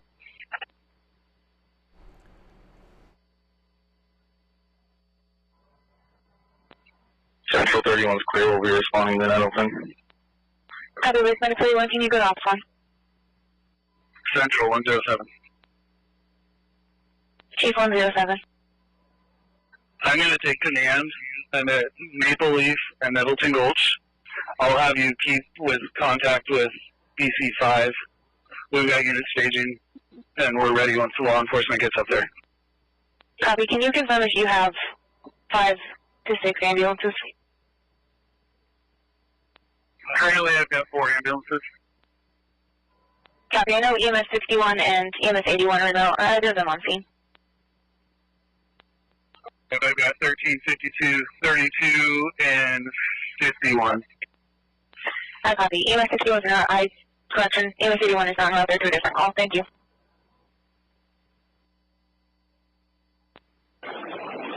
I have something, 11 en route as well. Central, you can show 11 en route as well. So, we may have just heard a couple words. I'm trying to avoid playing anything. Child in the backseat hanging out of the car. That's live scanner. 90s Toyota Camry 10, Idaho plate, King, Adam 448. That's live. What you just heard is live. I'm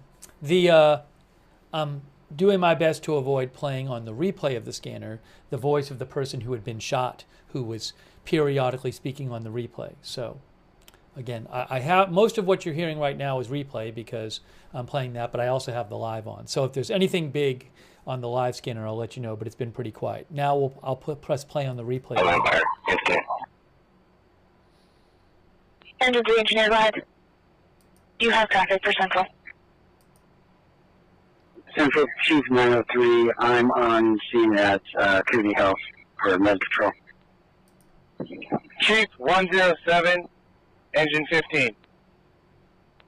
107. If you can, send me 2 ambulances, and I want them to stop and turn around just prior to the lower parking lot. Copy. I'm sending you 52 and medic 13. They're going to stop and turn around at the lower parking lot. Correction. The turn before the lower parking lot. Copy. Confirming. Break from Central. There's more shots being fired. Okay, that's interesting. That's very interesting because I hadn't listened to this part of the replay before. This is about... That's live right there. We just heard on the replay... Man, that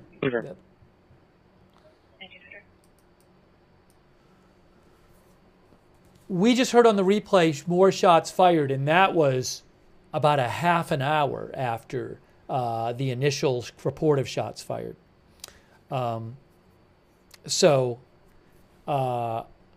This broadcast is live, but again, I literally have it on it literally says on the screen right now, playing now replay of scanner traffic. So I hope there's no confusion. There shouldn't be any confusion about it. But when there's something live, I'll tell you that the live scanner is saying it. But otherwise, it's replay. But I'll play that again, but you know, it's not surprising to hear this on the scanner because police said in the press conference they're still taking fire from the suspects. But it's quite striking there to hear. I mean, that's about a half hour in after the first shooting reported, and they just said more shots fired. So let me, I'll just play that little bit again and go forward. Copy, confirming. Break from Central, there's more shots being fired. Break from Central, there are more shots being fired. No law enforcement on scene. Wow. To notify Kootenai Health of the situation, let them know we may be having multiple patients transferred to them. Okay. Central 504 on 2. 504? 504 can be responding to the staging area to tie in with the one. Copy that. Chief 504 Central, just info the Chief 107 is going to be on Ops 1. Thank you. Command, Medic 11, for stage. Copy, Medic 11, I want you to turn on to Maple Leaf, get in line behind Medic 61. 11 copies.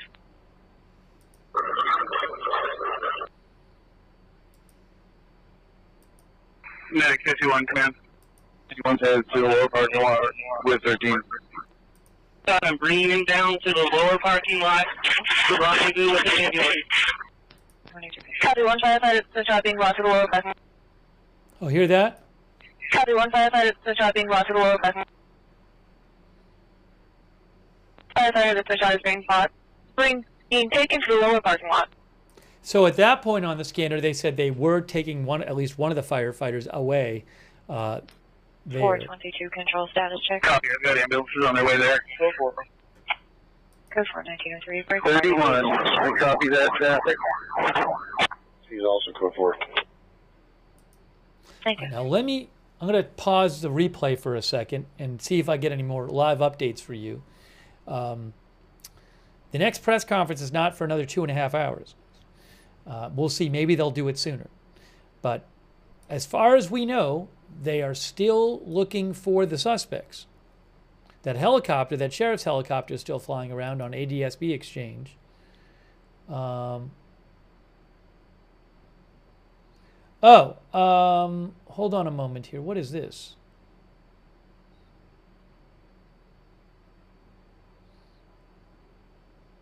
Hold on.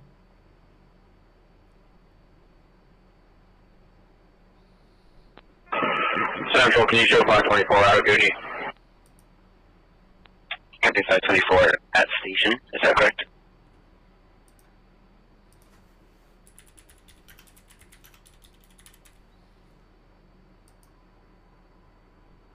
Copy 524 at Kootenai.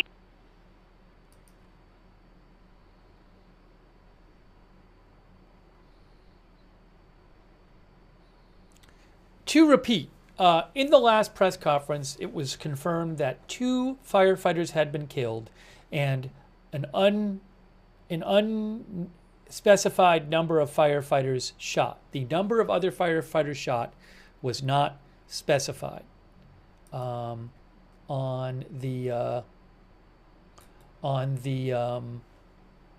press conference. We did hear from a large firefighter union, the IAFF. They said that 2 firefighters were killed and a third remains in surgery. That was the IAFF who said 2 were killed and a third remains in surgery. As to how many total were shot, we just don't know. I've seen numbers being thrown around online, but they're just unconfirmed. So we don't know that right now.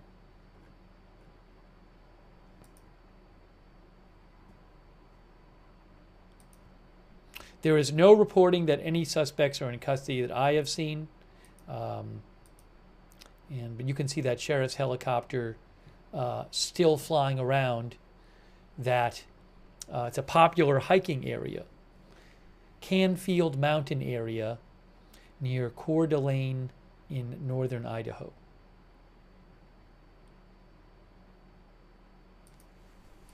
Why someone do this, I cannot tell you. Who is the person or people who did this? What were they thinking? I have no idea. We just don't know.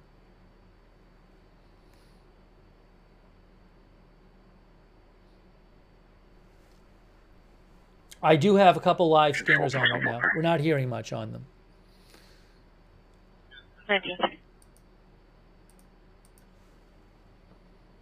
So I've periodically been playing you some of the replay of the scanner traffic so we could catch up and hear that. Medic 34, engine 521, Bravo Trauma, 9711 North Ptarmigan Drive, Ops 2. Medic 34, engine 521, Bravo Trauma, 9711 North Ptarmigan, Ops 2.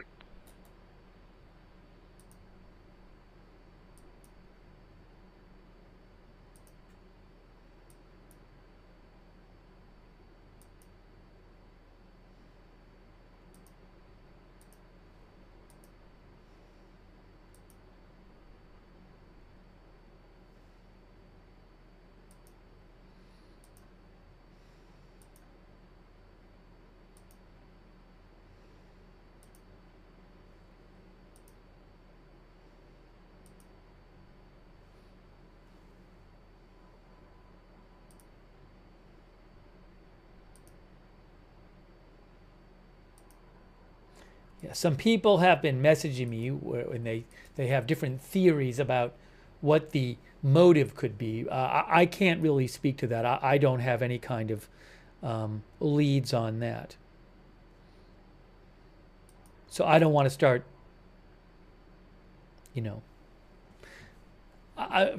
to me, I just have no idea. So I'm not going to, I'll leave it to you to theorize about it.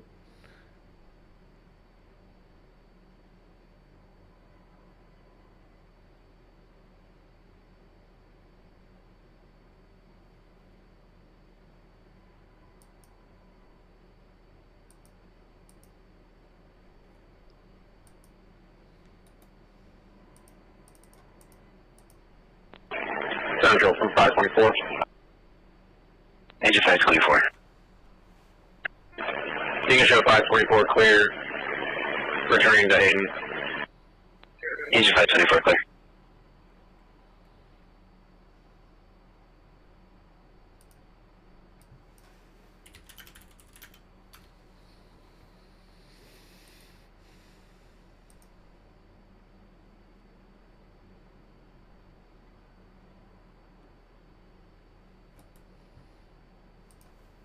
All right, let's, so right now the current local time is 7:10 p.m. So the shooting was first reported about 5 hours ago. Shooting was reported, about 40 minutes after, the fire was reported. And the shooting was reported about 5 hours ago.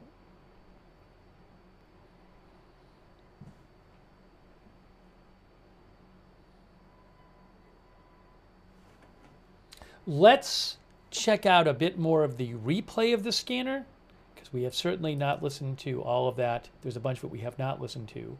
So I do want to check and see if I can get you any updates, or what we hear on that.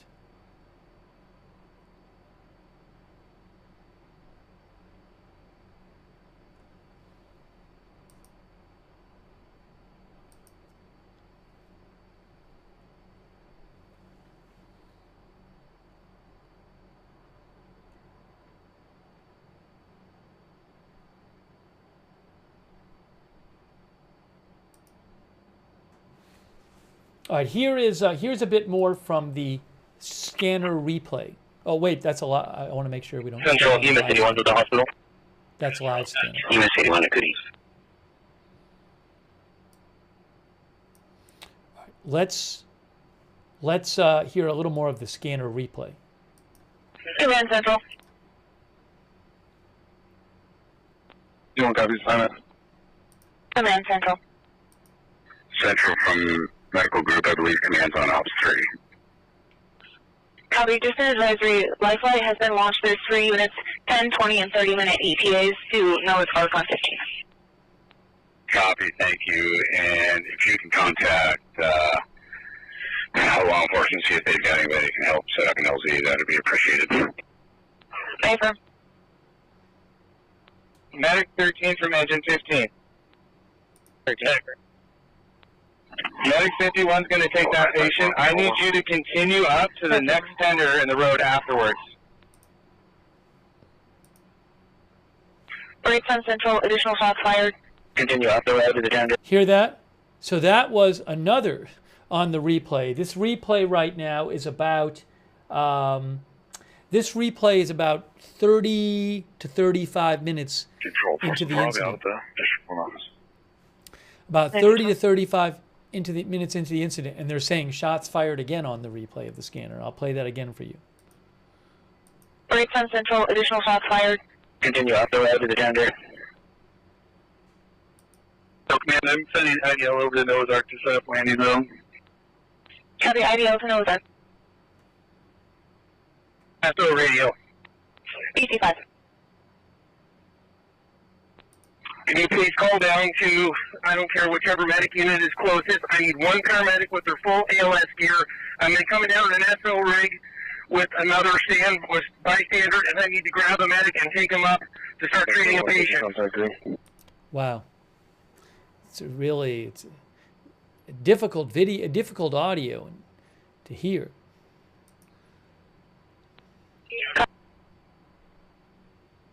Have them ready to go when they see me. I'm backing down now in law enforcement rig.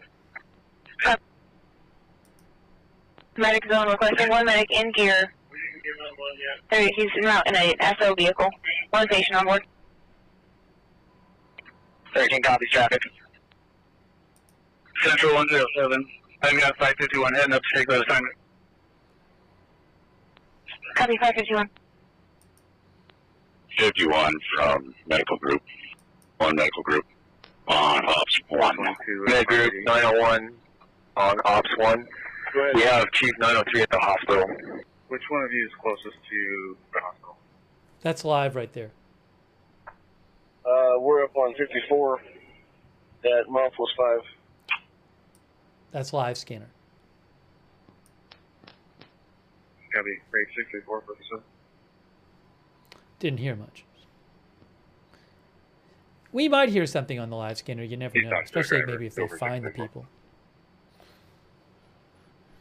Copy. 674 is requesting myself and at least one other person. We're going to do a procession from the hospital to Spokane for the 2 fallen firefighters. Wow. Did you hear that? That's from EMS 91. EMS 91. 954. 954. At it where we fired for a minute. 1914. They're talking on the live scanner 588 will be clear from here and en route to the hospital. This is about doing a procession to Spokane for the 2 fallen firefighters. They just said that on the live scanner. That's what they were just talking about. That's the Idaho State Police live scanner. 546. Just entered Kootenai County. Is there a place I need to stage or a point of contact I need to get a hold of? Can you landline dispatch? Anyway, so they just said that. So I sounded like they were doing a procession to Spokane. Now,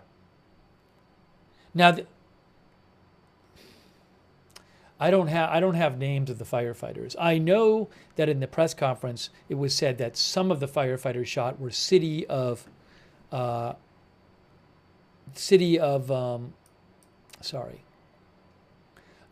d'Alene firefighters. I don't know if all the ones shot were city of Coeur d'Alene firefighters. Just so you get a sense of where this is. Central from 524. Did you 524? So. Can you show 524 out of service for a detail? It's northern Idaho. Correction, agent 524 out of service detail. This is not replay, by the way, scanner. Northern Idaho, close to the Washington border, and it is roughly, looks like about 25 miles or so from the scene of this to Spokane, Washington.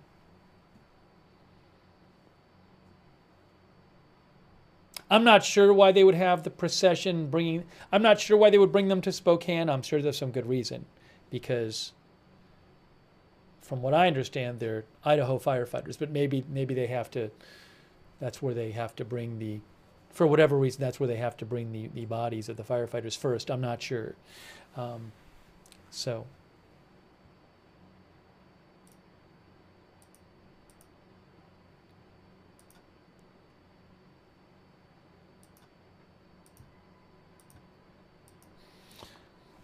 Okay, so I'm periodically checking for new updates here. Oh, I just saw something new.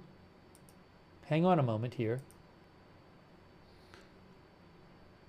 Hey guys, no-fly zone on Canfield Mountain. No-fly zone on Canfield Mountain. Let me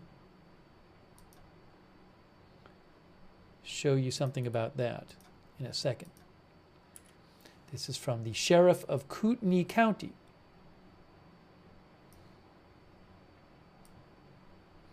Due to the ongoing incident on Canfield Mountain, the area has been designated a no-fly zone, including a strict prohibition on drone use. Unauthorized aircraft or drones in the area pose a serious risk to firefighting and law enforcement operations. Residents and the public are asked to respect the airspace restrictions until further notice. Thank you for your cooperation in ensuring the safety of our emergency personnel.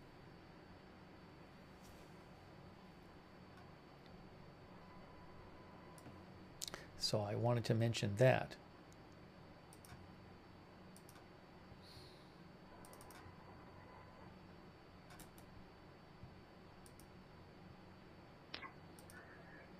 Control 634.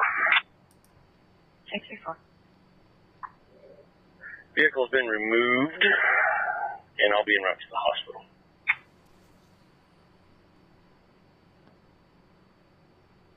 Thanks for your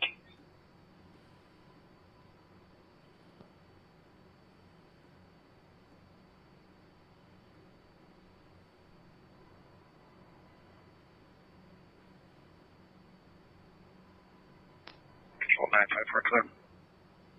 1990.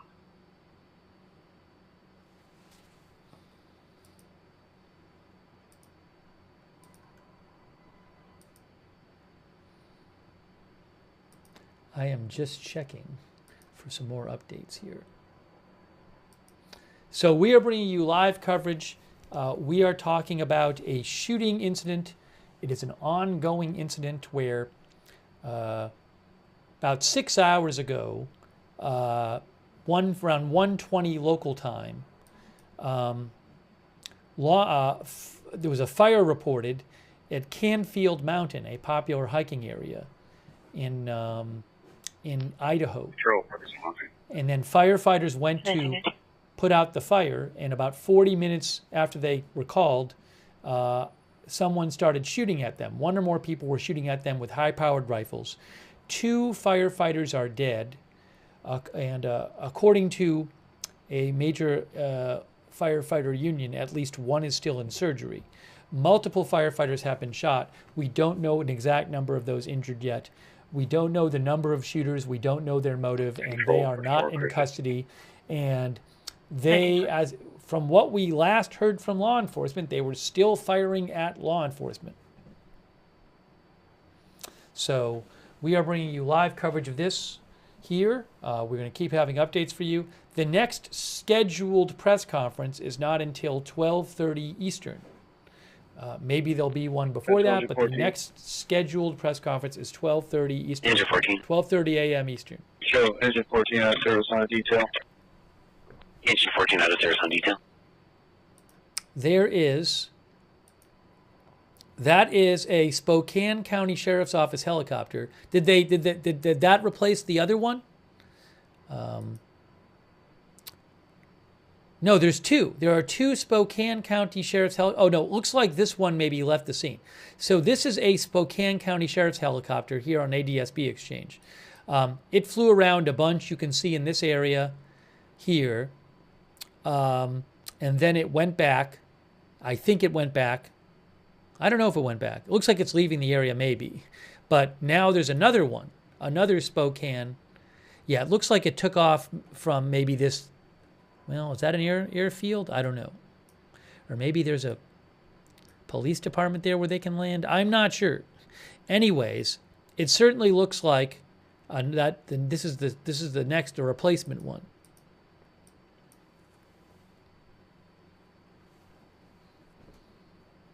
And that's the area there. Those are the 2 and then there's another helicopter here. That is a life flight helicopter, is now coming into the area. Now I wonder if so that's Spokane here, first of all. So I wonder if the life flight helicopter are they picking somebody up from here, or are they going to pick somebody up from Spokane area who's already been, I mean, it might be unrelated, but it might be related. So there is a life flight helicopter on its way into the area, it looks like.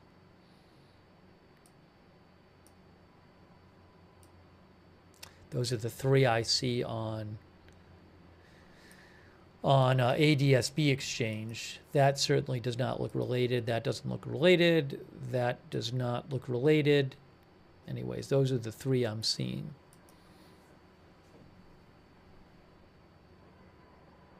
One of our viewers, Eth, thinks that is the staging location for the helicopters. Perhaps it is.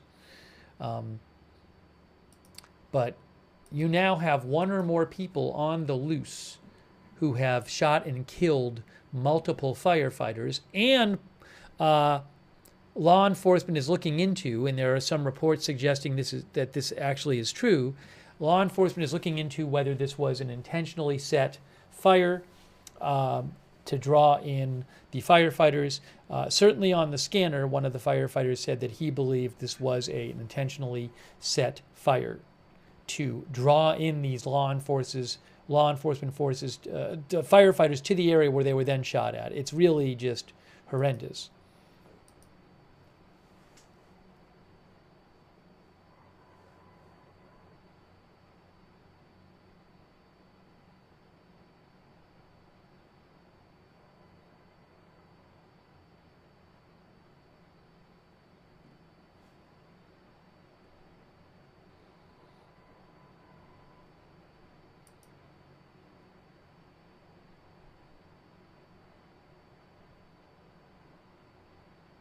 Oh, by the way, Derek Ellis sent me something.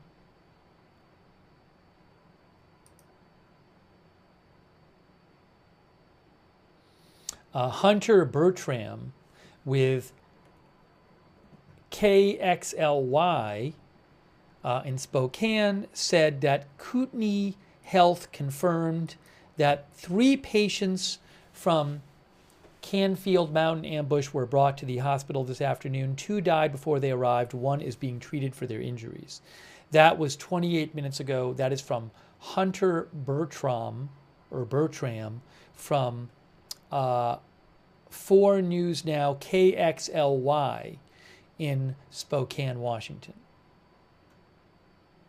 Thanks, Derek, for mentioning that.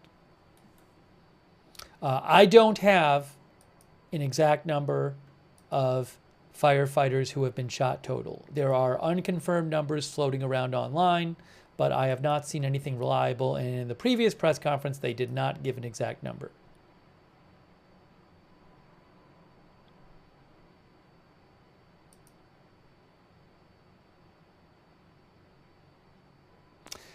By the way, this is unrelated. Everybody should follow Rescue 3 and change directions. That's a live scanner right there. Units control, you can move back over to control 2. I just saw this. Olya Scootercaster reports that 2 people were shot outside of the historic Stonewall Inn in NYC as Pride Parade celebrations ended. She says 1 person is in critical condition. I have no information that is some sort of targeted attack at the moment. It may be people who got into some dispute or something. So, but again, that's from Olya Scootercaster, who says 2 people were shot outside of the historic Stonewall Inn in NYC as Pride Parade celebrations ended. So I'll keep an eye on that story as well.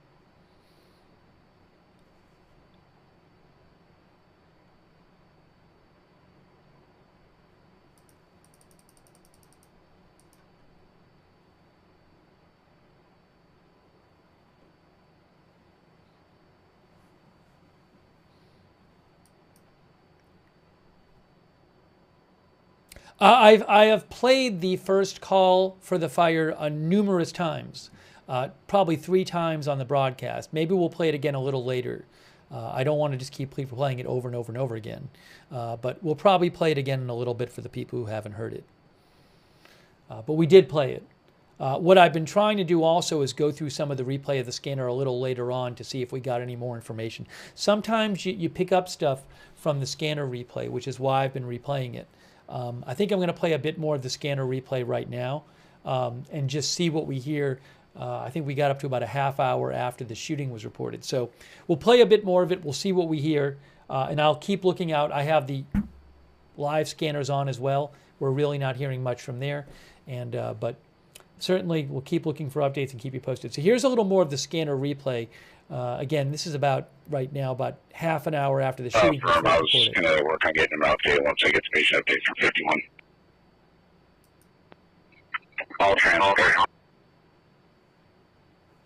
All transport units from medical group, we're going to be operating. Med group's going to operate off Ops 1.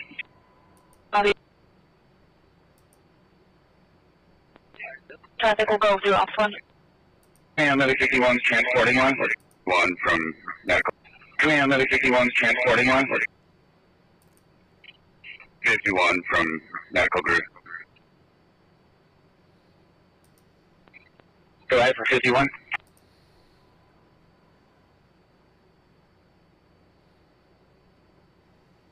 Medic 1 was after Central. 51 from medical group on Ops 3.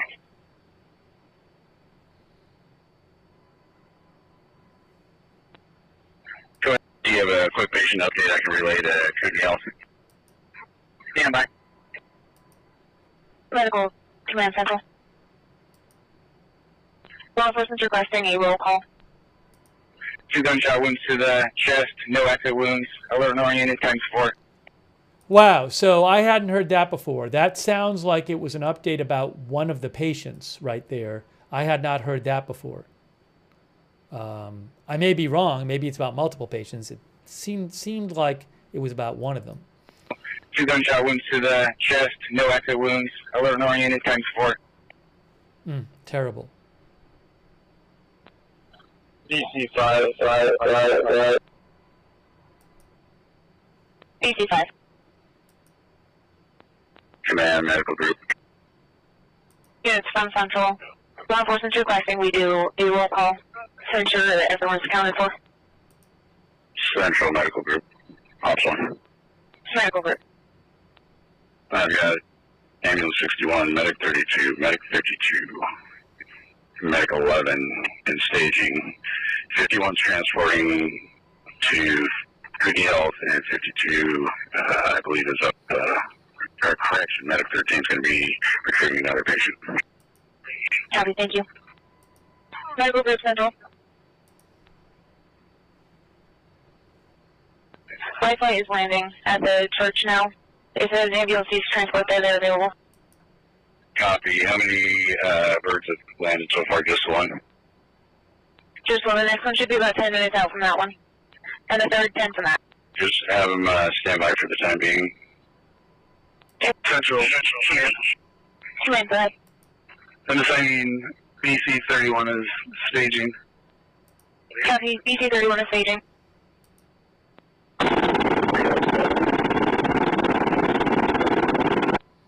Maybe a helicopter or something. Coeur unit, go ahead.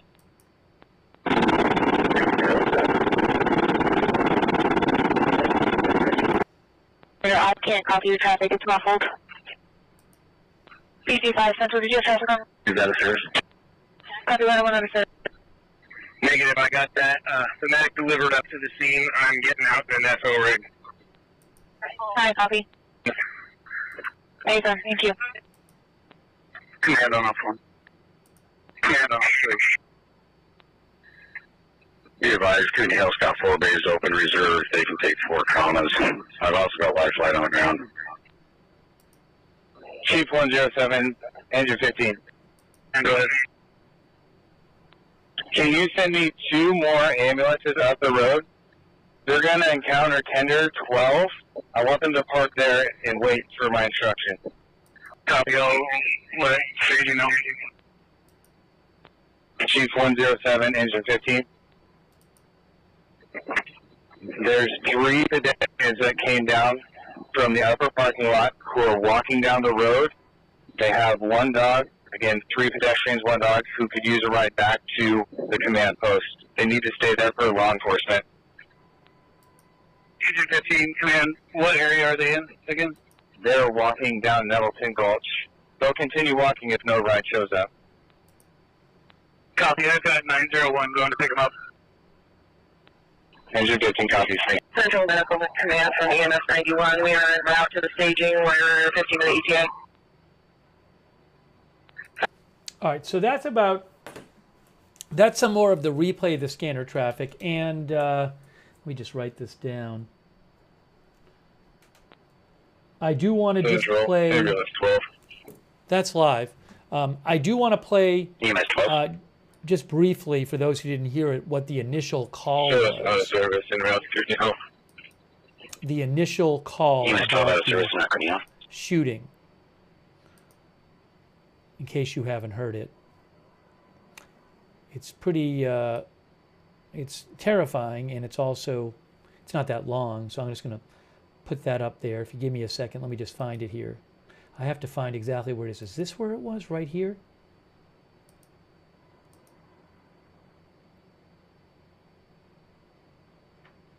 And why can't I hear that? Oops. Everybody shot up here. All right. So this is a replay of when the firefighters first reported the shooting right here. This is a replay of that. Central BC5, Central BC5. BC5 off state. Send law enforcement right now. There's an active shooter zone. They're shot. BC3's down. BC1's down. Everybody's shot up here. Law enforcement, code 3 now up here.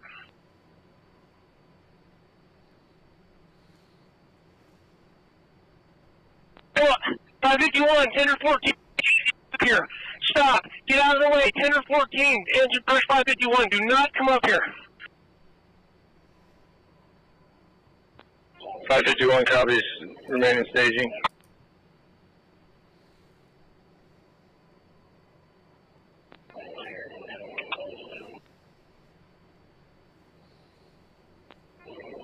Central from 551. 551. Can you get an ETA on my flight, please?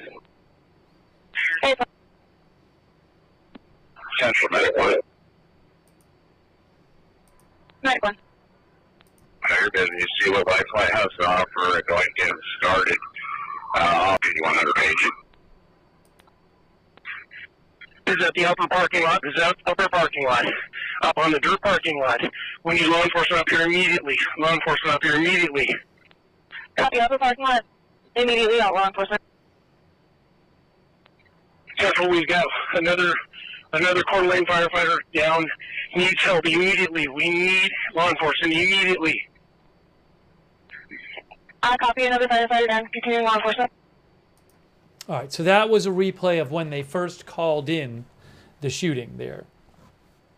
But really terrible. They went up there to fight the fire, and one or more people just started shooting at them. And the search continues for these people. At least 2 dead. Well, 2 dead. We know of 2 dead, 2 firefighters dead, and one reportedly in surgery, and possibly a number of others, but we don't have an exact number.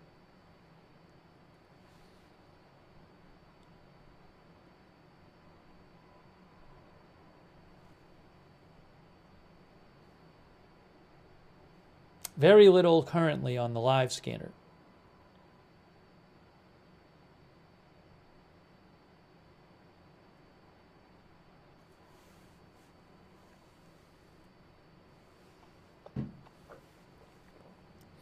One of our viewers said the chopper is scanning the woods. That is a Spokane Sheriff's Office helicopter.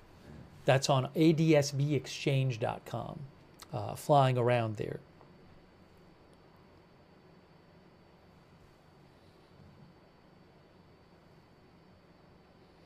Thank you so much to our moderators, Beth Mythical, and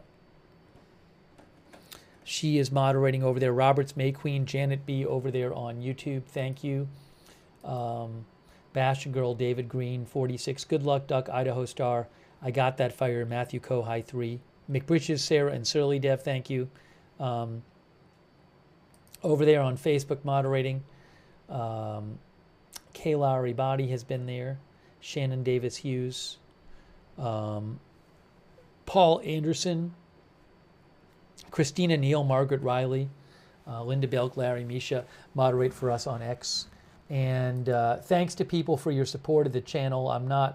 Usually I would be kind of naming people by name periodically, but because of the nature of the stream, I'm going to continue focusing on the breaking news. I hope that's understandable, but I do very much appreciate you supporting the channel.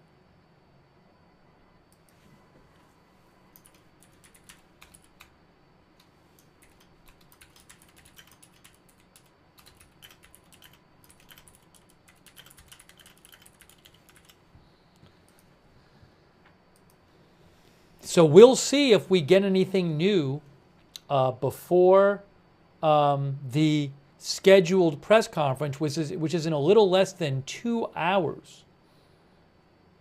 Seems, I mean, in the absence of, I'm just assuming in the absence of anything else, I'm just assuming that the manhunt is going on. And I mean, you're looking at let me just show you this area we're talking about here on Google Maps. But I mean, this is the shooting, roughly speaking in this area here. But I mean, if you just look on Google Maps, there's a lot of trees and mountain area, you know. Look, there's like a side view there, you know, but it's a wilderness area, or you know. EMS 53 Central Ops 2. So, yeah, I don't know if the people went up into the mountains or hills, but there is a lot of green going to the east. That's a national forest. There's Coeur d'Alene National Forest here. These are national forests up here. Idaho Panhandle National Forests. So you can imagine it being a difficult search area.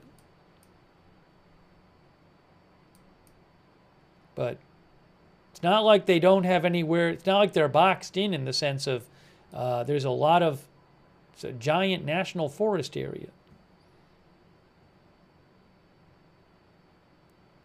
There are federal law enforcement there. Local, I'm sure there's state as well. Medic 53, you have traffic?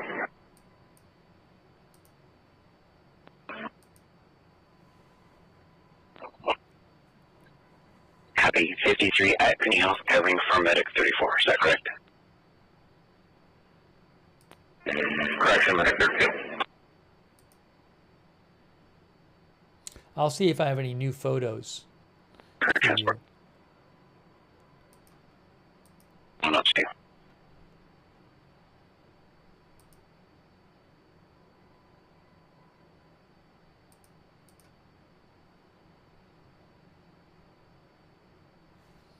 Give me one moment here.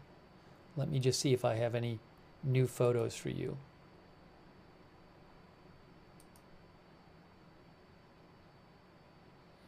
That looks like the same, but let me throw this over here.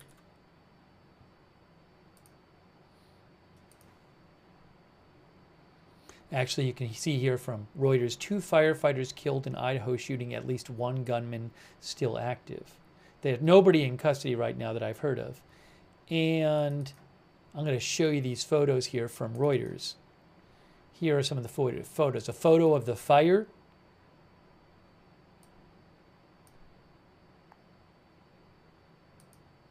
And here's some photos that were Reuters took in the area there. Some of the law enforcement vehicles. That says Kootenai County Police.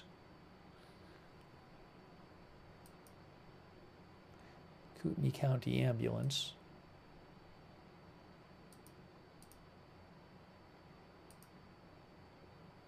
I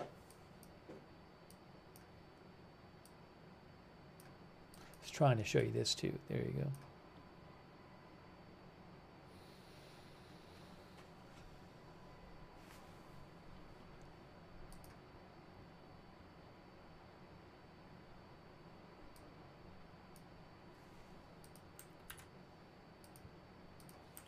Put the flight tracker back up.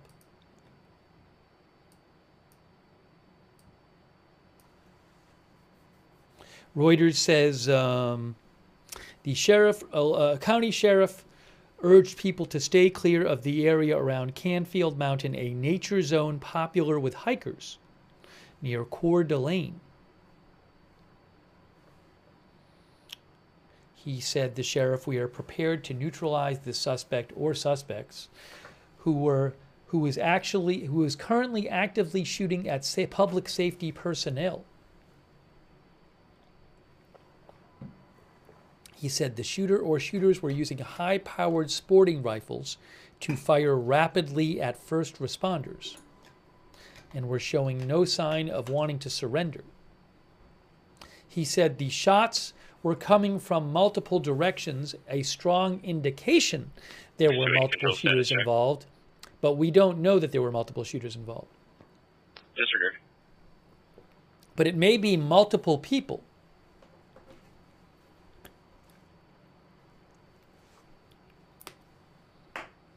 All right, hang on. Is there a new report? Hold on a second.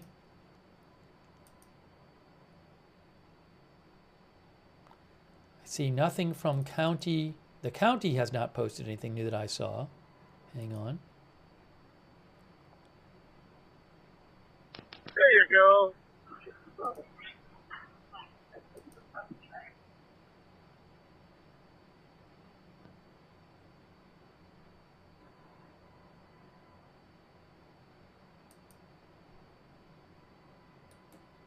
Has the county posted something? I just checked the county page. Hold on.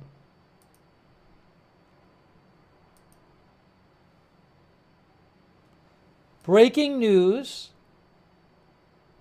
Hey guys, breaking news. Brand new from the county. Look at this. I'm reading it with you. Brand new from the county.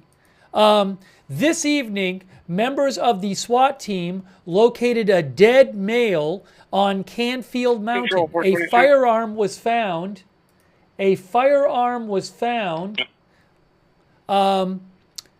Nearby. Additional info will be provided during the press briefing.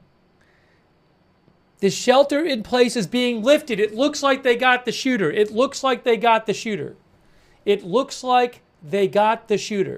The shelter in place is being lifted, but there is still an active wildfire. Wow, big breaking news. There is the press release.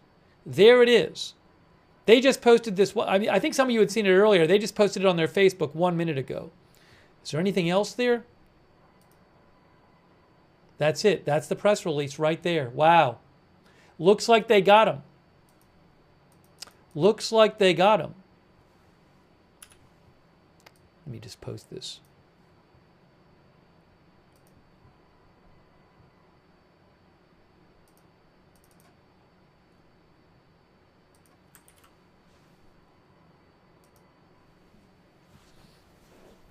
So let's read this again. But it looks like they have found the shooter. One person, it's looking like, dead. This evening, members of the SWAT team located a deceased male on Canfield Mountain. A firearm was found nearby. Additional information will be provided during the scheduled press briefing in an hour and 45 minutes. At this time, the shelter in place is being lifted. However, there is still an active wildfire on the mountain. Residents in the area are advised to be prepared and ready should further action need to be taken. Follow official sources for the most up-to-date information. So, this suggests to me that what this suggests is that I can't imagine they would lift the shelter in place if they thought another shooter was running around. It wouldn't make sense. So the only sense I can make of this is that they think they have everybody in custody. And since they only mention one person, my thought is that they think there was one shooter. I'm not sure, but they mention one person dead with a firearm nearby, and they say we're lifting the shelter in place. Yeah, some of our viewers think he took his own life. That certainly is possible. We don't know that for sure. Hold on a second here. Breaking update. Police say they have found a deceased male on Canfield Mountain with a firearm nearby, and they have lifted the shelter in place order.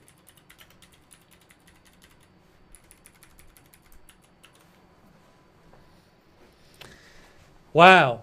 Wow, guys. So, again, that certainly looks to suggest that they have found the shooter dead. That's what it certainly looks like.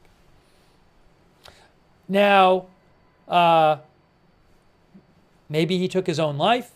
Maybe he was shot by law enforcement or somebody else. I don't know.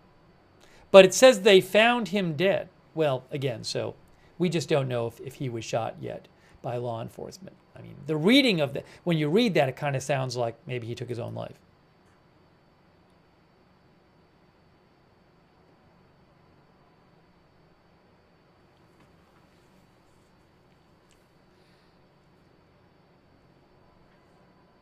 Wow. Big breaking news. Thanks to people in the chat. Some people in the chat had said they had were aware of this report, and I went online and I couldn't find it on their social media, and then it just popped up there when I was checking. So I appreciate the chat mentioning it. Police never said there were multiple shooters. They never said that. Police said there might be. Look, I said this. It still has not been confirmed. This certainly makes it look like there was one shooter, but I said this early in the broadcast. It's very common. I would say it's quite common when shootings happen that are big news to hear reports early on that it might have been multiple shooters, and then often it turns out to be one. I don't know why that is. Maybe, but it regularly happens. So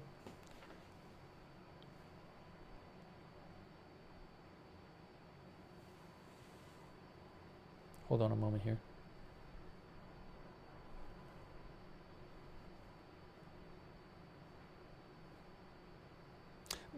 I got to put up the time of the next briefing. 4740 QP. Okay, so the next briefing,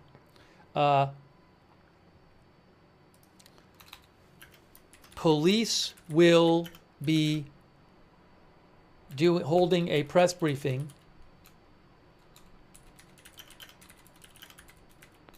Sorry, call that 3 Henry.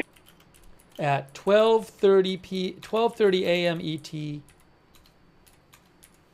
9:30 p.m. PT.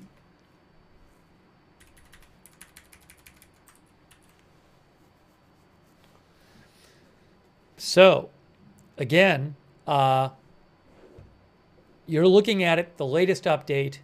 One deceased male found, a weapon nearby, the shelter in place lifted.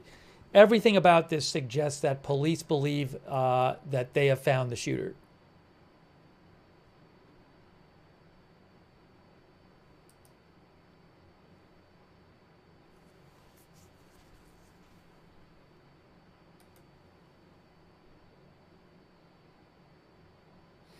The briefing is at... I don't need this. I don't even think I need that. I'm going to turn off the scanner. That's what I'm going to do. I'm going to turn off the scanner at this point. I don't expect to hear more on the scanner. So let me turn that off, and I'm going to put on the screen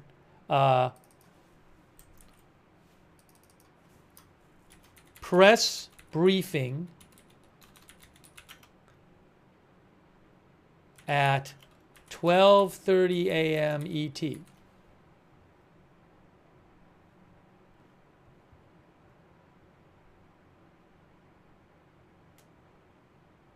Which is in 1 hour and 40 minutes. Is there any chance they do it sooner than that? I don't know. I don't think so, because it literally says they are press briefing at 9:30 p.m. local time. So, no. The current time there, because I looked in that county, is 3 hour time difference.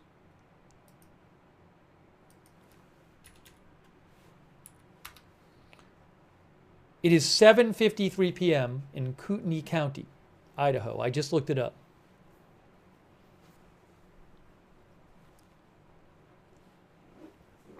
One of our viewers said, how can one shooter account for shots from multiple directions?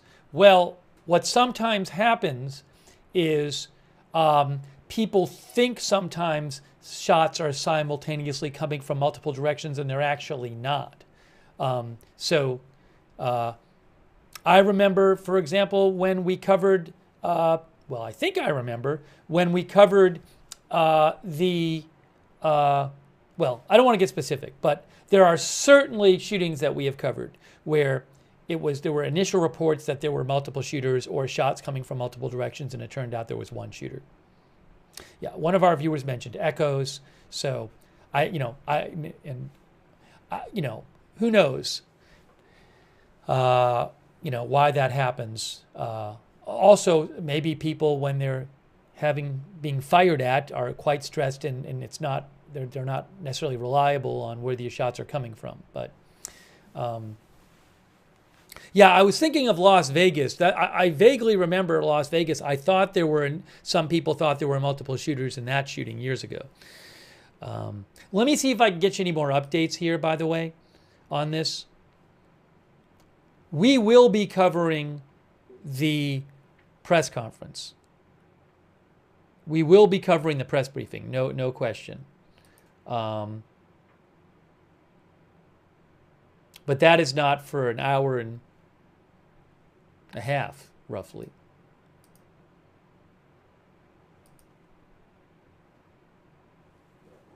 We'll take some more comments and questions from you guys. But this is certainly good news that they have lifted the shelter in place. The fire is still going on. Now, hopefully, I would assume that now that they have lifted the shelter in place, that they can get more fire resources up there, because previously they had said, the authorities, they're not going to send firefighting resources up there as long as it's an active, dangerous situation. The helicopter is still flying around for whatever it's worth. That is on ADSB exchange. I don't, still doing that.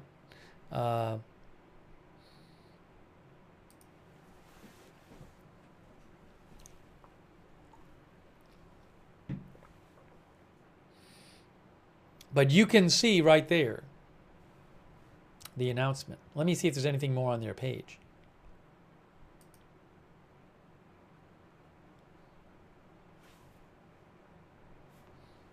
Hang on a moment here. Give me 2 seconds.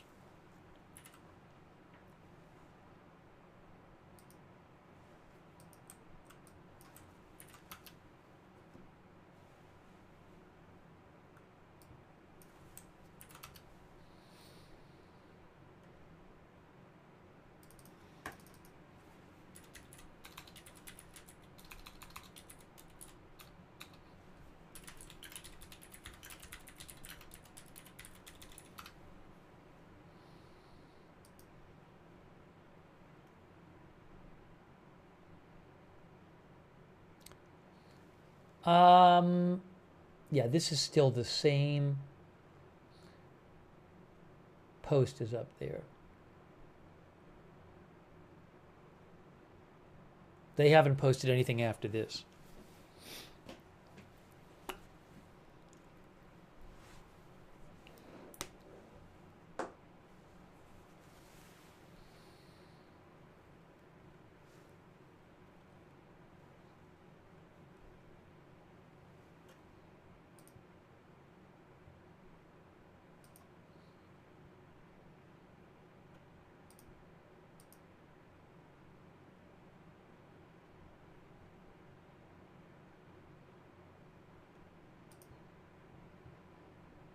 So again, big breaking news. A man has been found dead with a firearm nearby. The shelter in place has been lifted in Idaho, and it certainly looks like they have found the person who they think is the shooter.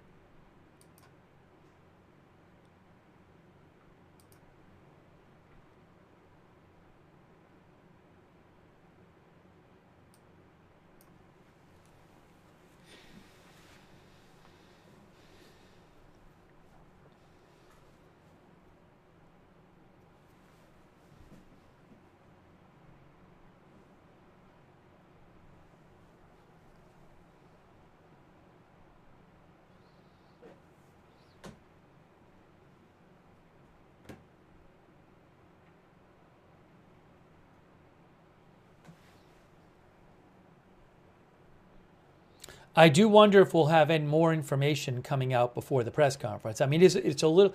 Look, it's also, well, no, because they already posted this press release, so they're not going to move up the press conference. If they hadn't posted a press release, I would think, well, maybe they'll move the press conference up. But I mean, it literally says it right there on the media release. So I think at this point we just have to wait for the. But let's see what else gets reported on this before. I mean, I'll be on the air until the press conference, so.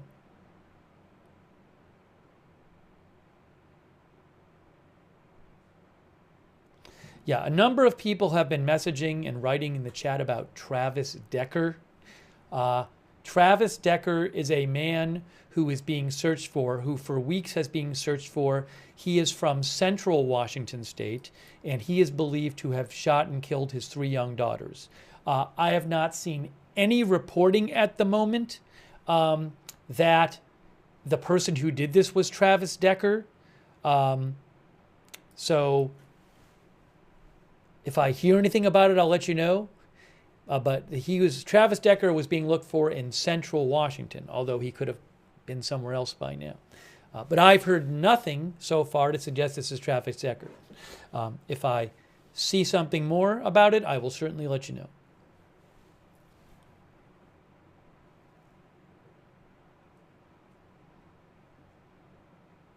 One of our viewers said, had President Trump released a statement? I'm not aware of it. A bunch of, I'm looking at his True Social right now. I haven't seen anything about it. I have shown you statements from people like Kristi Noem, DHS Secretary, Deputy Director of FBI, Dan Bongino, Secretary of Agriculture, I believe, Brooke Rollins, but I have not seen anything from President Trump yet. I'm not aware of it.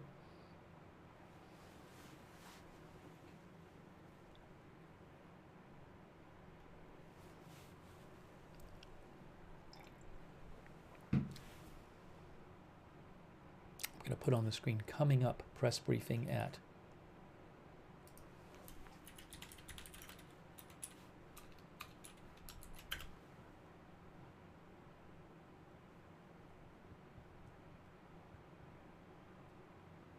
Let me actually. Sorry.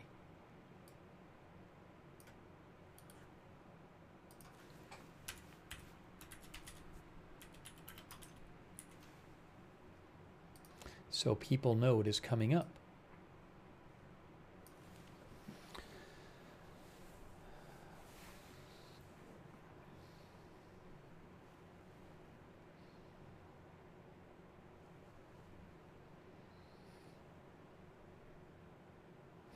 Oh, my head says sounds like a suicide. Yes, it certainly does sound like that from what they said, but I don't, you never know.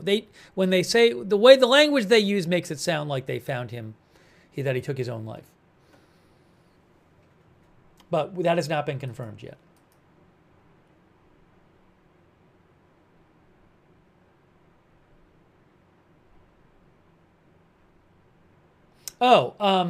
So we had heard on the scanner before that there was going to be a procession taking the 2 dead firefighters to Spokane, like a law enforcement procession. So, and I was saying, I don't know why they're going to, I'm not sure why they're going to Spokane. So Mary Sheridan, who is with KXLY, reports that the procession is going to take them to Spokane for their autopsies. That is why they're bringing them to Spokane, Washington for their autopsies. And she reports that a bunch of law enforcement vehicles are outside of the hospital getting ready to do that procession.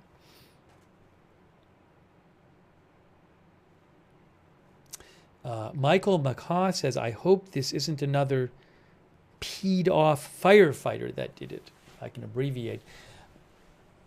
No idea who this man is who they have found. Is this somebody with a connection to firefighting? Is this somebody who had no connection to firefighting and was targeting firefighters? Is this person have do they have a criminal background? Is this person from the area? Is this person did this person post anything on their social media? Do they have any kind of political ideology? Do they have some manifesto about this? We know nothing about it. Nothing whatsoever.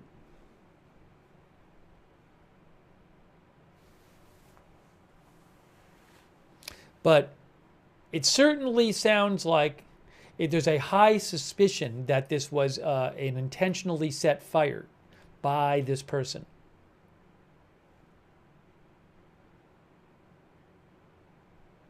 Suze says, so many questions, let's wait for the press conference. We will be carrying that for you. That's my intention. I'm supposed to have video of it.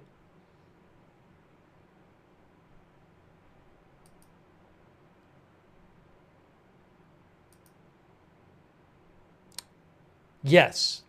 We will definitely have the press conference for you, video of it coming up.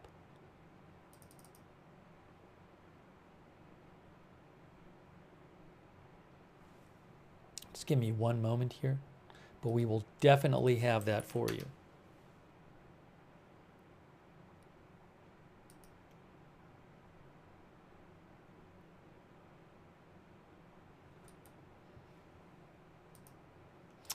I need to take about 1 minute because I need to take a minute.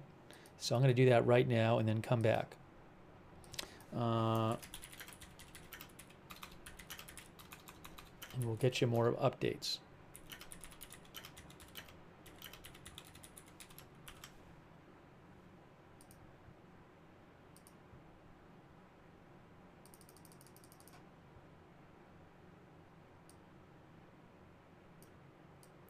Steve will be back in 1 minute. I don't know if I can get this out of the way. Yes, give me 1 minute. I'm going to come right back in 1 minute.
Thank you for your patience. I'm going to take off my headphones, my earbuds. We have about an hour and 20 minutes until this press conference. Again, it certainly appears that police have found, oops, I think I paused for a second. We have about an hour and 20 minutes till this press conference, and it certainly appears that police have found the person they believe is the shooter dead with a weapon nearby. So, and the shelter in place has been lifted. And so we are going to cover it. I'm going to take some comments. We're going to have live coverage for you of this press conference coming up.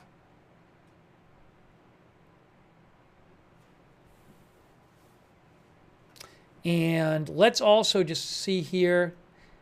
Oh, guys, the helicopter left. Well, how about this? The helicopter left. For the first time in hours, there is no helicopter flying over the scene. You can see it right there on adsbexchange.com. The helicopter, which had flown around, and it replaced another helicopter that had flown around for a while, for hours. It's been hours that there's been a Spokane County helicopter, a sheriff's office helicopter above the scene, and that helicopter has left, and I don't see any other helicopter there. So now it is, well, it's not dark. I don't believe it's even sunset yet there, actually, from when I checked before. So,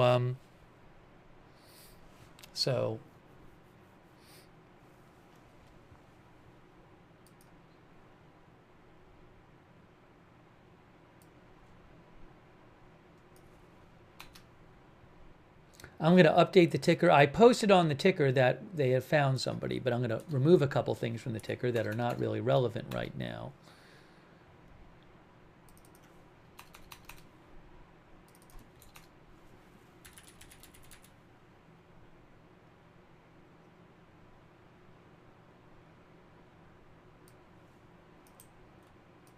Hold on.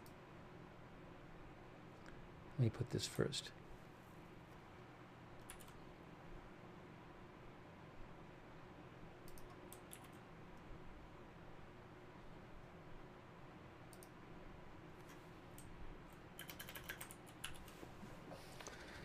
Okay.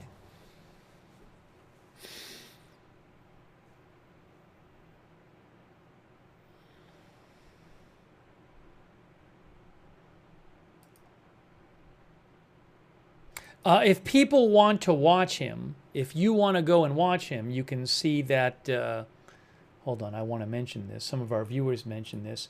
If people do want to watch him, you can watch the BC Preacher. It looks like one of our viewers said he was looking, looks like he's looking at some traffic, so maybe he's going to have a shot of the procession of the vehicles. Again, that's the BC Preacher on YouTube. He was the one who very kindly allowed us to use, I bought it from him. Well, I have to send him the money after the stream, but he allowed me to buy use of his footage of the first press conference, which was very kind of him. So you can check out his channel if you want, the BC Preacher on YouTube. He, from one of our viewers said he thought he was going to see the, I haven't been watching it, but he's looking at some traffic, so maybe he's trying to get a shot of the procession.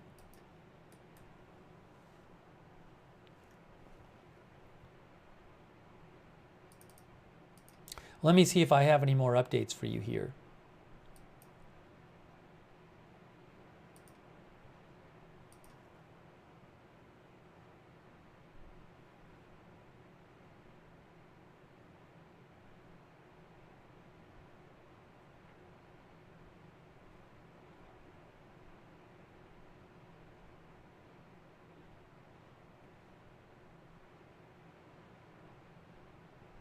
Oh, by the way, Hunter Bertram with this is a local news outlet in Spokane, KXLY News.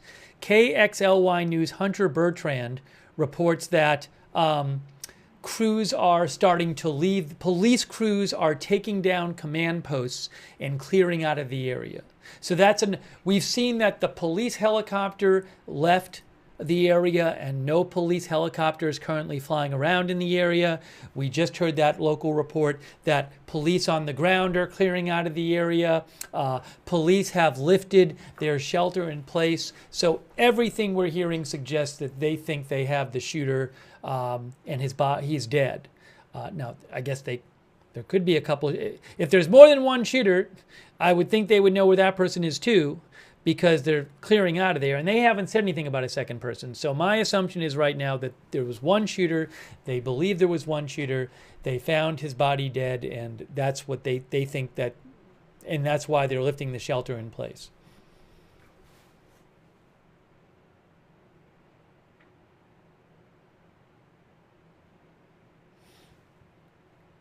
But we're going to find out when they do their press conference.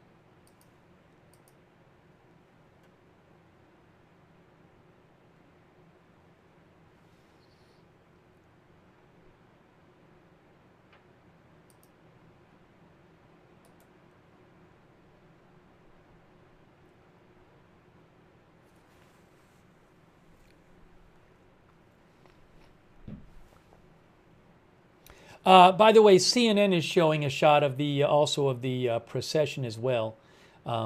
My guess is maybe there might be other outlets showing it too. But I don't believe I have live video. Well, it'd be a different stream. I'm not going to bother with that right now. You can go to, is the BC Preacher showing it? You can go to his stream. Go over there and check if he's showing it right now. No, I don't see it on his stream right now. Maybe he showed it before, or we'll show it after. But anyways, I am seeing one news broadcast showing the procession for the 2 dead firefighters who are reportedly being taken to Spokane for their autopsies. Yeah, guys, the shooting area is Pacific time. I have looked it up multiple times. You can just Google it, and you can see that the local time at the shooting area is 8:15 p.m. Eastern time right now.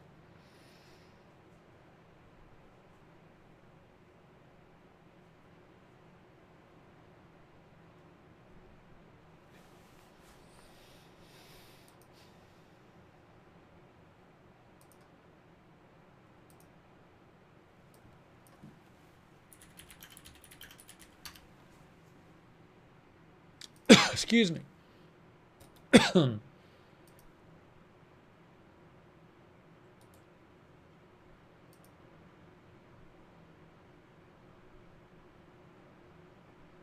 I mean, I can show you. This is a U.S. Department of Transportation time zone map. I mean, just look at it. It's from the internet. U.S. Department of Transportation. See, the red is Pacific time. There's the red. Coeur d'Alene, it's in Pacific time. It's in the red. So those who keep messaging me, insisting that it's mountain time, you can check the internet for yourself and see that it is Pacific time.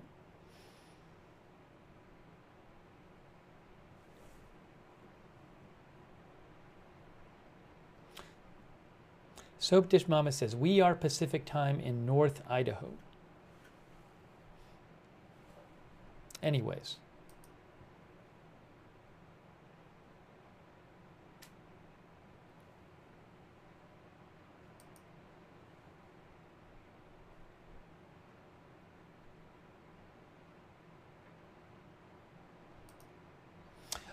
Just a little update here from the Sheriff's Department. Let me just show you this real quick. They said there's still a fire going on. There is still an active wildfire on Canfield Mountain. Local residents should be prepared and ready in the event that the situation escalates. Please continue to follow official sources for accurate information.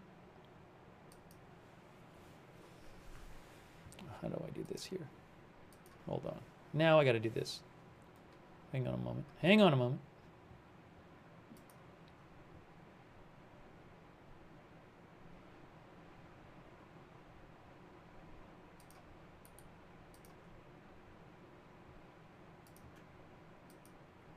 There we go. We'll leave that up on the screen for you. Hang on a moment here.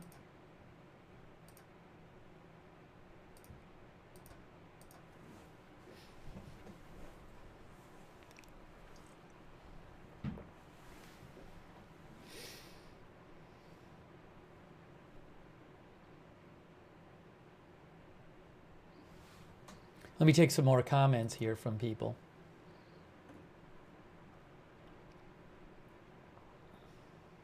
Deborah Behrens, our viewer, says, I hope it was only one person involved. Let me say a couple of thank yous to people, too. I want to thank our moderators who've been here. And again, we're going to be showing the press briefing.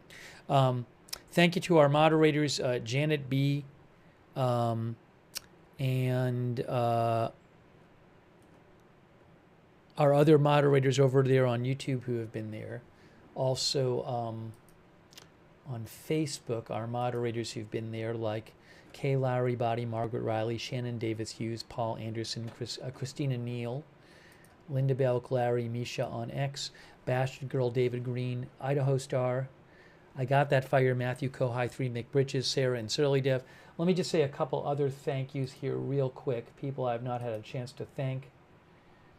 before, let me just say, thank you for your support of the channel. Let me just give a couple quick ones here. I'll have to give some more later. But just to name a few, Florian Meyer, Mythisex, 390 Razor, No One to No One, CJ Breaks Things, Gold Dust X818, Jenny Ann, Top Cat Tom, Long Range Precision. Let me see the name there. Long Range Precision Shooting, Sparky Pilot, A Bit Wrecked, Crazy Yoda. I'll give some more later. Also, Michael Burmester, who gave a bunch of people memberships in the chat. Thank you, Michael Burmester. I owe some more thank yous later. OPLL Man on Twitch, Mag Rust, Who Shot JR, and I'll say some more later. And, sorry, Catherine Warner and Fred Witherow. All right, let me see if I have any updates for you. We have about an hour and 9 minutes until the press conference. We're going to be bringing it to you. We'll see what the police have to say. Will we hear any reports before then? I don't know.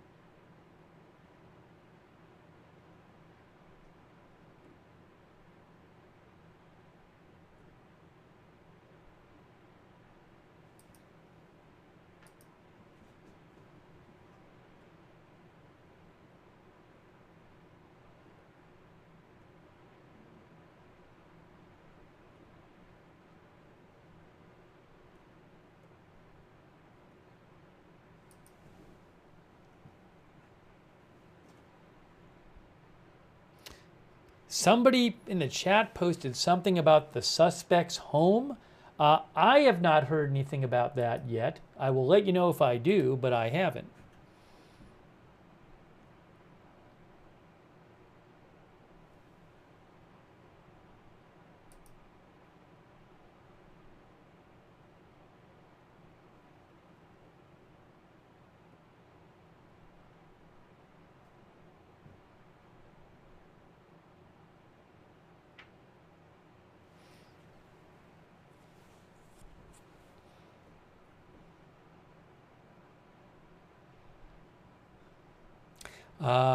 AMR says, how do they know there are not multiple shooters?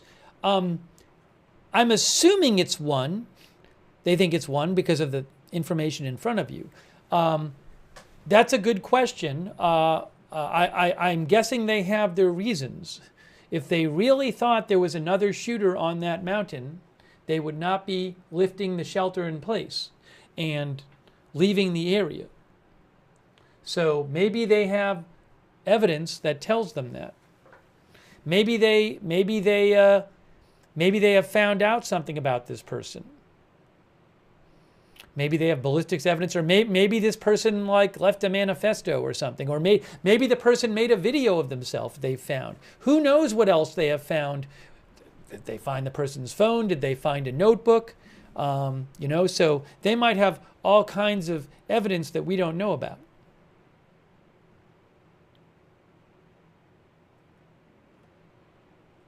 Popuco says, made a vlog. I haven't heard that yet.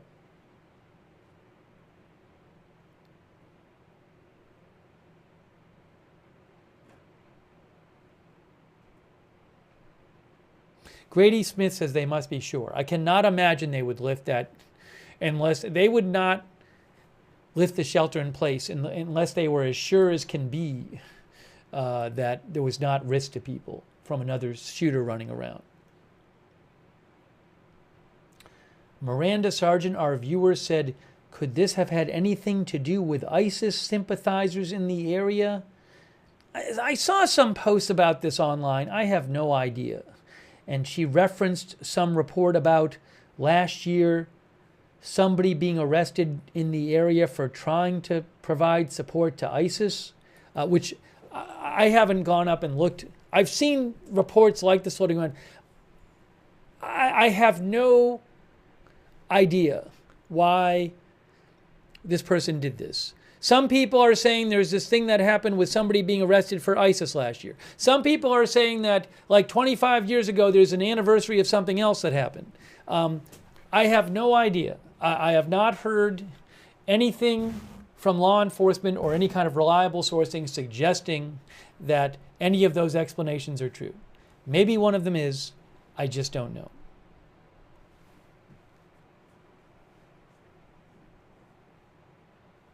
Thank you, Miranda, for writing in, though. I appreciate it. I just, there's all these theories floating around. And to me, one is as good as the other right now. I mean, we just don't know.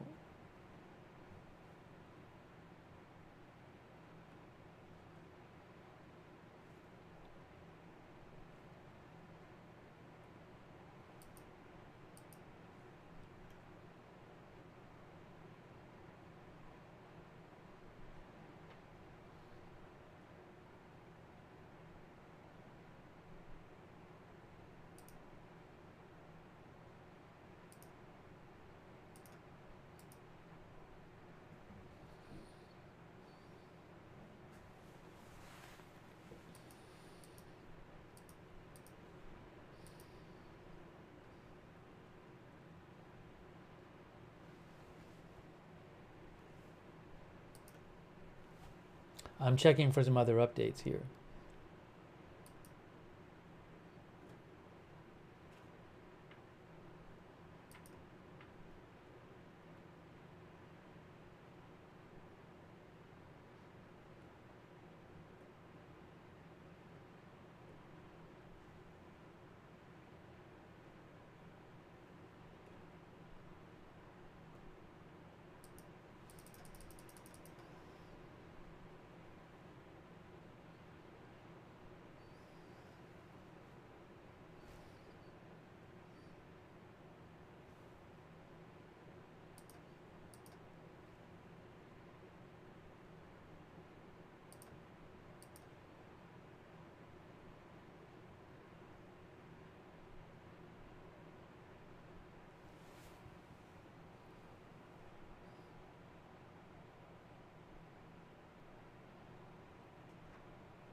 I don't even know if I should check. I mean, I have it literally on the screen, the press release. I have it in the red ticker, what the press release says. I can't even say right now that this is, I'm pretty darn sure it's the suspect, but I can't even put up a headline that says suspect dead because the police haven't officially used the word suspect yet. So I think I'm just going to leave the headline as it is. I mean, at a certain point, if people can read the headline, they can also read what's on above the headline, which is literally the announcement that they found a body and that they've stopped the shelter in place. So I'm going to leave it like this.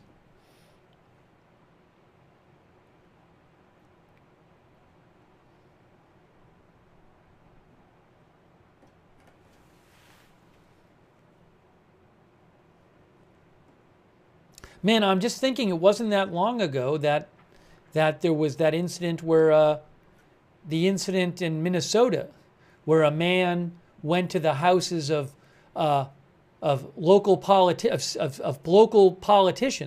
and shot and killed 2 of them and shot and injured 2 others.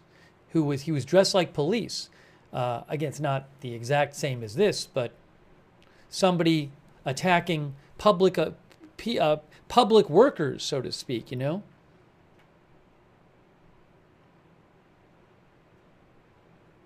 And now we have this. Mike on X thinks that the suspect was known to police.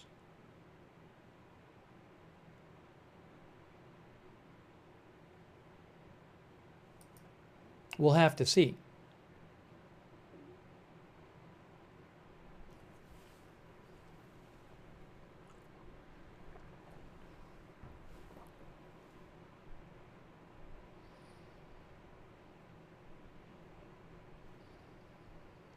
1 hour until the press conference.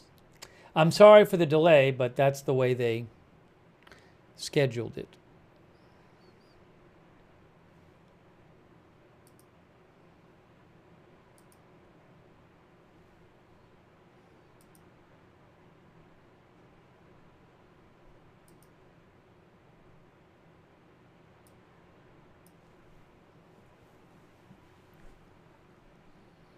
No, I have seen no reliable reporting whatsoever of a name.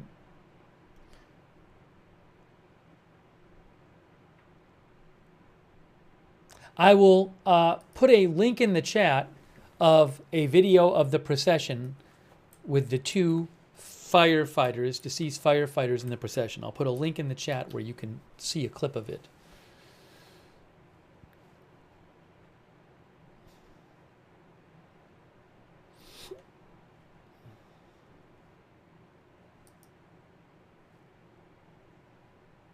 I know people would like more information, but we'll have to wait.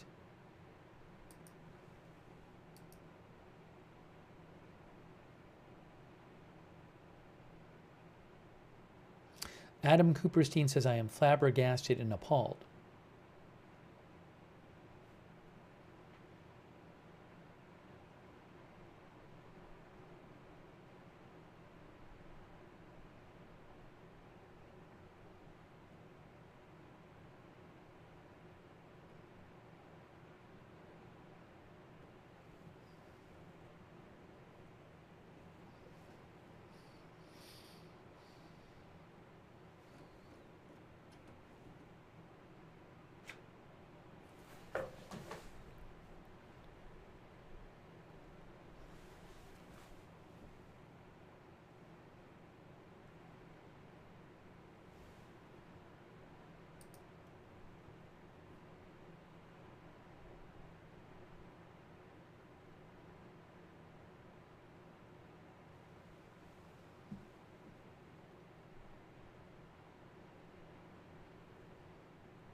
Again, the press conference, as it says on the screen, is coming up in 58 minutes. We will have it live for you.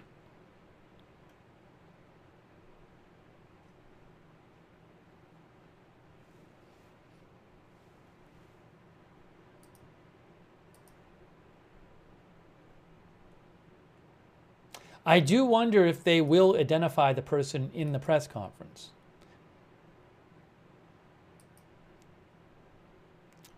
I would just guess that they would know who the person was, although you never know. So, but we'll see if they actually give a name and any background.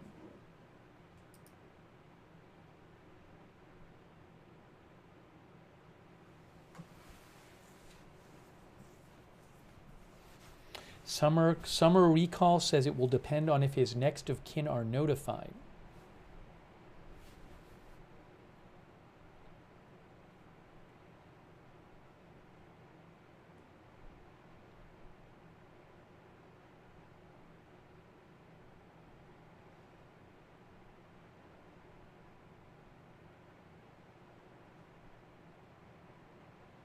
You know, sometimes when stuff like, you know, when like a shooting happens, it'll start coming out on the internet like, oh, there's a manifesto and there's all this information about who the person supposedly was. I have not seen any of that today.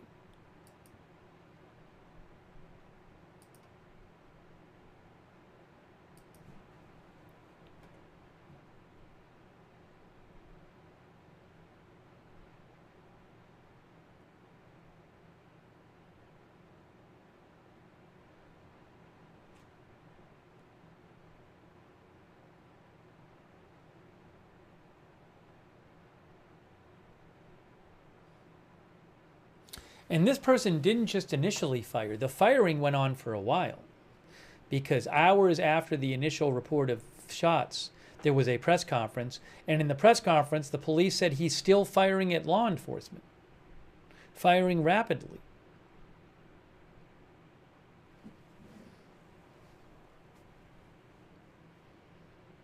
Yes, the time that this happened, it is currently 8:30 local time. So this incident happened about 6.5 hours ago.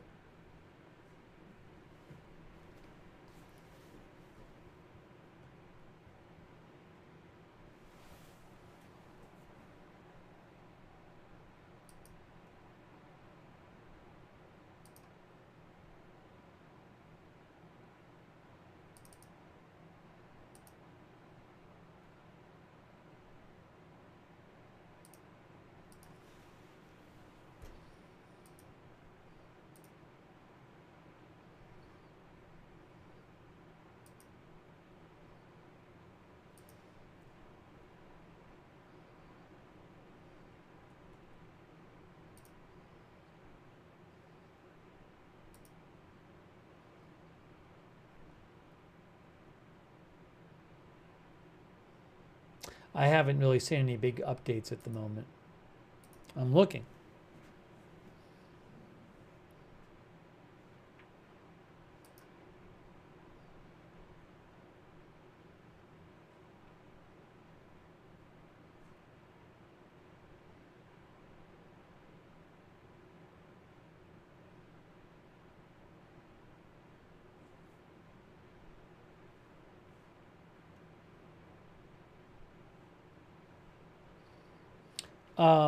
One property owner who lives in the area told Associated Press that when he noticed smoke on the ridge, he wondered why there were no firefighting helicopters responding, and then he realized why he wasn't seeing aircraft, because they're concerned about being shot at, he said. That's according to AP.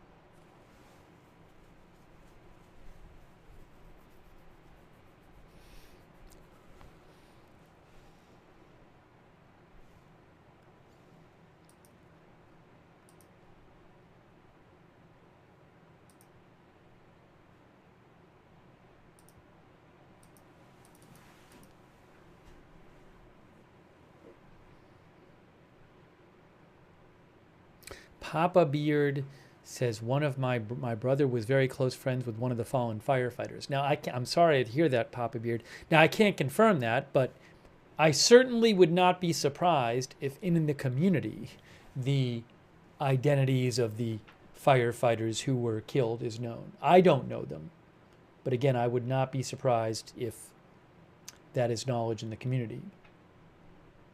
I won't be posting that anyway. I'll wait for law enforcement.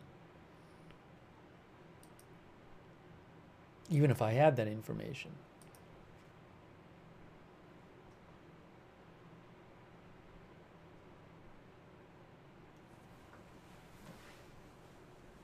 Yes, the fire is still burning according to the county.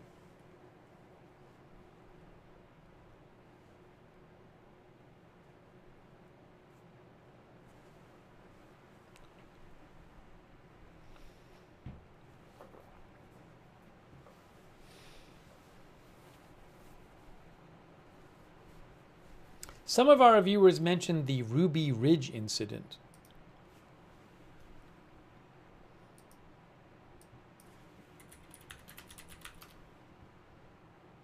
Which was in 1992.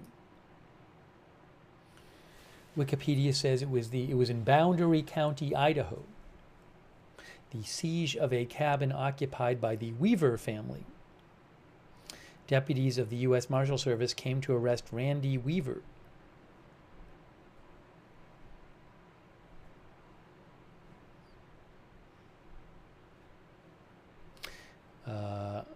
Just reading from the Wikipedia here. During the surveillance operation, an officer shot Randy Weaver's dog, then pointed his rifle at Weaver's 14-year-old son.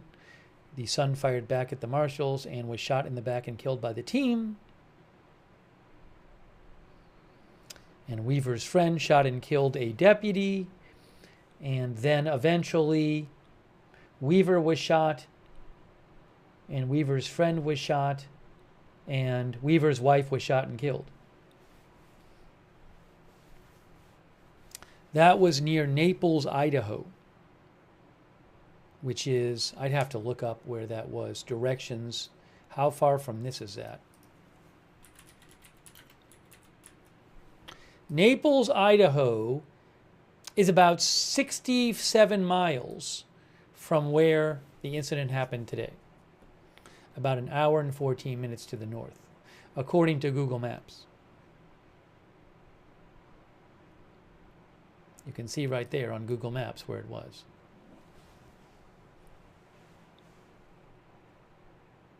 I remember watching a good documentary about the Ruby Ridge standoff, and I cannot remember what it was.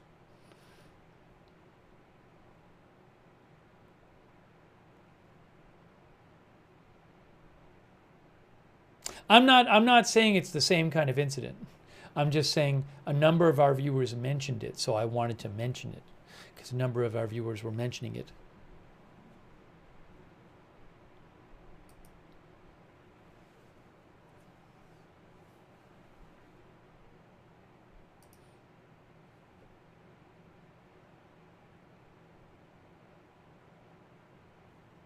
Again, we're just basically waiting. It appears that police have caught the suspect. Well, they found the suspect dead. That's what it certainly appears.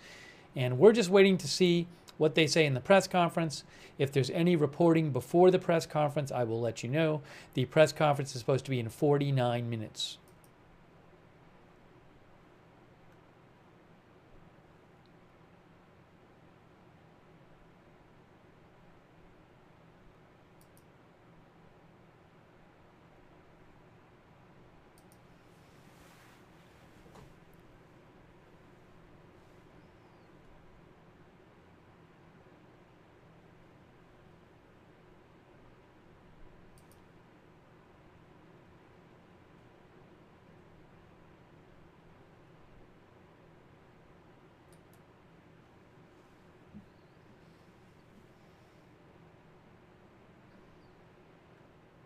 Our viewer, Elaine Ardis, says, my dad was a firefighter and it breaks my heart. As I said before, certainly condolences to the family of the 2 firefighters who were killed and thoughts with those firefighters who were injured, however many it was, and I hope they all survive. Yes, I am supposed to have video of the press conference. The plan is to show it live.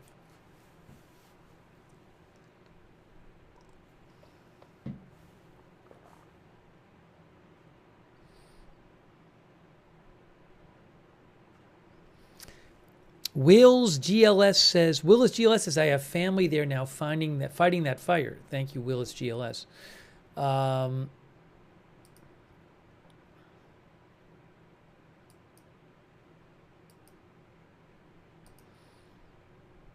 Thank you also to Mindful Hikes. Hold on a minute here.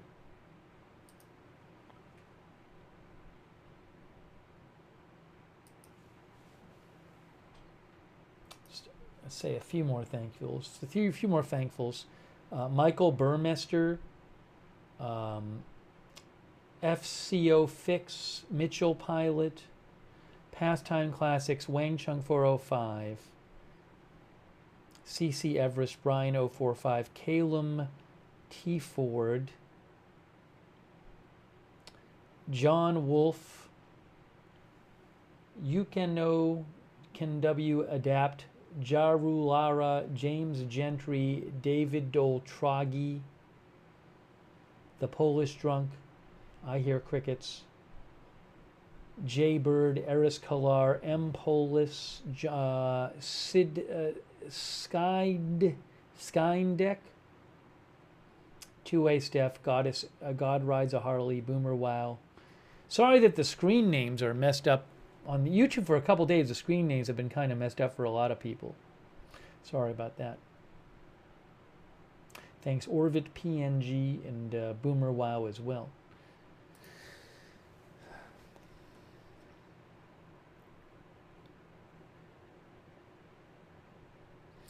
Our viewer Ben Deleted says it's now 46 minutes until the press conference.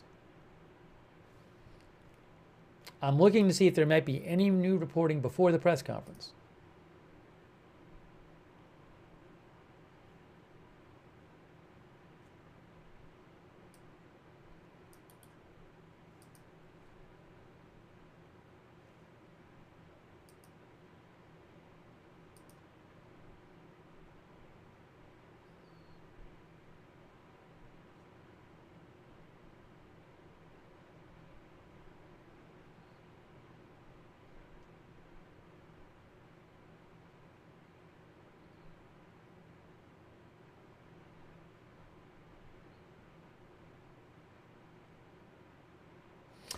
There's an article in the Spokesman Review in Spokane, where they interviewed a couple people in their article who said they saw a person, I think, running across their lawn. Oh no, saw a person from their yard cutting across a clearing. So a couple people a man and his wife, who the spokesman review talked to in Spokane, think they saw the person, the suspect, at some point. I can't confirm that they did.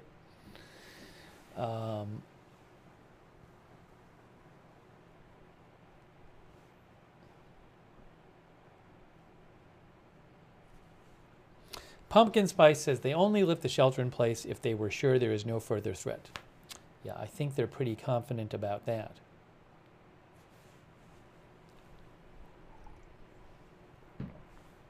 "44 minutes until the press conference."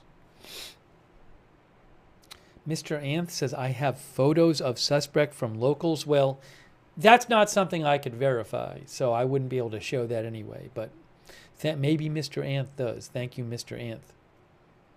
And Tallulah A. Bell.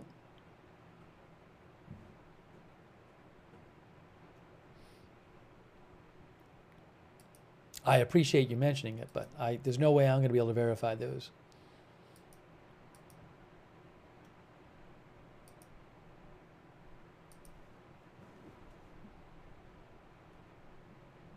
One of our viewers said, why target firefighters? That we don't know. I don't know if we're going to get an answer. I don't know. Maybe they'll just say we don't have a motive yet.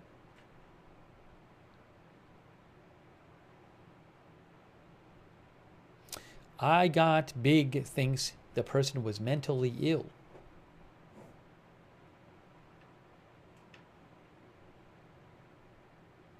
I mean, it's very good that they have lifted the shelter in place. In the press conference earlier, the police talked about the possibility that this could go on for days, this manhunt. You know? So I'm glad to hear that they have found somebody dead. It looks like they found their suspect dead and that they've lifted the shelter in place.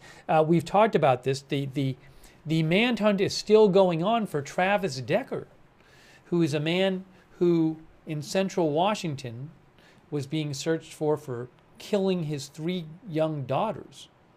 And that is still going on, that manhunt. Give me one moment here. Now, I have no information that Travis Decker was involved in this today. But that is that manhunt is still active.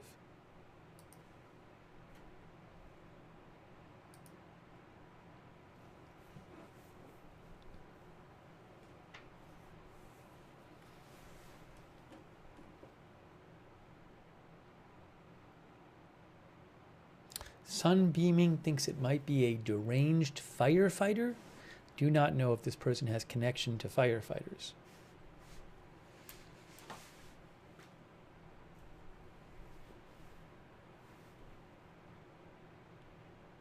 Will I cover the Senate vote on the bill?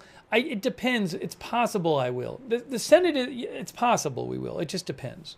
Depends on how things work out. It's possible.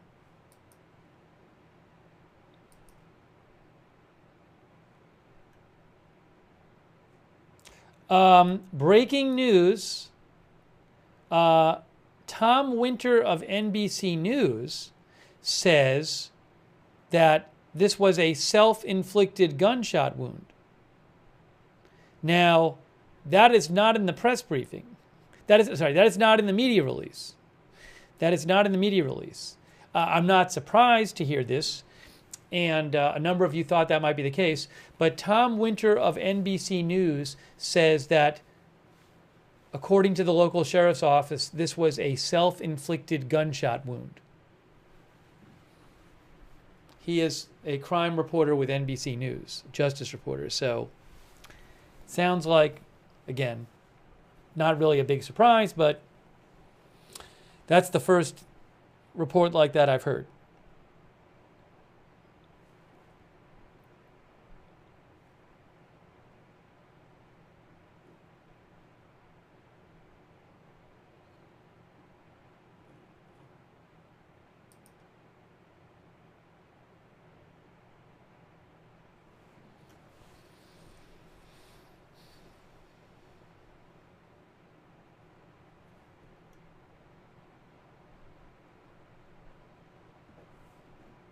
That certainly is what the media release makes it sound like.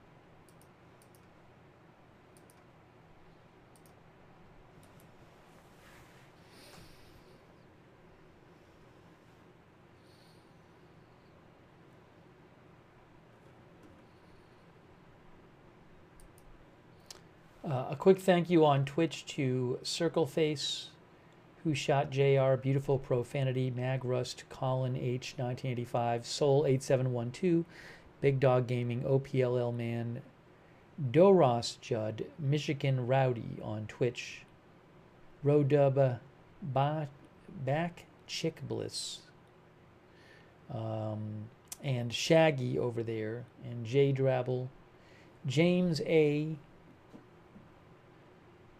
Congler, Notorious Rob, Space is Pretty on Twitch.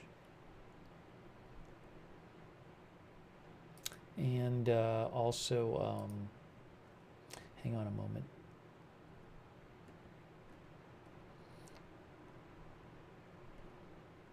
We will have the press conference for you. Thanks to Amy Cluck for your support on Facebook. We will have this press conference coming up for you. It's now 38 minutes. We're staying on until the press briefing from the police. I am supposed to have live video of it for you. And I've been trying to get any other news updates I could. But I haven't seen much in recent minutes.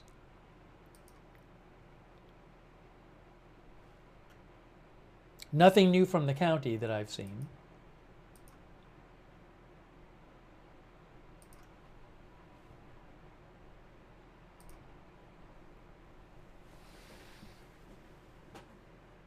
Catherine White says, I am a former firefighter in Spokane area, and my heart bleeds for the families of the fallen and our neighbors to the east. It's just, I mean, it's the most terrible thing. You know, these people are going up there to fight a fire and keep people safe, and somebody just shoots at them.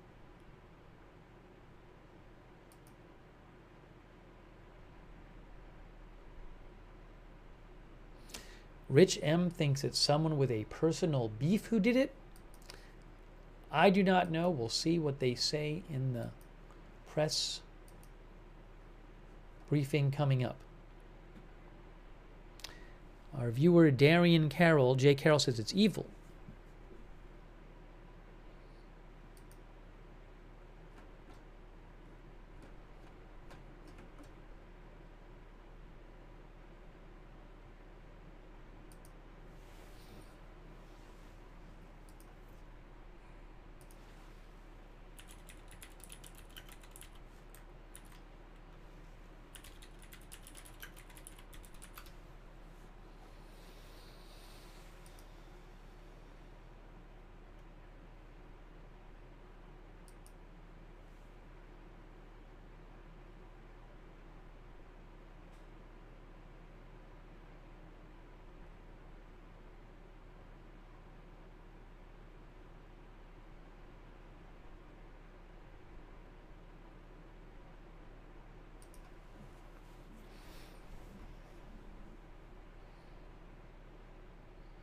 "35 minutes till the press conference."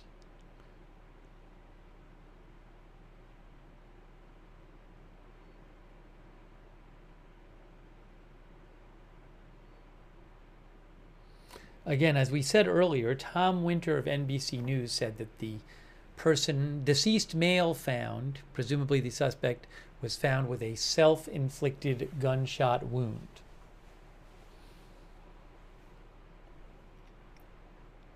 Janet Terroxmom says, no, it's probably Terroxstorm, says it was a huge procession bringing the fallen fighters to the Spokane Medical Examiner.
Have not seen any other updates at the moment.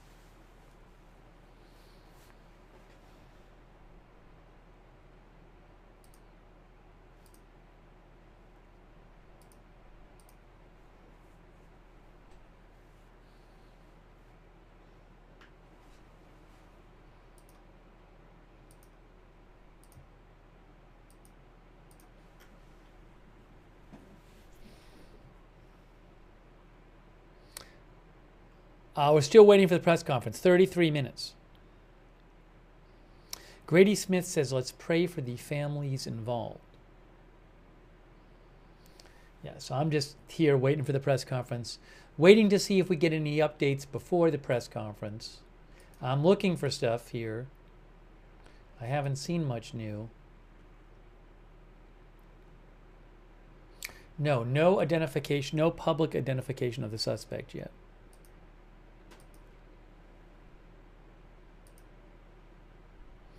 Our viewer, Pen and Legal Pad, who I think is in the area, says the sun is just setting. Well, he sent me that about 20 minutes ago. Thank you, Pen and Legal Pad.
So I'm checking some of the messages people have been sending in too.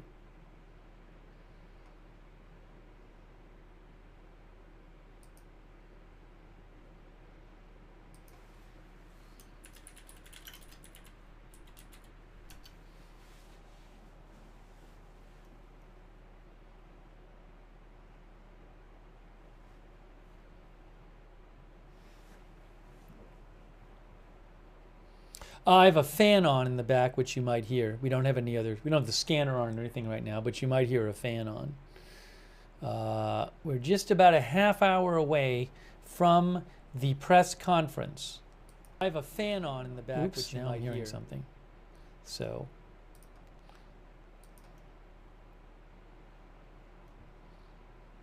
Nothing new from the county posted. Is it true that the shooter is a firefighter, somebody says? There's been no reporting on that I have seen.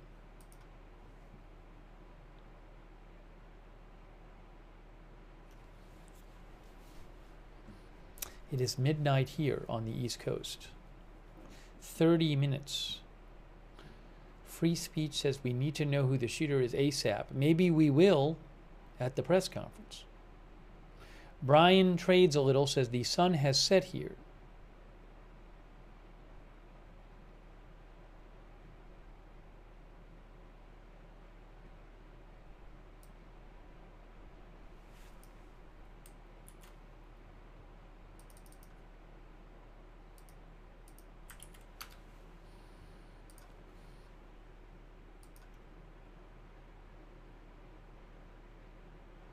Our viewer, Austin Patman, pointed out that what looks like a local outlet, Coeur d'Alene Press, claimed that police exchanged gunfire with the individual, authorities confirmed.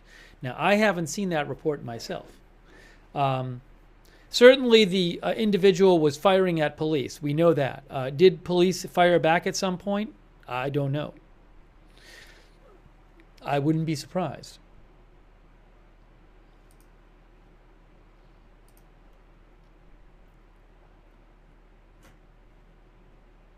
It's possible I will get video of the press conference venue a little early. Sometimes that happens. So I don't have it yet.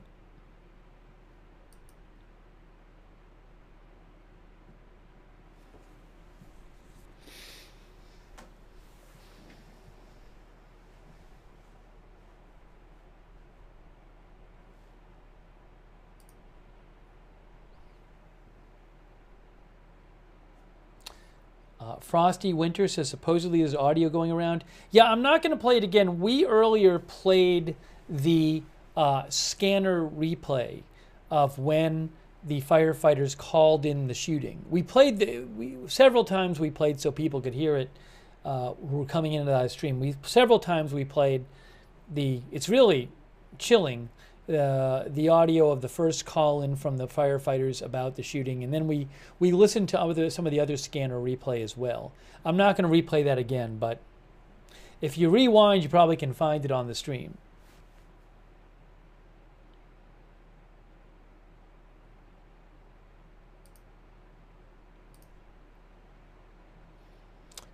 Thanks, by the way, to B-Brained, Milton Nelson, Summer Recall, Eddie B, Spin City DJ,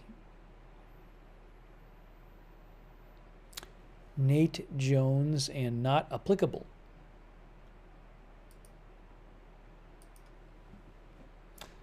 Any GoFundMes? I don't know if there's any this soon.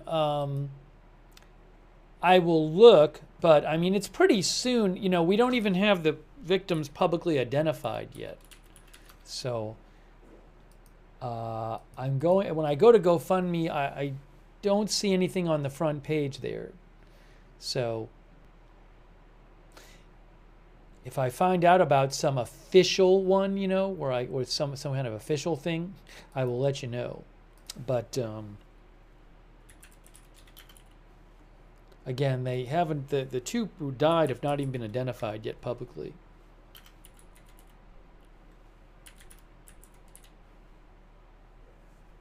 You know, there's somebody posted one, but it's not even, there's a New York organization that posted one which has no donors yet, and I haven't really looked it over, so I usually try to wait to mention those things until it's like GoFundMe verified and it's on the front page, or it's like maybe some of the local government officials mention it.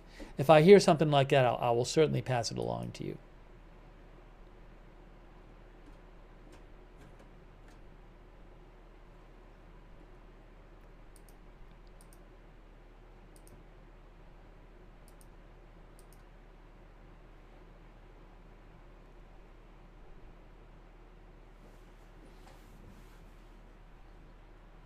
Hang on a moment here.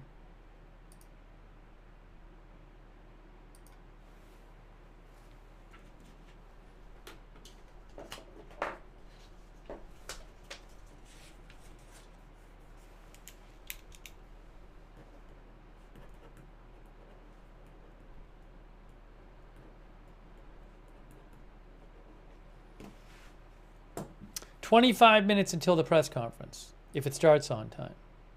We are committed. I am committing to bringing you live coverage of the press conference. We are staying on the air so we can cover it for you." That is what we're doing. And bringing any updates before then, although I'm not seeing much at the moment. I'm looking around for updates.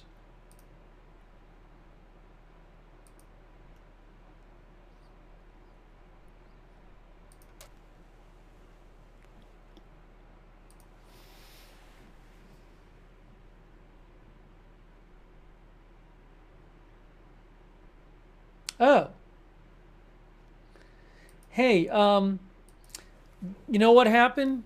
So Tom Winter, as Intel Point Alert saw this, Tom Winter of NBC News had posted about 20 minutes ago. He's usually reliable, Tom, and he said that the local authorities said that they had found the suspect with a self-inflicted gunshot wound.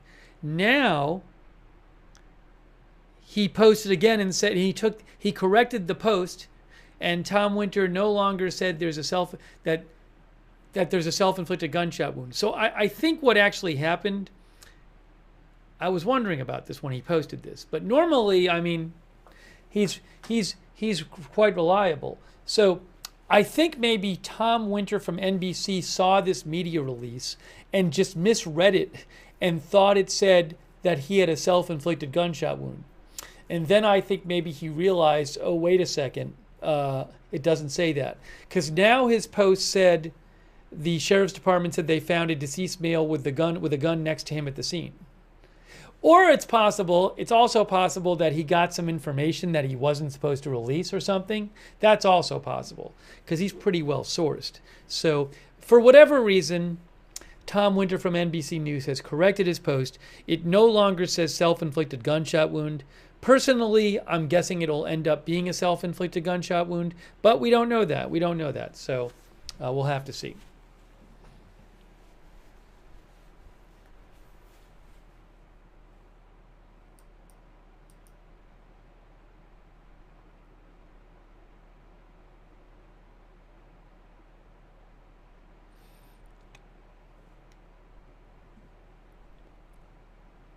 Tides and topography things probably not supposed to be released yet.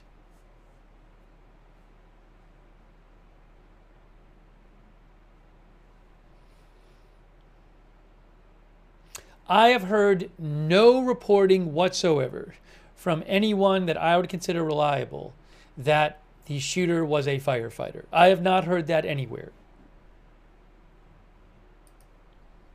I'm not saying he wasn't. I just will say I have not heard that anywhere. Thanks, Derek Ellis, for mentioning that correction as well.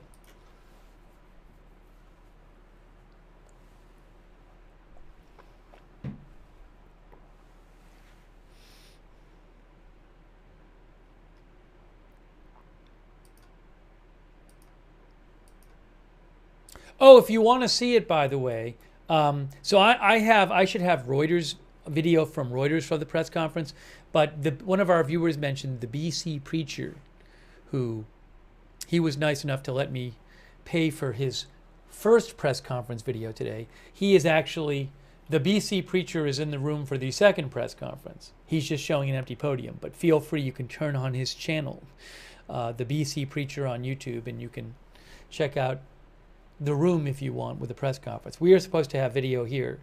I'm supposed to get video from Reuters, which is not live yet. 21 minutes till the press conference.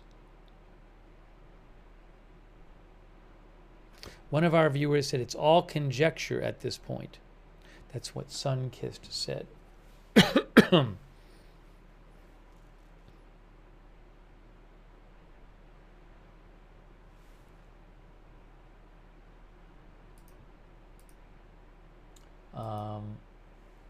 Couple more thank yous to people real quick while I have a second. Thank you to Blue Cow Dog, Sue Ellen in Washington, Jaybird, Jason Carlton, Martin Gingrich, Dennis Doty, Damon Nobad, Dennis Michael Kennedy, Mrs. Country Dust Honeybee, Kim Carter, The Christian Flight, Sydney 91, Omberdonk, Palm Tree, One Chill Hill, A Quiet Place, just a couple more, Priceman, Dog Law, Johnny Q316, Moxierman, S.J. Bryan, Mr. S3318, Dino Perry, Carl Pedro, Michael Burmester, thank you. Okay, we are close to this press conference. 19 minutes until the press conference. Will we find out the name of the shooter? Will we find out a motive or a presumed motive? We're going to check it out and see. Again, I am quite pleased, though, that we don't still have a manhunt going on. That would be much worse if if there were no suspects in custody and there was still a shelter-in-place order and still that active danger, which it appears there is not right now. So that's at least that is the case.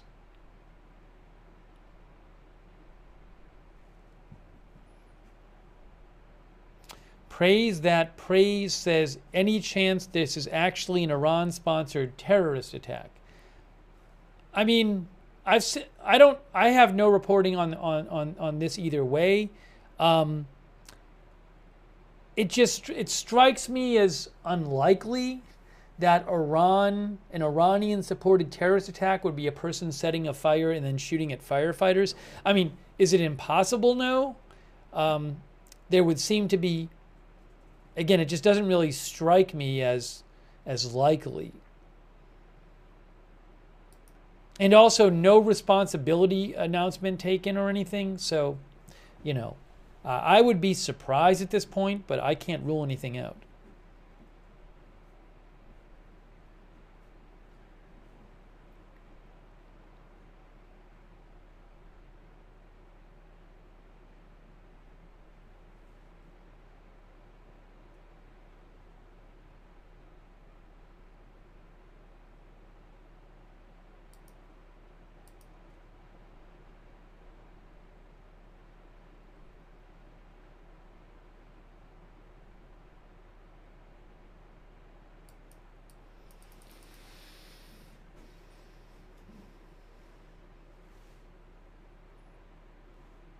$17 minutes until the press conference, guys. 17 minutes.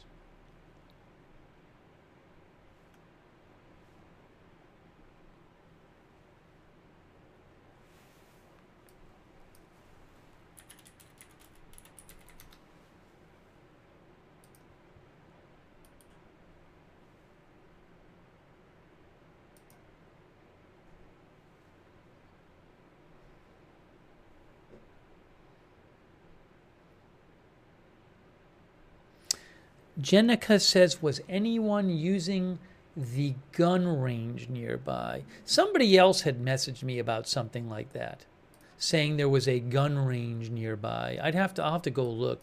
I have not heard anything about, well, I really don't know much details about this at all. So you can go on Google Maps, which is where this is, and look around the general, I don't know where exactly the firefighters were, but that's the general area of it there. But I don't know the area very well, so I don't know.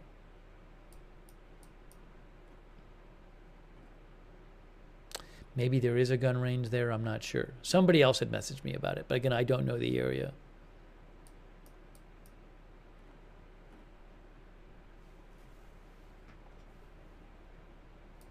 Did the shooter call in the fire? I can't, maybe one of you remembers.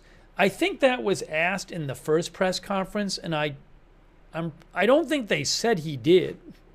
Although I don't remember exactly what they said. So maybe one of you remembers. Yes, we will have the press conference live. Press conference coming up live. Maybe I should say coming up live on here.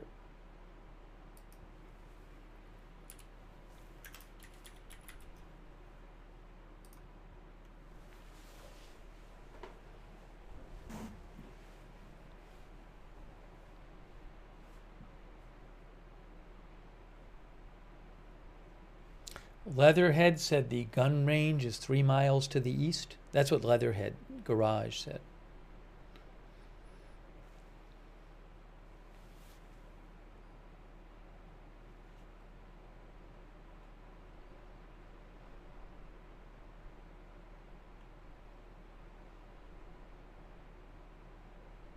Oh, I got to, all right, don't worry about that.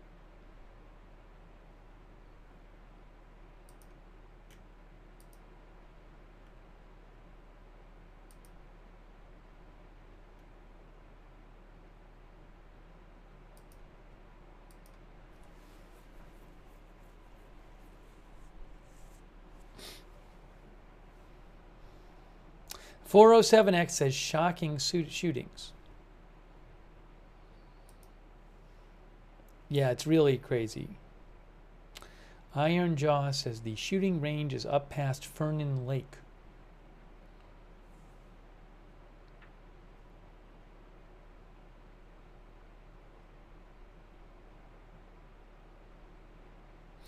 Gulf War Vet, U.S. Gulf War Vet, thanks for your service on X, says, all speculation at this point.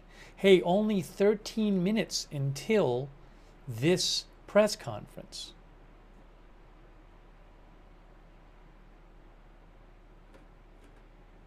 One of our viewers said it was asked about who called in the fire earlier, in the earlier press conference, and they didn't confirm.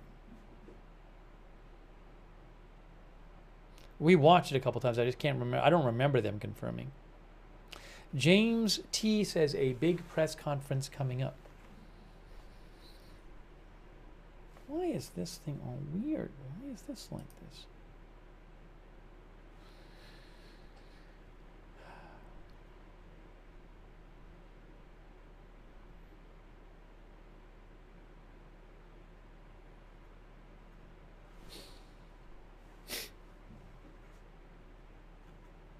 I am hoping, I don't know if I will, I was hoping to maybe get some, get video early. Again, you can, if you want to see the podium, the BC Preacher on YouTube is showing the podium. But we are supposed to have video live. I'm supposed to be getting it via Reuters when it starts. Oh, I know what I need to do. Give me 2 seconds here. Give me 2 seconds here. Let me do something. Put that there.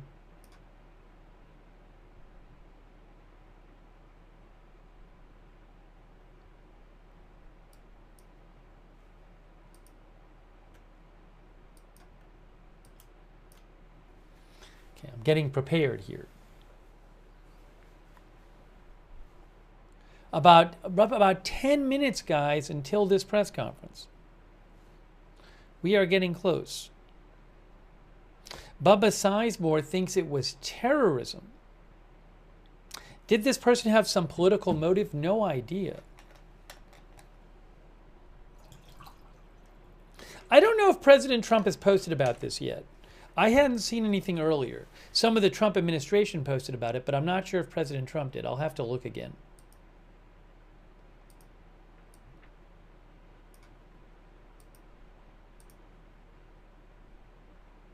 I don't see anything at the moment on his True Social.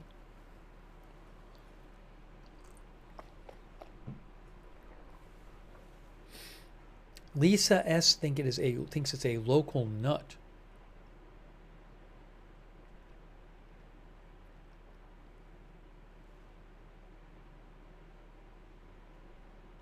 Ken Tibbetts thinks if it was terrorism, it was most likely domestic terrorism.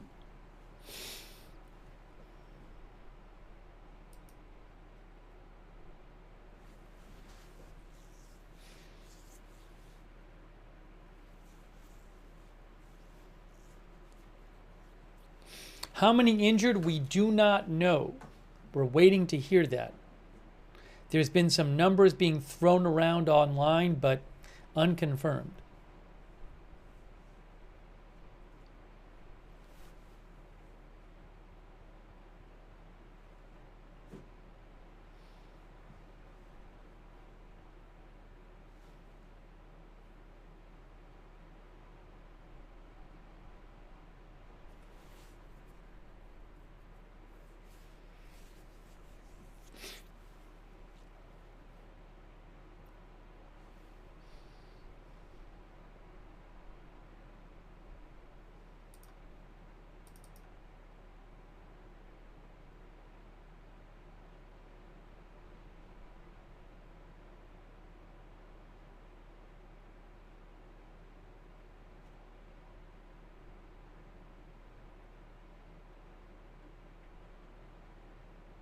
I am not seeing anything new at the moment.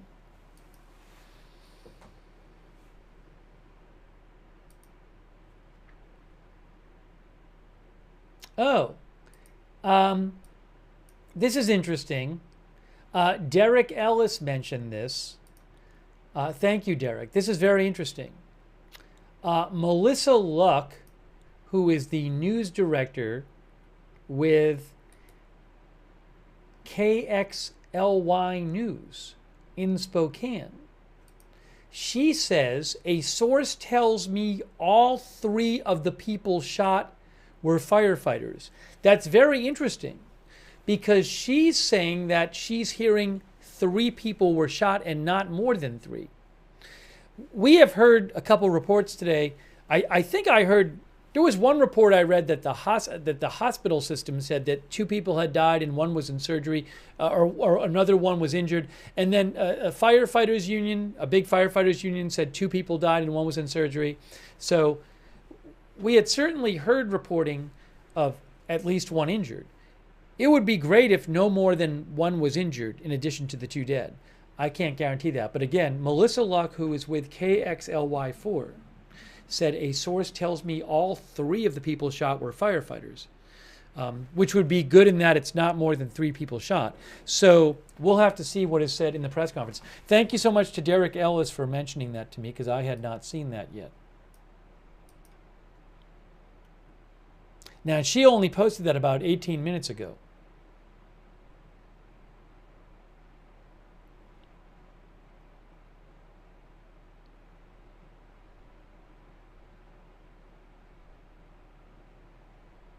Now, that might not, those numbers might not be right. I don't know. We'll have to wait and see.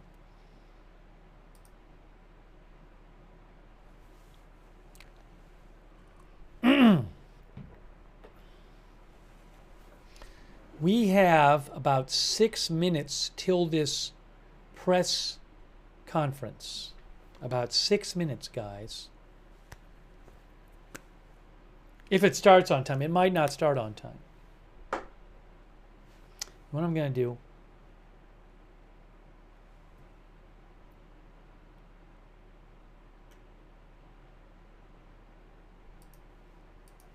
hang on a second here.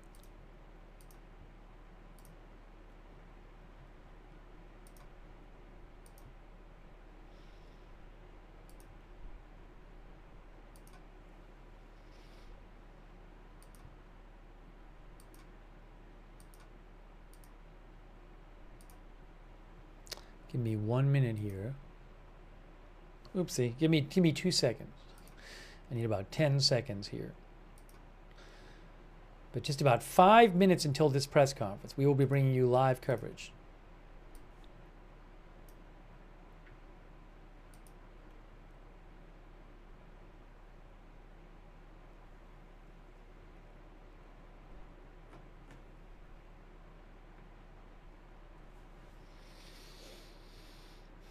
If it starts on time.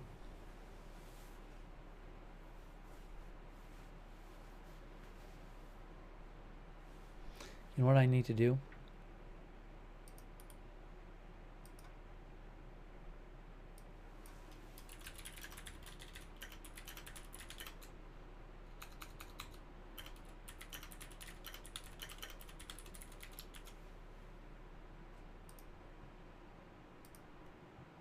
Give me 1 minute.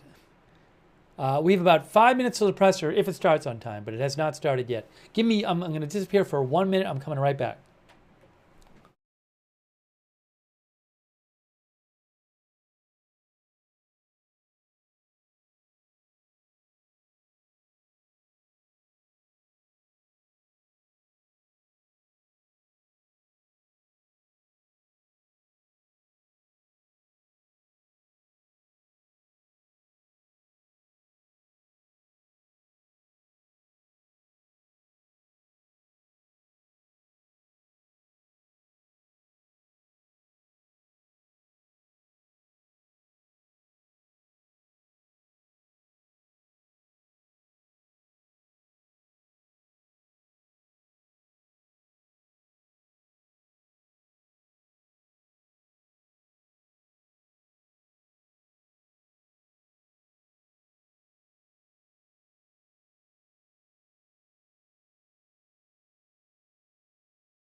Thank you for your patience.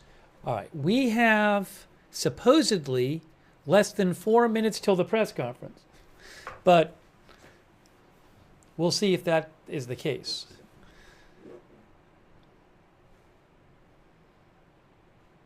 Supposedly 4 minutes. 3 minutes, supposedly.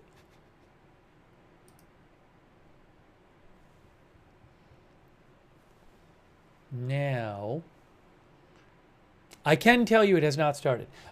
So I'm getting my video for this press conference through Reuters. I can tell you from the BC Preacher. The BC Preacher is live on YouTube. You can see the podium over on his channel because he's actually there. The BC Preacher, and it has not started yet. I can confirm it has not started.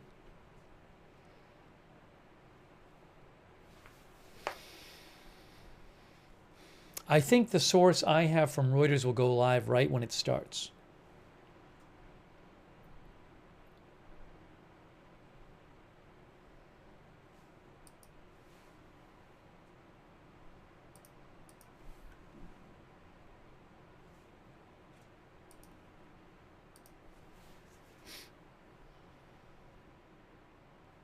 Let me do something real quick here. Give me a moment. Let me do something real quick. Just do this.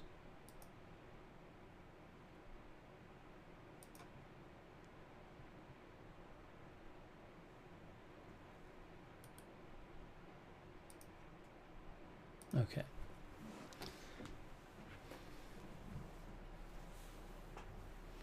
Perfectly Normal says pressers never start on time. Often they don't. Often they don't. We'll have to see about this one.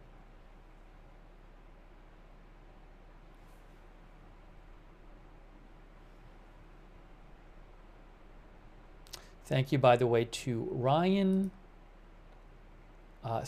Steidinger. Thank you, Ryan. I appreciate that. Ryan Steidinger.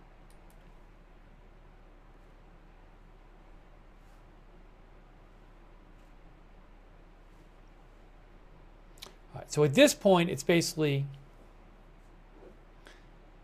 I'm going to change the briefing thing because we're going to hit 12:30 soon. It hasn't started yet. Coming up live, I'm just going to say press briefing. Coming up any moment.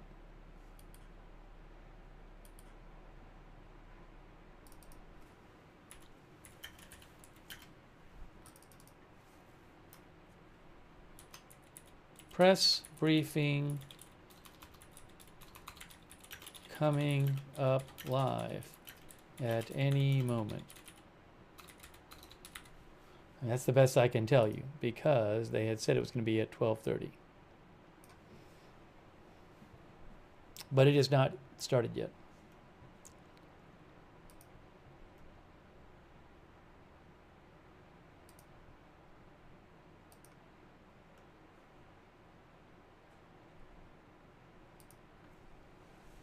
Thank you, Max Lovins, Bottled Scarab.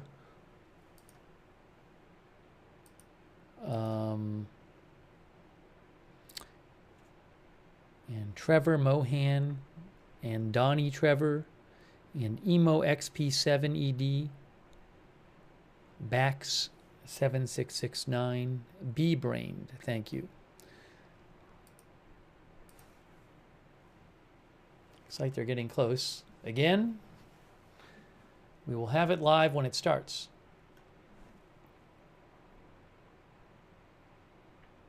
Will the governor speak at this press conference? I do not know who is speaking at this press conference.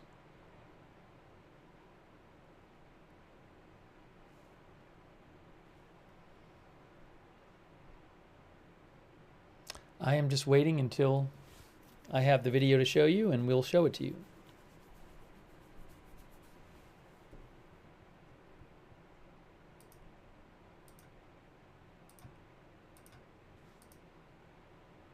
Oh, it says delayed. The Reuters broadcast says, oh, it's about to start. Hold on a second. I might have to use BC Preacher's stream because they're about to start this. They're about to start it. So as a bet, I will pay BC Preacher if I use the BC Preacher stream. Hold on, I got to get this going here. Give me a moment. We're going to use BC Preacher and pay BC Preacher for his stream because Reuters is not live. So hold on a moment.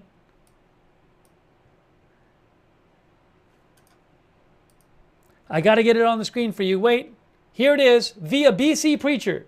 I will pay you, BC Preacher. The timeline. We're going to introduce everybody that's up here. Chairman of the BOCC is Bruce Matari. We have Lieutenant Jess Stinson from the Idaho State Police. We have Bill DeRider from the Kootenai Police Department, and we have Pete Hawley from the Kootenai County Fire and Rescue. And we're going to go through a quick timeline. This is still a very, very fresh investigation, so an incident. So many of these facts might change, but they are evolving as we speak. At approximately 1:20, there was a fire on the backside or east side of Canto Mountain. Fire assets responded to the scene, and at approximately 2 o'clock, firefighters broadcast that they were being shot at on Canto Mountain. During that next hour and a half, where we have assets that are responding to the aid of these firefighters, we still have an active fire. We are managing about 17,000 square foot containment area. We are requesting other law enforcement agencies to assist us. We had a great response. We had the Spokane County Sheriff's Office respond, the FBI, many agencies responded right here in Idaho, Bonner County, Shoshone County, Kellogg. So we had about 300 law enforcement officers that were on scene that were trying to make heads and tails out of what was occurring. And during this time, we exchanged gunfire with the suspect, and we also got information. We received information from the White. His stream has a little delay in it, but it's from Governor Brad Little and also Raul Labrador, that anything that we needed, that they would absolutely receive. So we had a lot of assets that came into that command post, and then we had a briefing about 6:30, about 18:30 hours at the command post, and in that briefing about 6:30, about 18:30 hours as soon as the command post. This individual can be neutralized. Gave an update to the agencies that this is still an active shooter, and that as soon as this individual could be neutralized, that he should be neutralized, and the threat should be eliminated as quickly as possible. At approximately 1940 hours, we did have information that let me back up just a second. We had a cell phone activation that was in the same spot since about 3:16, and that it was in the same area, and we honed in on that cell phone, and we saw that there was a male, appeared to be deceased, with a weapon nearby. So we have currently one dead shooter. Based on the preliminary investigation that was being conducted, keep in mind we had a fire that was rapidly it was approaching the body, so we had to scoop up that body, and we had to transport that body to a different location. But based on the preliminary information, we believe that is the only shooter that was on that mountain at that time. So there is no threat to the community at this time. Based on the trajectory and based on the type of weapons that this individual had that we could recover, we believe only the one shooter. We did lose a Coeur d'Alene firefighter, and we did lose a firefighter from the Kootenai County Fire and Rescue. We have another firefighter that just came out of surgery from the Coeur d'Alene Police Department. I'm sorry, from the Coeur d'Alene Fire Department, right? Is that true? Okay. He just came out of surgery. He is fighting for his life, but he's in stable condition. So we knew that that our resources were exhausted. That if this were to prolong into a 24 or 48-hour operation, we would need additional helicopters. We had 2 helicopters that were up, and we had snipers in them. So if they had an opportunity to take a shot, then we wanted them to take that shot. We wanted to neutralize that threat. And Chief, is there anything that you'd like to say, or you want to take questions? Take questions. Okay. Right now, like I said, this information is very, very preliminary, and if you have a questions, just ask who you'd like that question directed to, and we'll try to answer it. Alex, the spokesman review. This is just for the fire personnel. Are you able to share anything about these firefighters? If they, just sorry to, anything about them at all? Or is there anything else you can give us? We are not going to name the firefighters at this time, and there was a procession from Kootenai County to the Spokane Coroner's office, but their families will need support. Aiden Brown, Crime 2 News. You mentioned 3 firefighters that have been shot. Was there any other first responders or personnel that were injured during this operation? No. As of right now, those are the only 3 that we have. We believe that everybody is off the mountain, so any civilians that were hiking during that time, we believe it's likely, had they been injured, they would have came forward. There was a belief at some point that there could have potentially been a second shooter. I know that you're still early, but you have been able to essentially eliminate that thought process. And we believe, based on the information that we've been able to collect, that we believe that there was only one shooter. And we based it on the weapons that we found at the scene, the type of injuries that were incurred by that weapon. So as of right now, from a very preliminary determination, we believe that there was only the one shooter. And I know it's early, but do we have any sort of background on this person or any motive? Nope. Black shirt. Aaron from Range Media. Do we know if the person, you just said we don't have any background on him, do we know if he's possibly from here, or did he move here and we don't know the identity? We need to wait until a positive identification is made. Thank you. Did the suspect shoot himself? Do we know that? We don't know at this point in time. So the coroner's office will conduct their investigation. So as of right now, we don't know. Eliza Billington, Spokane Public Radio. Are you able to give any insight on if you think there was a connection between the fire and the shooter? We do believe that the suspect started the fire, and we do believe that it was an ambush and it was intentional. And we do believe that he started it, and it was totally intentional what he did. In the back there in the tan. Did he make the 911 call? There was a gentleman that made the 911 call. He did not identify himself as the shooter. So as of right now, we don't believe that he's the one that made the 911 call.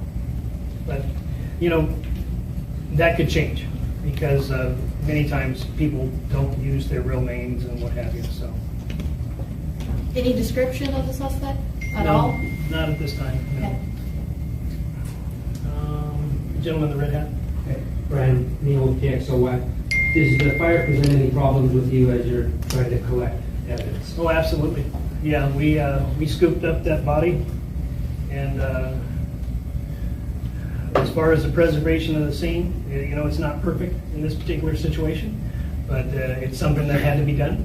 So you have to evaluate each particular circumstance, and at this time, we felt like since the fire was approaching, we needed to scoop up that body, and it's contained, so there are law enforcement personnel that are up there, and we will conduct the investigation, continue it tomorrow morning. Crews will be there all night. So yeah, it's compromised, sure, but we have to do what we have to do to preserve the body. So what was the weapon? We're not, like I said, we don't know if there's more weapons up there that he had. There is a belief that he ran and shot. So we don't know what we might be collecting once the fire threat diminishes. The gentleman in the black shirt. Are other federal agencies still involved? Absolutely, yeah. We, on a large operation like this, if we had to fuel helicopters, and there are some helicopters that had some really good technology that were able to pinpoint where that cell phone activity was. So there was our federal partners assisted us in this situation. 100% they did. What location did you find the suspect? Not too far from the original call for service. Yeah. Not too far. Anybody I haven't called on?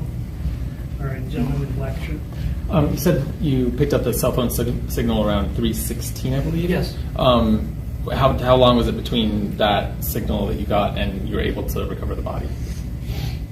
It's about an hour and a half. Okay. Yeah. So maybe around 5-ish. Right. So you did say there was a gun found, a weapon, correct? Correct. What kind was that?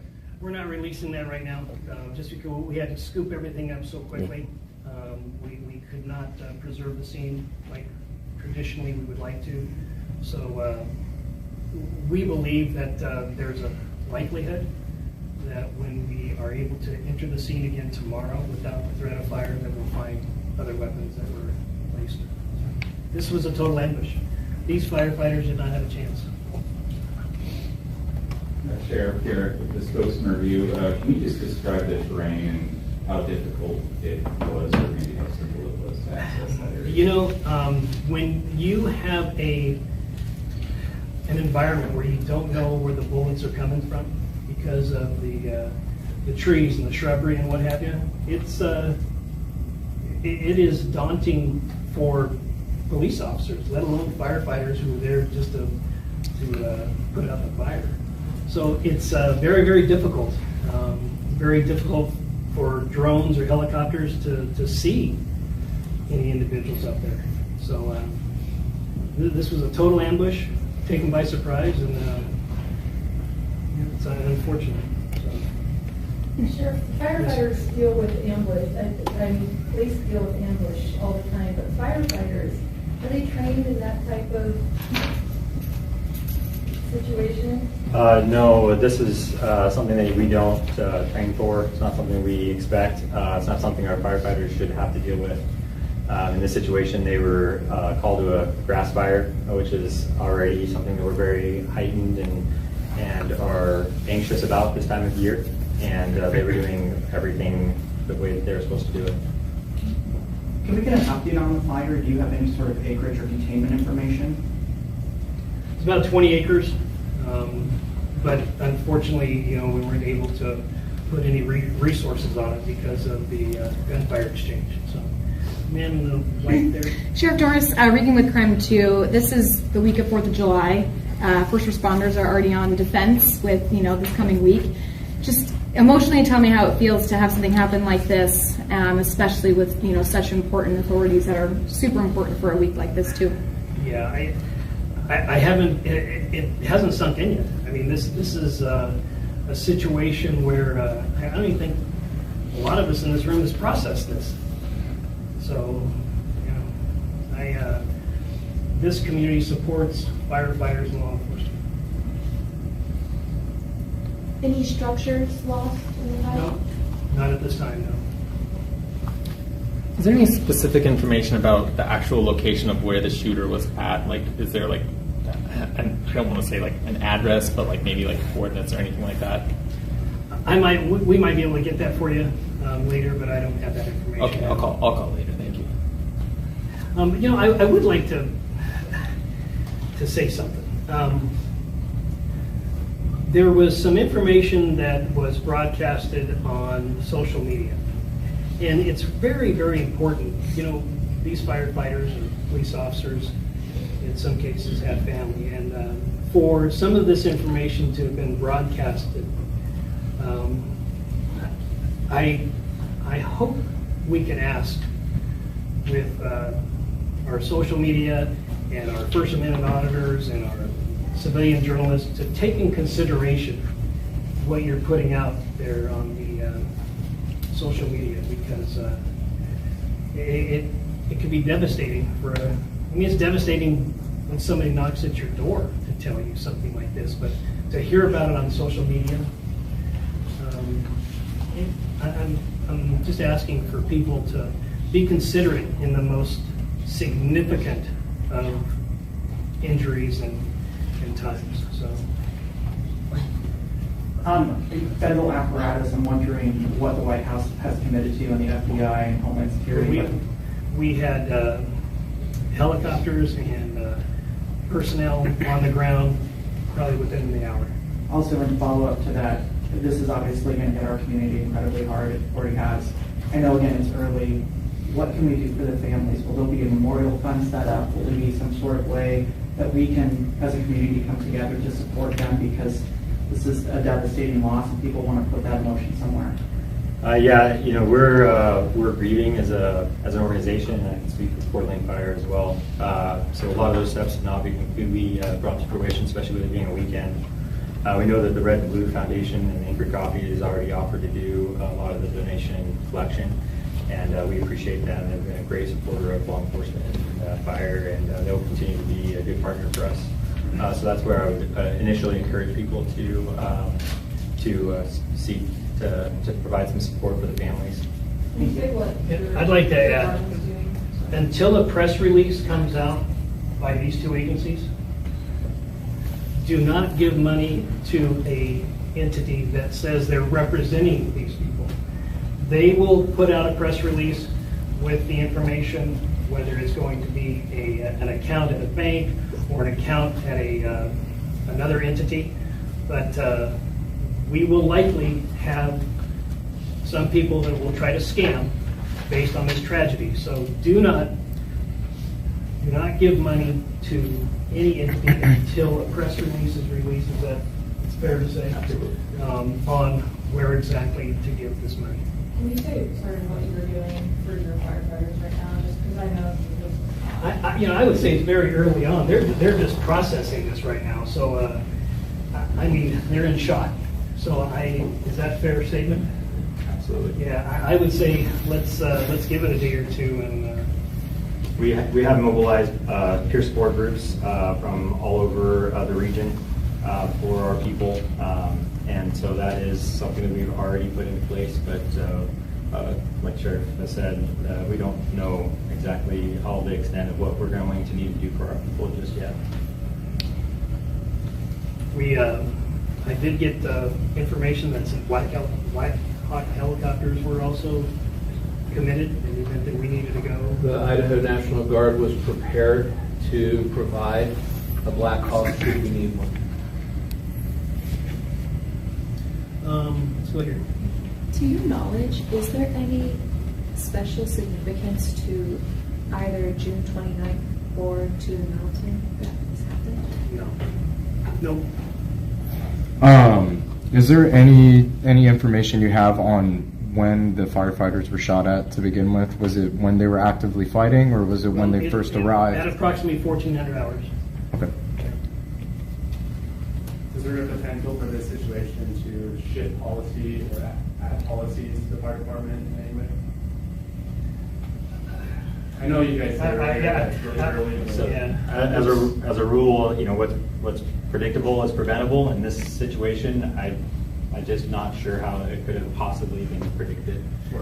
So it's really hard to policy that out, but we will be doing a complete review. You know, you can anticipate or expect some of these things to occur in a urban setting. You can. I've seen it myself. However, in a rural setting, this is very, very, very rare in a rural setting. I mean, I've never seen it. Seen it many times in an urban setting. I have not seen it in a rural setting. Yes, sir. Well, you got the last question. Lucky you. How involved were the firefighters in battling this blaze when they arrived there? Was it pretty immediate that these shots rang out, or were they dousing it with water? Do you know what time they arrived on scene? My understanding is that they were doing a reconnaissance on the fire initially, and that there actually was not any active firefighting at that point. So it was right early on in the incident. And there was only one fire. I know that there was, misinformation out there that there were multiple fires started, but there was just the one fire. Correct. Kootenai Fire, can you spell your name for me? I'm so sorry. The last name is Holley, Holley. The Idaho State Police is handling the officer-involved shooting aspect of this investigation. If you have any questions to them, or our commissioner, the chairman of the board, Bruce Batari, or if you'd like to say anything. No, say something here.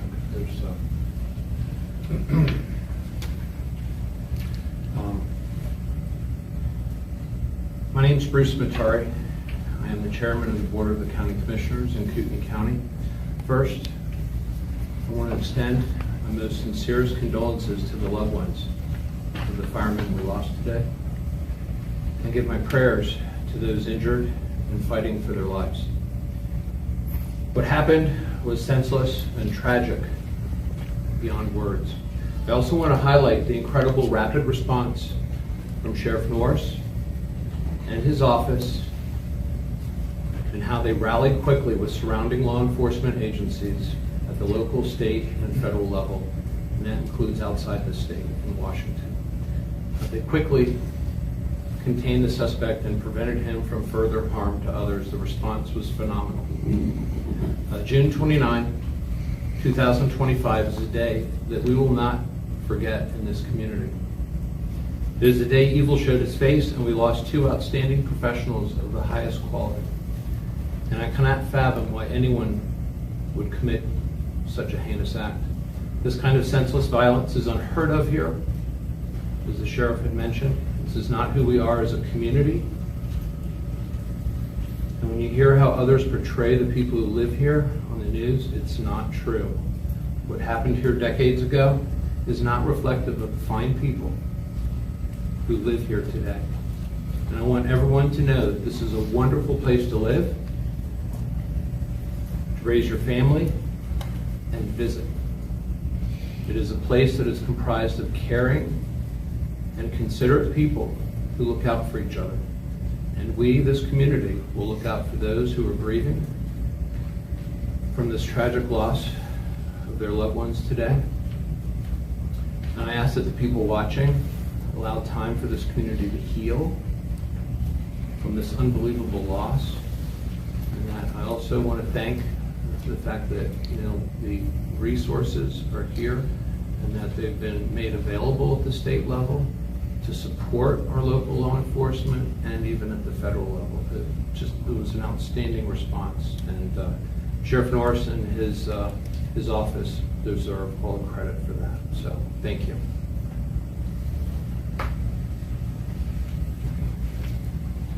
You look like you have one more I had question. one more, All right. yeah. You said Washington and Idaho first responded, but I thought I saw mutual aid license plates for Montana. Can you comment at all about if Montana delivered any mutual aid? I believe Montana was on scene also, yes. Okay. Sorry, one more. Just real quick. Are there any evacuations planned for the fire? At this time, no. But I encourage you, if you haven't signed up for Kootenai Alerts, to make sure that we sign up for Kootenai Alerts. And that is the best way. We did send out an alert for people to shelter in place at this time if you're in that impacted area. So Kootenai Alerts is a great way to stay informed. Okay, thank you. All right, so I want to take a second here.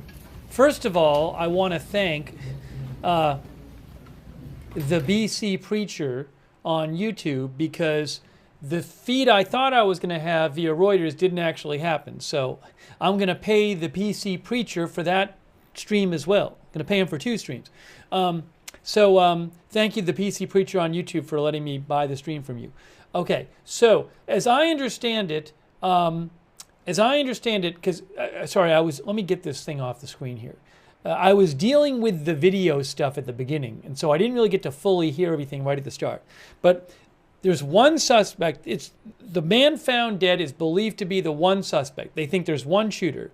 There are 2 firefighters who were killed, and then there's one who's now out of surgery. And that's it. I believe there's only 3 I don't want to say only like it's a small amount, but I don't think it's 2 dead and 1 injured and no others. I believe that's what they said in the press conference, but I want to make sure. Because before it sounded, there were reports that there were a lot more. So I've only heard of those 3 total. Correct me if I'm wrong. But the 2 killed and the 1 injured. And they also said something about, we didn't hear who it was in the press conference. We didn't hear about a motive or that, any kind of that stuff. I believe, right? I don't recall hearing anything about this is who the shooter is, this is the motive, anything like that.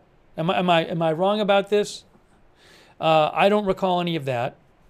We'll see what the chat says. And also, they wouldn't even confirm how the shooter died, how the suspect died. They couldn't confirm at the moment that it was a self-inflicted gunshot wound. Okay. So there's that. The one thing I would like to play again is right at the beginning, they talked about the like I believe they tracked the shooter's cell phone signal, and right at the first 5 minutes of that press conference, I was just dealing with all this craziness with the video, trying to get your video. So I didn't even hear that. So what I want to do is just play right at the beginning, if I can replay the start of that presser, just to hear that part about the cell phone signal. Okay, because the stuff I'm saying, people in the chat are saying yes, what you're saying. From what the chat is saying, I'm not missing big information that they said and I just didn't hear. Did they say I don't even know if they said they knew who he was or just what, but they didn't identify him. So let me just real quick,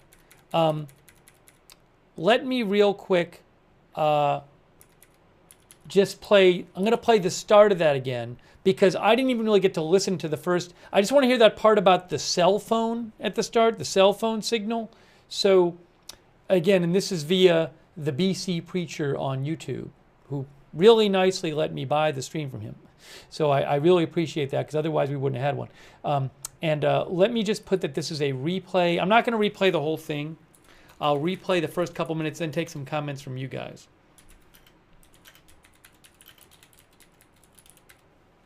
But 2 dead firefighters and 1 firefighter who's now out of surgery.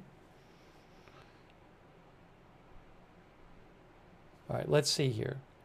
Okay, so this is, let's just play the start of it again so we hear this. 2130, 123, testing 123. Issues. Hold on. I need to turn up the volume. Anybody have any issues with the sound, or are we good to go? Good to go. Okay, good evening. It is a sad day in Kootenai County. Very, very sad.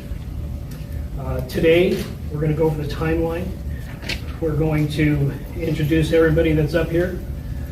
Chairman of the BOCC is Bruce Matari. We have Lieutenant Jess Stinson from the Idaho State Police. We have Bill DeRuyter from the Coeur Police Department. And we have Pete Hawley from the Kootenai County Fire and Rescue. And we're going to go through a quick timeline. This is still a very, very fresh investigation, so an incident. So many of these facts might change, but they are evolving as we speak. At approximately 1:20, couple delays here, so there was a fire on the backside or east side of Canfield Mountain. Fire assets responded to the scene, and at approximately 2 o'clock, firefighters broadcast that they were being shot at on Canfield Mountain. During that next hour and a half, where we have assets that are responding to the aid of these firefighters, we still have an active fire. We are managing about 17,000 square foot containment area. We are requesting other law enforcement agencies to assist us. We had a great response. We had the Spokane County Sheriff's Office respond. Hang on a moment. It'll come back. The FBI, many agencies responded right here in Idaho, Bonner County, Shoshone County, Kellogg. So we had about 300 law enforcement officers that were on scene that were trying to make heads and tails out of what was occurring. And during this time, we exchanged gunfire with the suspect, and we also got information. We received information from the White. Hang on a minute.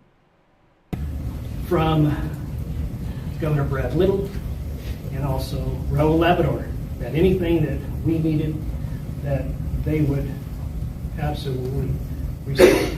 So we had a lot of assets that came into that command post. And then we had a briefing about 6:30, about 18:30 hours at the command post. And in that briefing, we kind of gave it. And that as soon as this individual could be neutralized, that he should be neutralized and the threat should be eliminated as quickly as possible. At approximately 1940 hours, we have information that let me back up just a second. We had a cell phone activation that was in the same spot since about 3/16, and that it was in the same, honed in on that cell phone, and we saw that there was a male appeared to be deceased with a weapon nearby. So we have currently one dead shooter.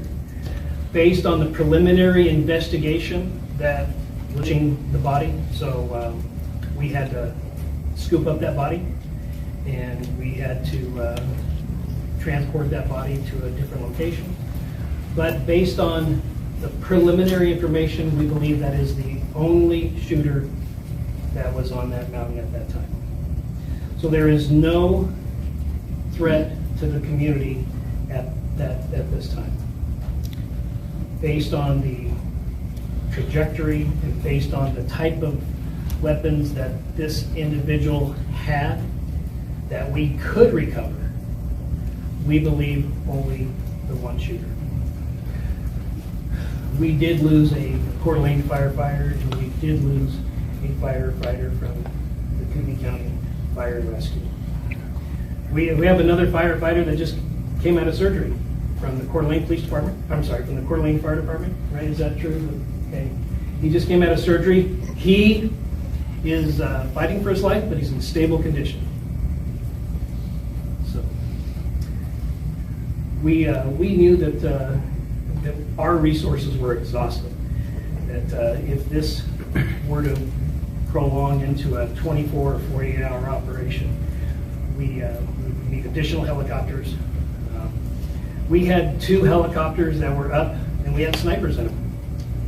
So if they had an opportunity to take a shot, then we wanted them to take that shot. We wanted to neutralize that threat. And Chief, is there anything you'd like to say, or you want to take questions? Take questions. Okay. Right now, like I said, this information is very, very preliminary, and if you have a questions, just ask who you'd like that question directed to, and we'll try to answer it. Okay, so you just heard the replay there. Again, 2 firefighters were killed. 1 is in fighting for his life, but is out of surgery and is in stable condition. They were able to get the location of the shooter's body by a cell phone signal that they had picked up. They had exchanged fire with the shooter. I think later in the Q&A he said that they were not going to, they could not confirm at this point how the shooter died. Possibly self-inflicted gunshot wound, but we don't know. But they said they found his location of the body by a cell phone signal they had picked up.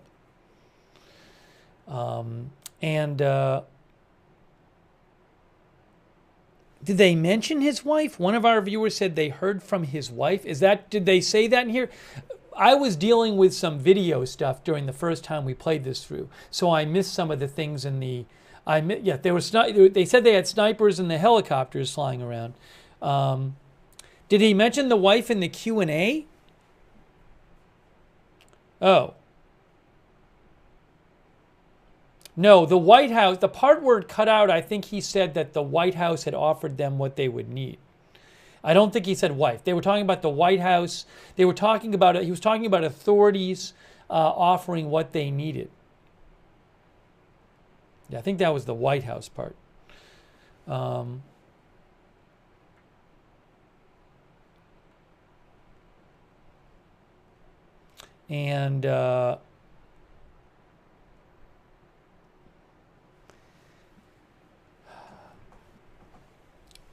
Yeah, so I don't believe I don't believe I can play the Q&A. Do you want me to play the rest? You want me to just play the Q&A again? I can play it. We're about at the point where he takes some questions. Do you want me to play a few of the Q&A? If you want me to, I will.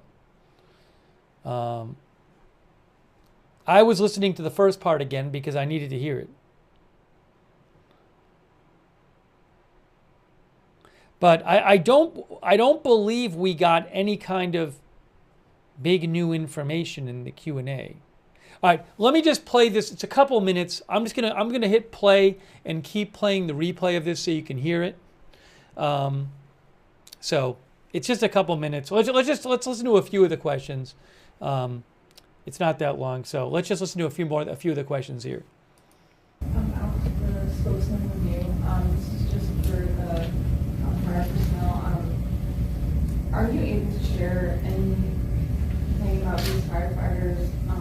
If they, just anything about them at all, and their identities, what the fire department is doing right now to assist the rest of their brothers who lost these guys, or is there anything at all you can give us?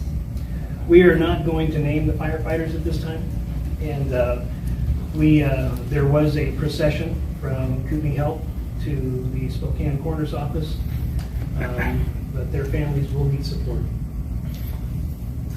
Aidan Brown, Creme 2 News. You mentioned 3 firefighters that had been shot. Was there any other first responders or personnel that were injured during this operation? No. As of right now, those are the only 3 that we have. We believe that everybody is off the mountain, so any civilians that were hiking during that time, we believe it's likely, had they been injured, they would have came forward. There was a belief at some point that there could have potentially been a second shooter. I know that you're still early, but you have been able to essentially eliminate that thought process. We believe, based on the information that we've been able to collect, that we believe that there was only one shooter. And we based it on the weapons that we found at the scene, the type of injuries that were incurred by that weapon. So as of right now, from a very preliminary determination, we believe that there was only the one shooter. And I know it's early, but do we have any sort of background on this person or any motive? Nope. No background on shooter, no motive. Aaron from Range Media. Do we know if the person, you just said we don't have any background on him, do we know if he's possibly like from here, or did he move here and we don't know the identity? We need to wait until a positive identification is made. Thank you. Did the suspect shoot himself? Do we know that? We don't know at this point in time. So the coroner's office will conduct their investigation. So as of right now, we don't know. Eliza Billington, Spokane Public Radio. Are you able to give any insight on if you think there was a connection between the fire and the shooter?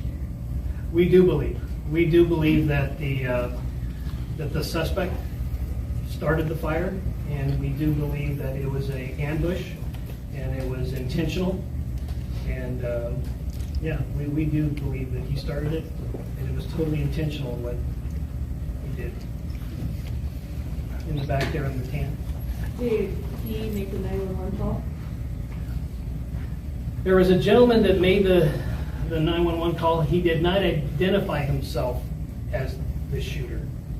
So as of right now, we don't believe that he's the one that made the 911 call. But, that could change, because many times people don't use their real names and what have you. So. Any description of the suspect at No, all? Not at this time. No. Okay. Gentleman in the red hat. Okay. Brian Neal, KXOY. Does the fire present any problems with you as you're trying to collect evidence? Oh, absolutely. Yeah, we scooped up that body, and as far as the preservation of the scene, it's not perfect in this particular situation, but it's something that had to be done. So you have to evaluate each particular circumstance, and at this time, we felt like since the fire was approaching, we needed to scoop up that body, and it's contained, so there are law enforcement personnel that are up there, and we will conduct the investigation, continue it tomorrow morning. Crews will be there all night. So yeah, it's compromised, sure, but we have to do what we have to do to preserve the body. So what was the weapon? We're not, like I said, we don't know if there's more weapons up there that he had. There is a belief that he ran and shot. So we don't know what we might be collecting once the fire threat diminishes. The gentleman in the black shirt. Are other federal agencies still involved? Absolutely, yeah. We, on a large operation like this, if we had to fuel helicopters, and there are some helicopters that had some really good technology that were able to pinpoint where that cell phone activity was. So there was our federal partners assisted us in this situation. 100% they did. What location did you find the suspect? Not too far from the original call for service. Yeah. Not too far. Anybody I haven't called on? All right, gentleman in the black shirt. You said you picked up the cell phone signal around 3:16, I believe. Yes. How long was it between that signal that you got and you were able to recover the body? It's about an hour and a half. Okay. Yeah. So maybe around 5-ish. Right. So you did say there was a gun found, a weapon, correct? Correct. What kind was that? We're not releasing that right now, just because we had to scoop everything up so quickly. We could not preserve the scene like traditionally we would like to.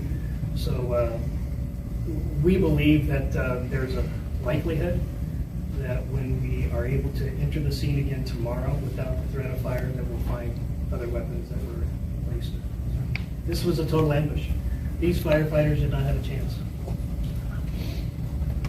Sheriff Garrett, with the spokesman review, can you just describe the terrain and how difficult it was, or maybe how simple it was to access that area? You know, when you have an environment where you don't know where the bullets are coming from because of the trees and the shrubbery and what have you, it is daunting for police officers, let alone firefighters who are there just to put out the fire. So it's very, very difficult. Very difficult for drones or helicopters to see any individuals up there.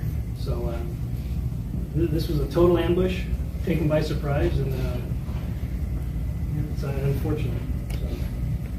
Sheriff, firefighters deal with ambush. I mean, police deal with ambush all the time, but firefighters, are they trained in that type of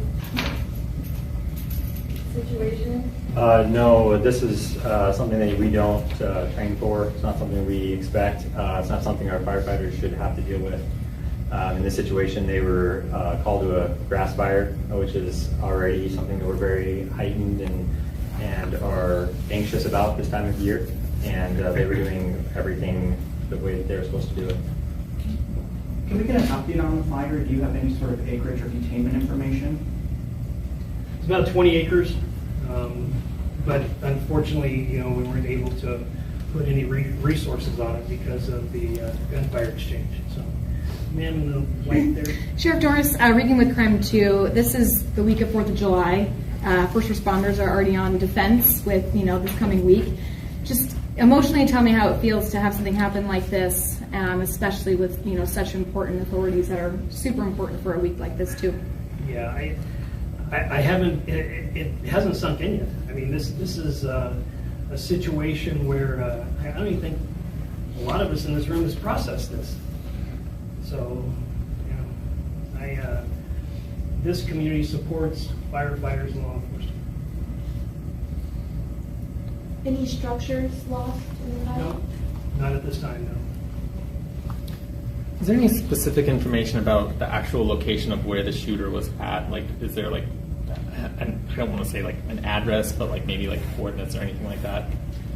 We might be able to get that for you later, but I don't have that information. Okay, I'll call later. Thank you. I would like to say something.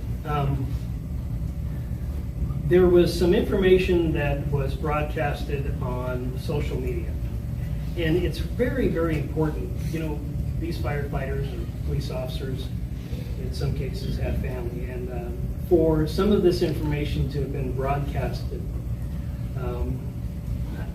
I hope we can ask with our social media and our First Amendment auditors and our civilian journalists to take in consideration what you're putting out there on the social media, because it can be devastating it's devastating when somebody knocks at your door to tell you something like this, but to hear about it on social media, I'm just asking for people to be considerate in the most significant of injuries and times. So, Federal apparatus, I'm wondering what the White House has committed to, and the FBI and Homeland Security. We had helicopters and personnel on the ground probably within the hour. Also, in follow-up to that, this is obviously going to hit our community incredibly hard. It already has. I know, again, it's early. what can we do for the families? Will there be a memorial fund set up? Will there be some sort of way that we can, as a community, come together to support them, because this is a devastating loss and people want to put that emotion somewhere? Yeah, you know, we're grieving as an organization, and I can speak for Fort Lane Fire as well. So a lot of those steps have not been completely brought to fruition, especially with it being a weekend. We know that the Red and Blue Foundation and Anchor Coffee has already offered to do a lot of the donation collection, and we appreciate that. And they've been a great supporter of law enforcement and fire, and they will continue to be a good partner for us. So that's where I would initially encourage people to seek to provide some support for the families. I'd like to add, until a press release comes out by these two agencies, do not give money to a entity that says they're representing these people. They will put out a press release with the information, whether it's going to be an account at a bank or an account at another entity, but we will likely have some people that will try to scam based on this tragedy. So do not give money to any entity until a press release is released. Is that fair to say? Absolutely. On where exactly to give this money. Can you say sort of what you're doing for your firefighters right now? Just because I know I would say it's very early on. They're just processing this right now. So I mean, they're in shock.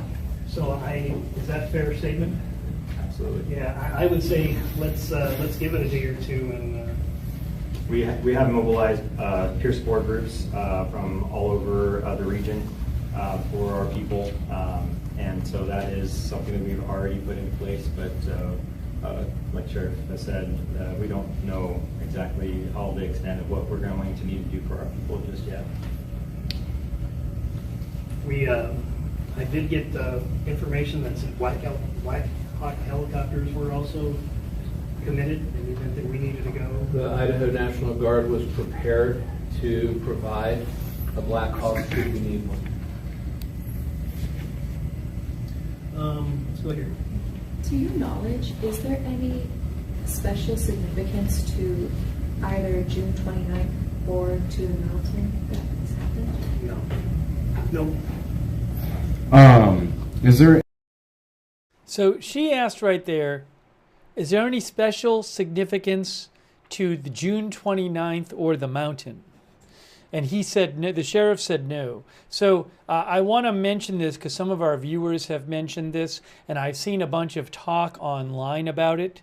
Also, one of our viewers mentioned it. Who was it? Just to give you a specific, Bink316 mentioned this as well, and some of our other viewers.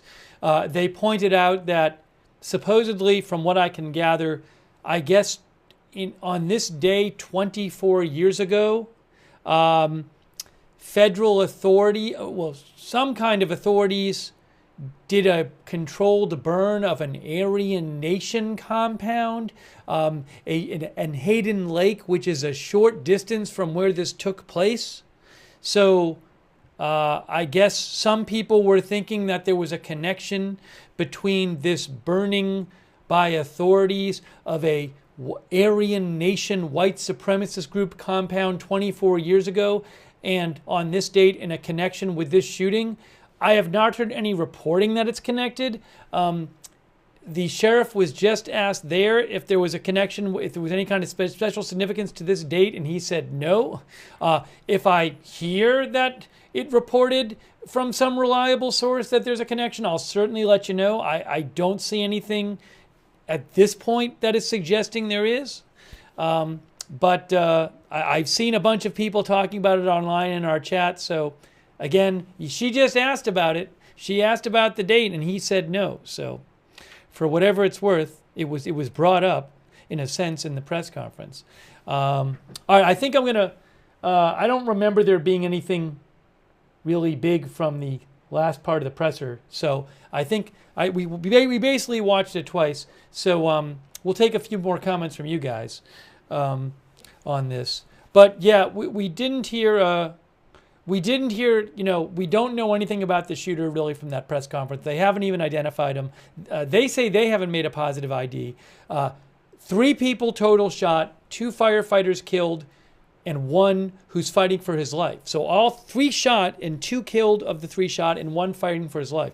Just terrible. And but the good piece of news is that there's nobody else shot. But let's hope that the 3rd firefighter survives. And again, condolences for to the 2 who were killed. And they do believe the man set the fire. The shooter set the fire to lure in the firefighters. Just terrible. Just terrible. And then one of our viewers said it was firefighters that burned the Aryan Nation building. Again, the best I can tell you.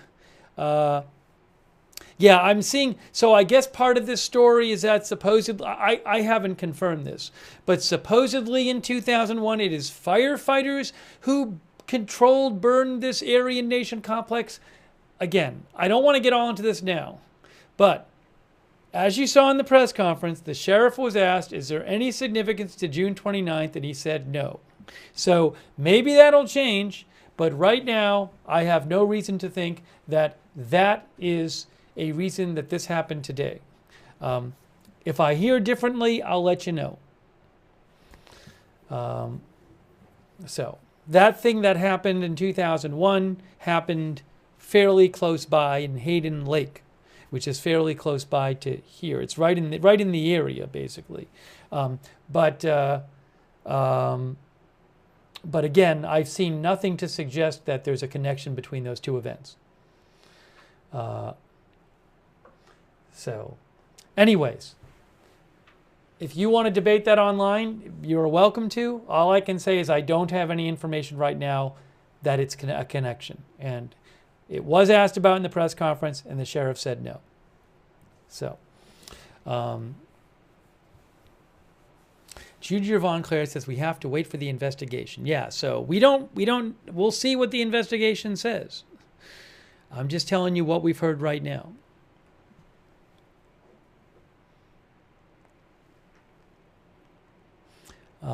Let's see here.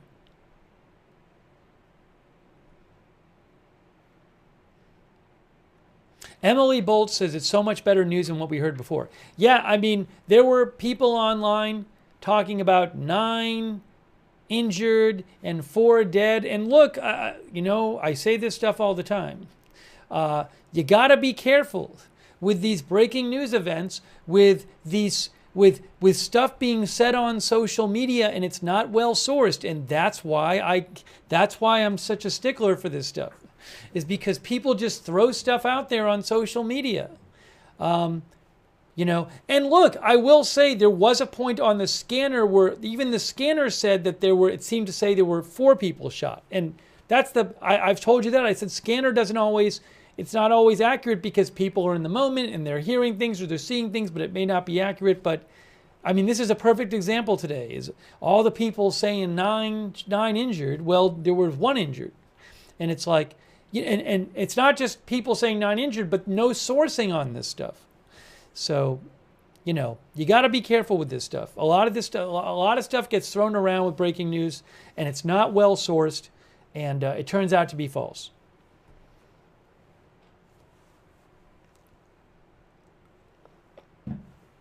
So all we had heard reliably today was that there were 2 dead and 1 injured, and it turns out that there were 2 dead and 1 injured.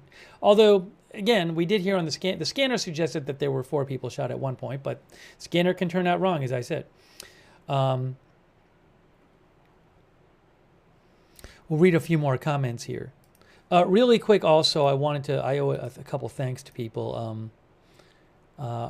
Rod Rillichan, Ken Lance, SHS Bank, PZ Wheats, Bink 316, Wolf Ross, Overton Windex, Machiavelli, Sooks, T. Wogo, Emily Bolts, Mr. Pickles, Radiated, Revolt 1, Radiated, High Desert Marine, Max Lovins. I hope YouTube can fix, by the way, I don't know what's going on with YouTube with the screen names being all messed up. It seems like a lot of people's screen names are messed up in the YouTube the last couple of days. It has nothing to do with me, so I hope they can fix it.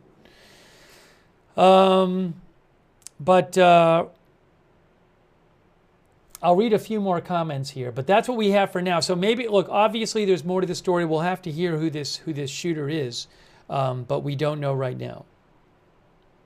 We don't know right now.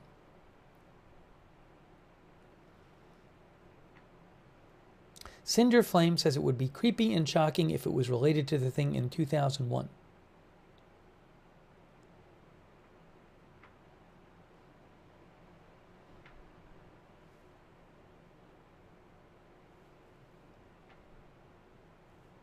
Did somebody say in the press conference there was an officer involved shooting investigation? I mean, they did say that there was, well, I don't look. He was asked, they did say they weren't going to say, they didn't have a firm answer on how the person was killed. But there was an exchange of fire. So the officers clearly shot at the person because there was an exchange of fire, they said. Anyways. Well, maybe if they do another press conference and it works out, maybe we'll cover it on the air. I'm not sure. They said exchange gunfire. But I wouldn't read, we don't know yet how exactly the person was, how they were killed. Our viewer Mickey Lyles Bar says they will be investigating, so hopefully we will know more info soon as they can. Lisa McCord says praying for these families. Nathan Gast says so sad.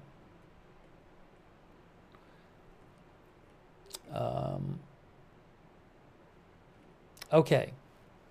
Guys, I think it might be time to wrap up this stream. I have not eaten yet, so I'm going to have to eat something. And I think for right now, we're going to start wrapping up this stream. So I'm sorry we don't have more information about this shooter or the motive or anything, but that's just not something the police have revealed yet, or I don't even know if they know yet. I do really appreciate you being here for the stream. If I hear more tonight, I will post on my X account about it, which is @Lookner. You can follow me there for breaking news when I'm not on the air, @Lookner. I will show you here. Well, I will post a link to it, @Lookner on X, @LOOKNER. And, maybe we'll do another stream on this depending on the information coming out and how the timing works out. We might, in the morning, have coverage of the Senate vote on the big, beautiful bill. I got to look into that. I don't know how all the timing is on that, too. So that's possible. Anyways, if you want to, subscribe and follow the channel. We cover all kinds of live breaking news without an agenda. Agenda-free TV, and subscribe, follow, and turn on the notifications. We have our own notification system because I don't know when big news is going to happen. I didn't know this was going to happen. Things just happen and we come on the air, but I can't tell you in advance when that's going to be. But we do have a free notification system where you can sign up. It's easy to sign up, and you get sent a notification whenever we go live. We do it through Discord. It's really easy, and it works great. So the mods will post the link to the notifications in the chat. You can also, in the description of this video on YouTube and Facebook, you'll see the notifications link there, but make sure you sign up for the notifications. But I do, our viewer Bob Meyer says definitely more to the story. I do really appreciate you guys tuning in, and also many of you have been sending me updates that you're hearing and links and posting updates in the chat and helping cover the story. So a special thanks to everybody who did that, and also for your questions and letting me read your comments on the air. And also a shout out once again to the BC preacher who was very nice. He was at both press conferences. He let me buy the footage for him for both press conferences. As soon as I get off the air, I'm going to send him the funds, which I haven't had a chance to do. But that was very nice of the BC preacher on YouTube, and I very much appreciate him being willing to do that, because that is how we saw those press conferences. And a huge thanks to our moderators as well.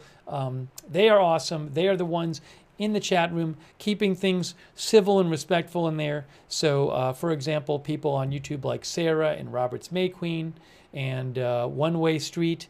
And I need to find out what's going on. If you're... You know what would help? If you're on YouTube and your screen name isn't showing up correctly, if you could take 30 seconds and click on send feedback and say, hey, YouTube, my screen name isn't showing up correctly. I don't know if this is a known issue with them, but it's really, it's people's normal names aren't going by because it's these other names, whatever, the username or whatever. So it's just really annoying, but I hope they fix it soon. Anyways, even with the moderators, their names are different too. But thanks to all of them and all of our all of our other YouTube moderators, and also our Facebook moderators like Kay Lowry Body, Margaret Riley, Paul Anderson, and Christina Neal.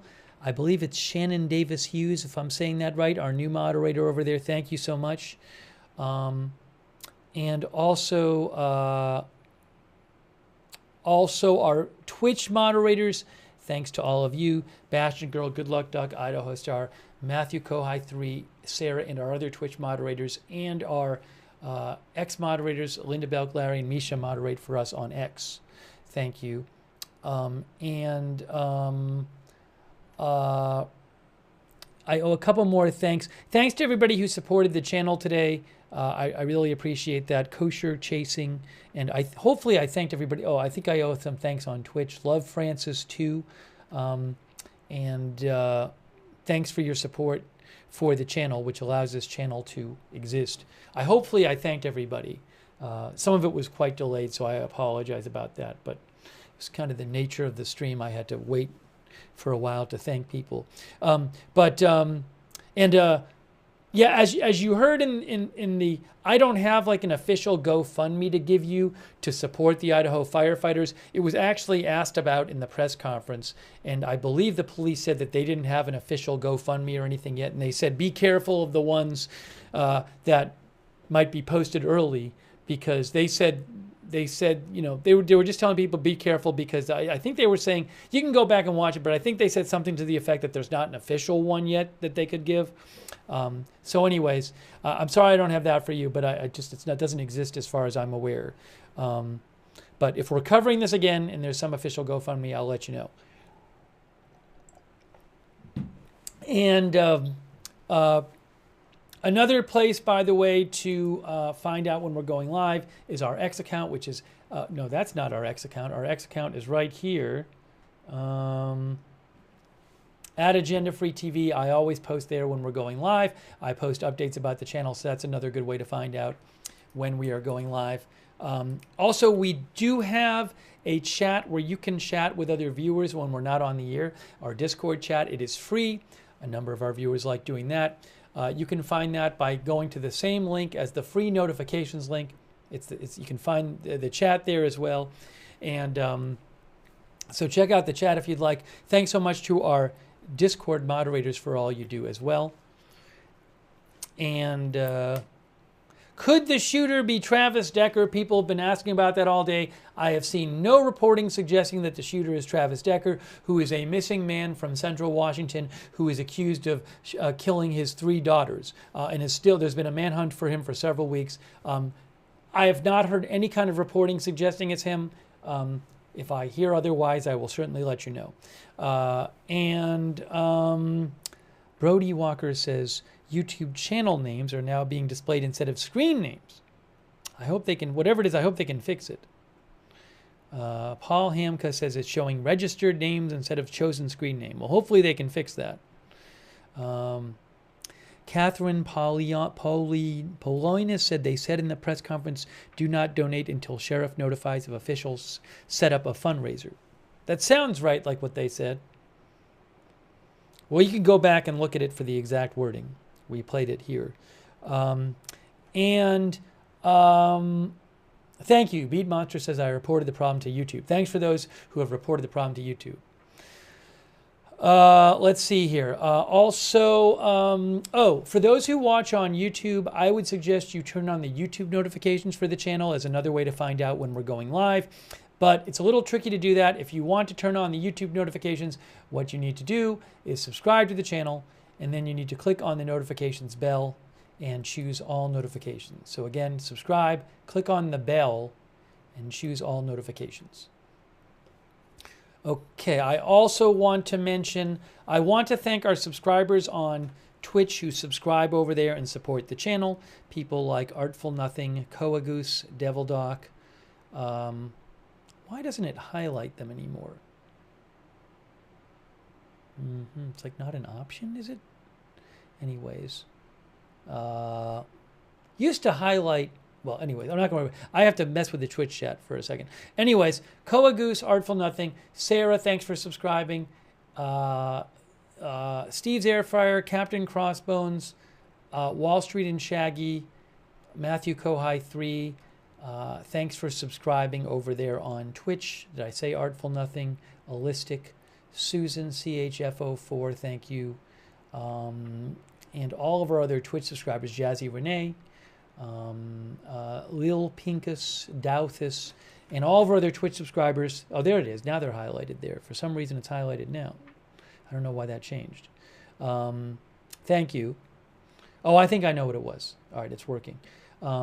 Also, our Facebook subscribers, I very much appreciate you subscribing over there and supporting the channel. Just to name a few, Robert Real II, and Lou Knight, Margaret Riley and Kay Lowry Body, Sharon Klassen Goslin, and all of our other Facebook subscribers. Thank you so much for subscribing. And oh, thanks, by the way, to Pam Carnegie, who subscribes, and for the stars. I missed that. Thank you so much, Pam Carnegie. Hang on a moment here. And Amy Cluck, thanks for the stars, Amy, as well. And our YouTube members, I very much appreciate all of our YouTube members, like Berry, Mosh Miri, PZ Wheats, Evelyn in Maine, Crypto King, UV Lightning, Callie Raven, Mr. Devs, Beat Monster, Sinon, I Love Lamp, JD63, Susan C, PZ Wheats, Berry, Rocco Pete, Great Awakening, Austin, Twitter Pated, Teresa Mom, Dolores Wilson, Seize the Day, thanks for being members over there on YouTube, Gringo, Tallulah Abel, 1K Sweaty Rikers, Rocco Pete, Shelley and Wah, Gary Patey's Dream, and all of our other YouTube members, thank you. And let's hope that one firefighter who was injured and is fighting for his life can survive. And again, condolences to the families of the 2 firefighters who just went out there to fight a fire to protect the public, and they were shot and killed by this person who lured them out there. It's just horrific. So anyways, I am going to, hold on a second here.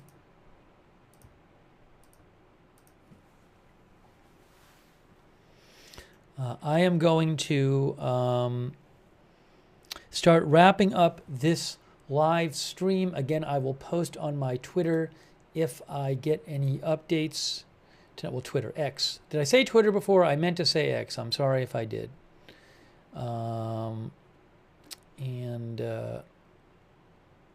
Let's see here.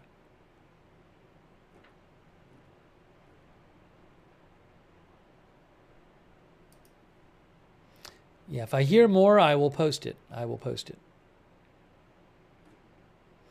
All right, guys. So that is it for now. You've been watching our live coverage of this ambush and shooting of Idaho firefighters in northern Idaho. That is it for now. Thank you for watching. Thank you again to our moderators. We will see you soon. We may have coverage in the morning of the voting of the bill in the Senate, U.S. Senate. But anyways, we'll see you soon with more live breaking news coverage right here at Agenda Free TV.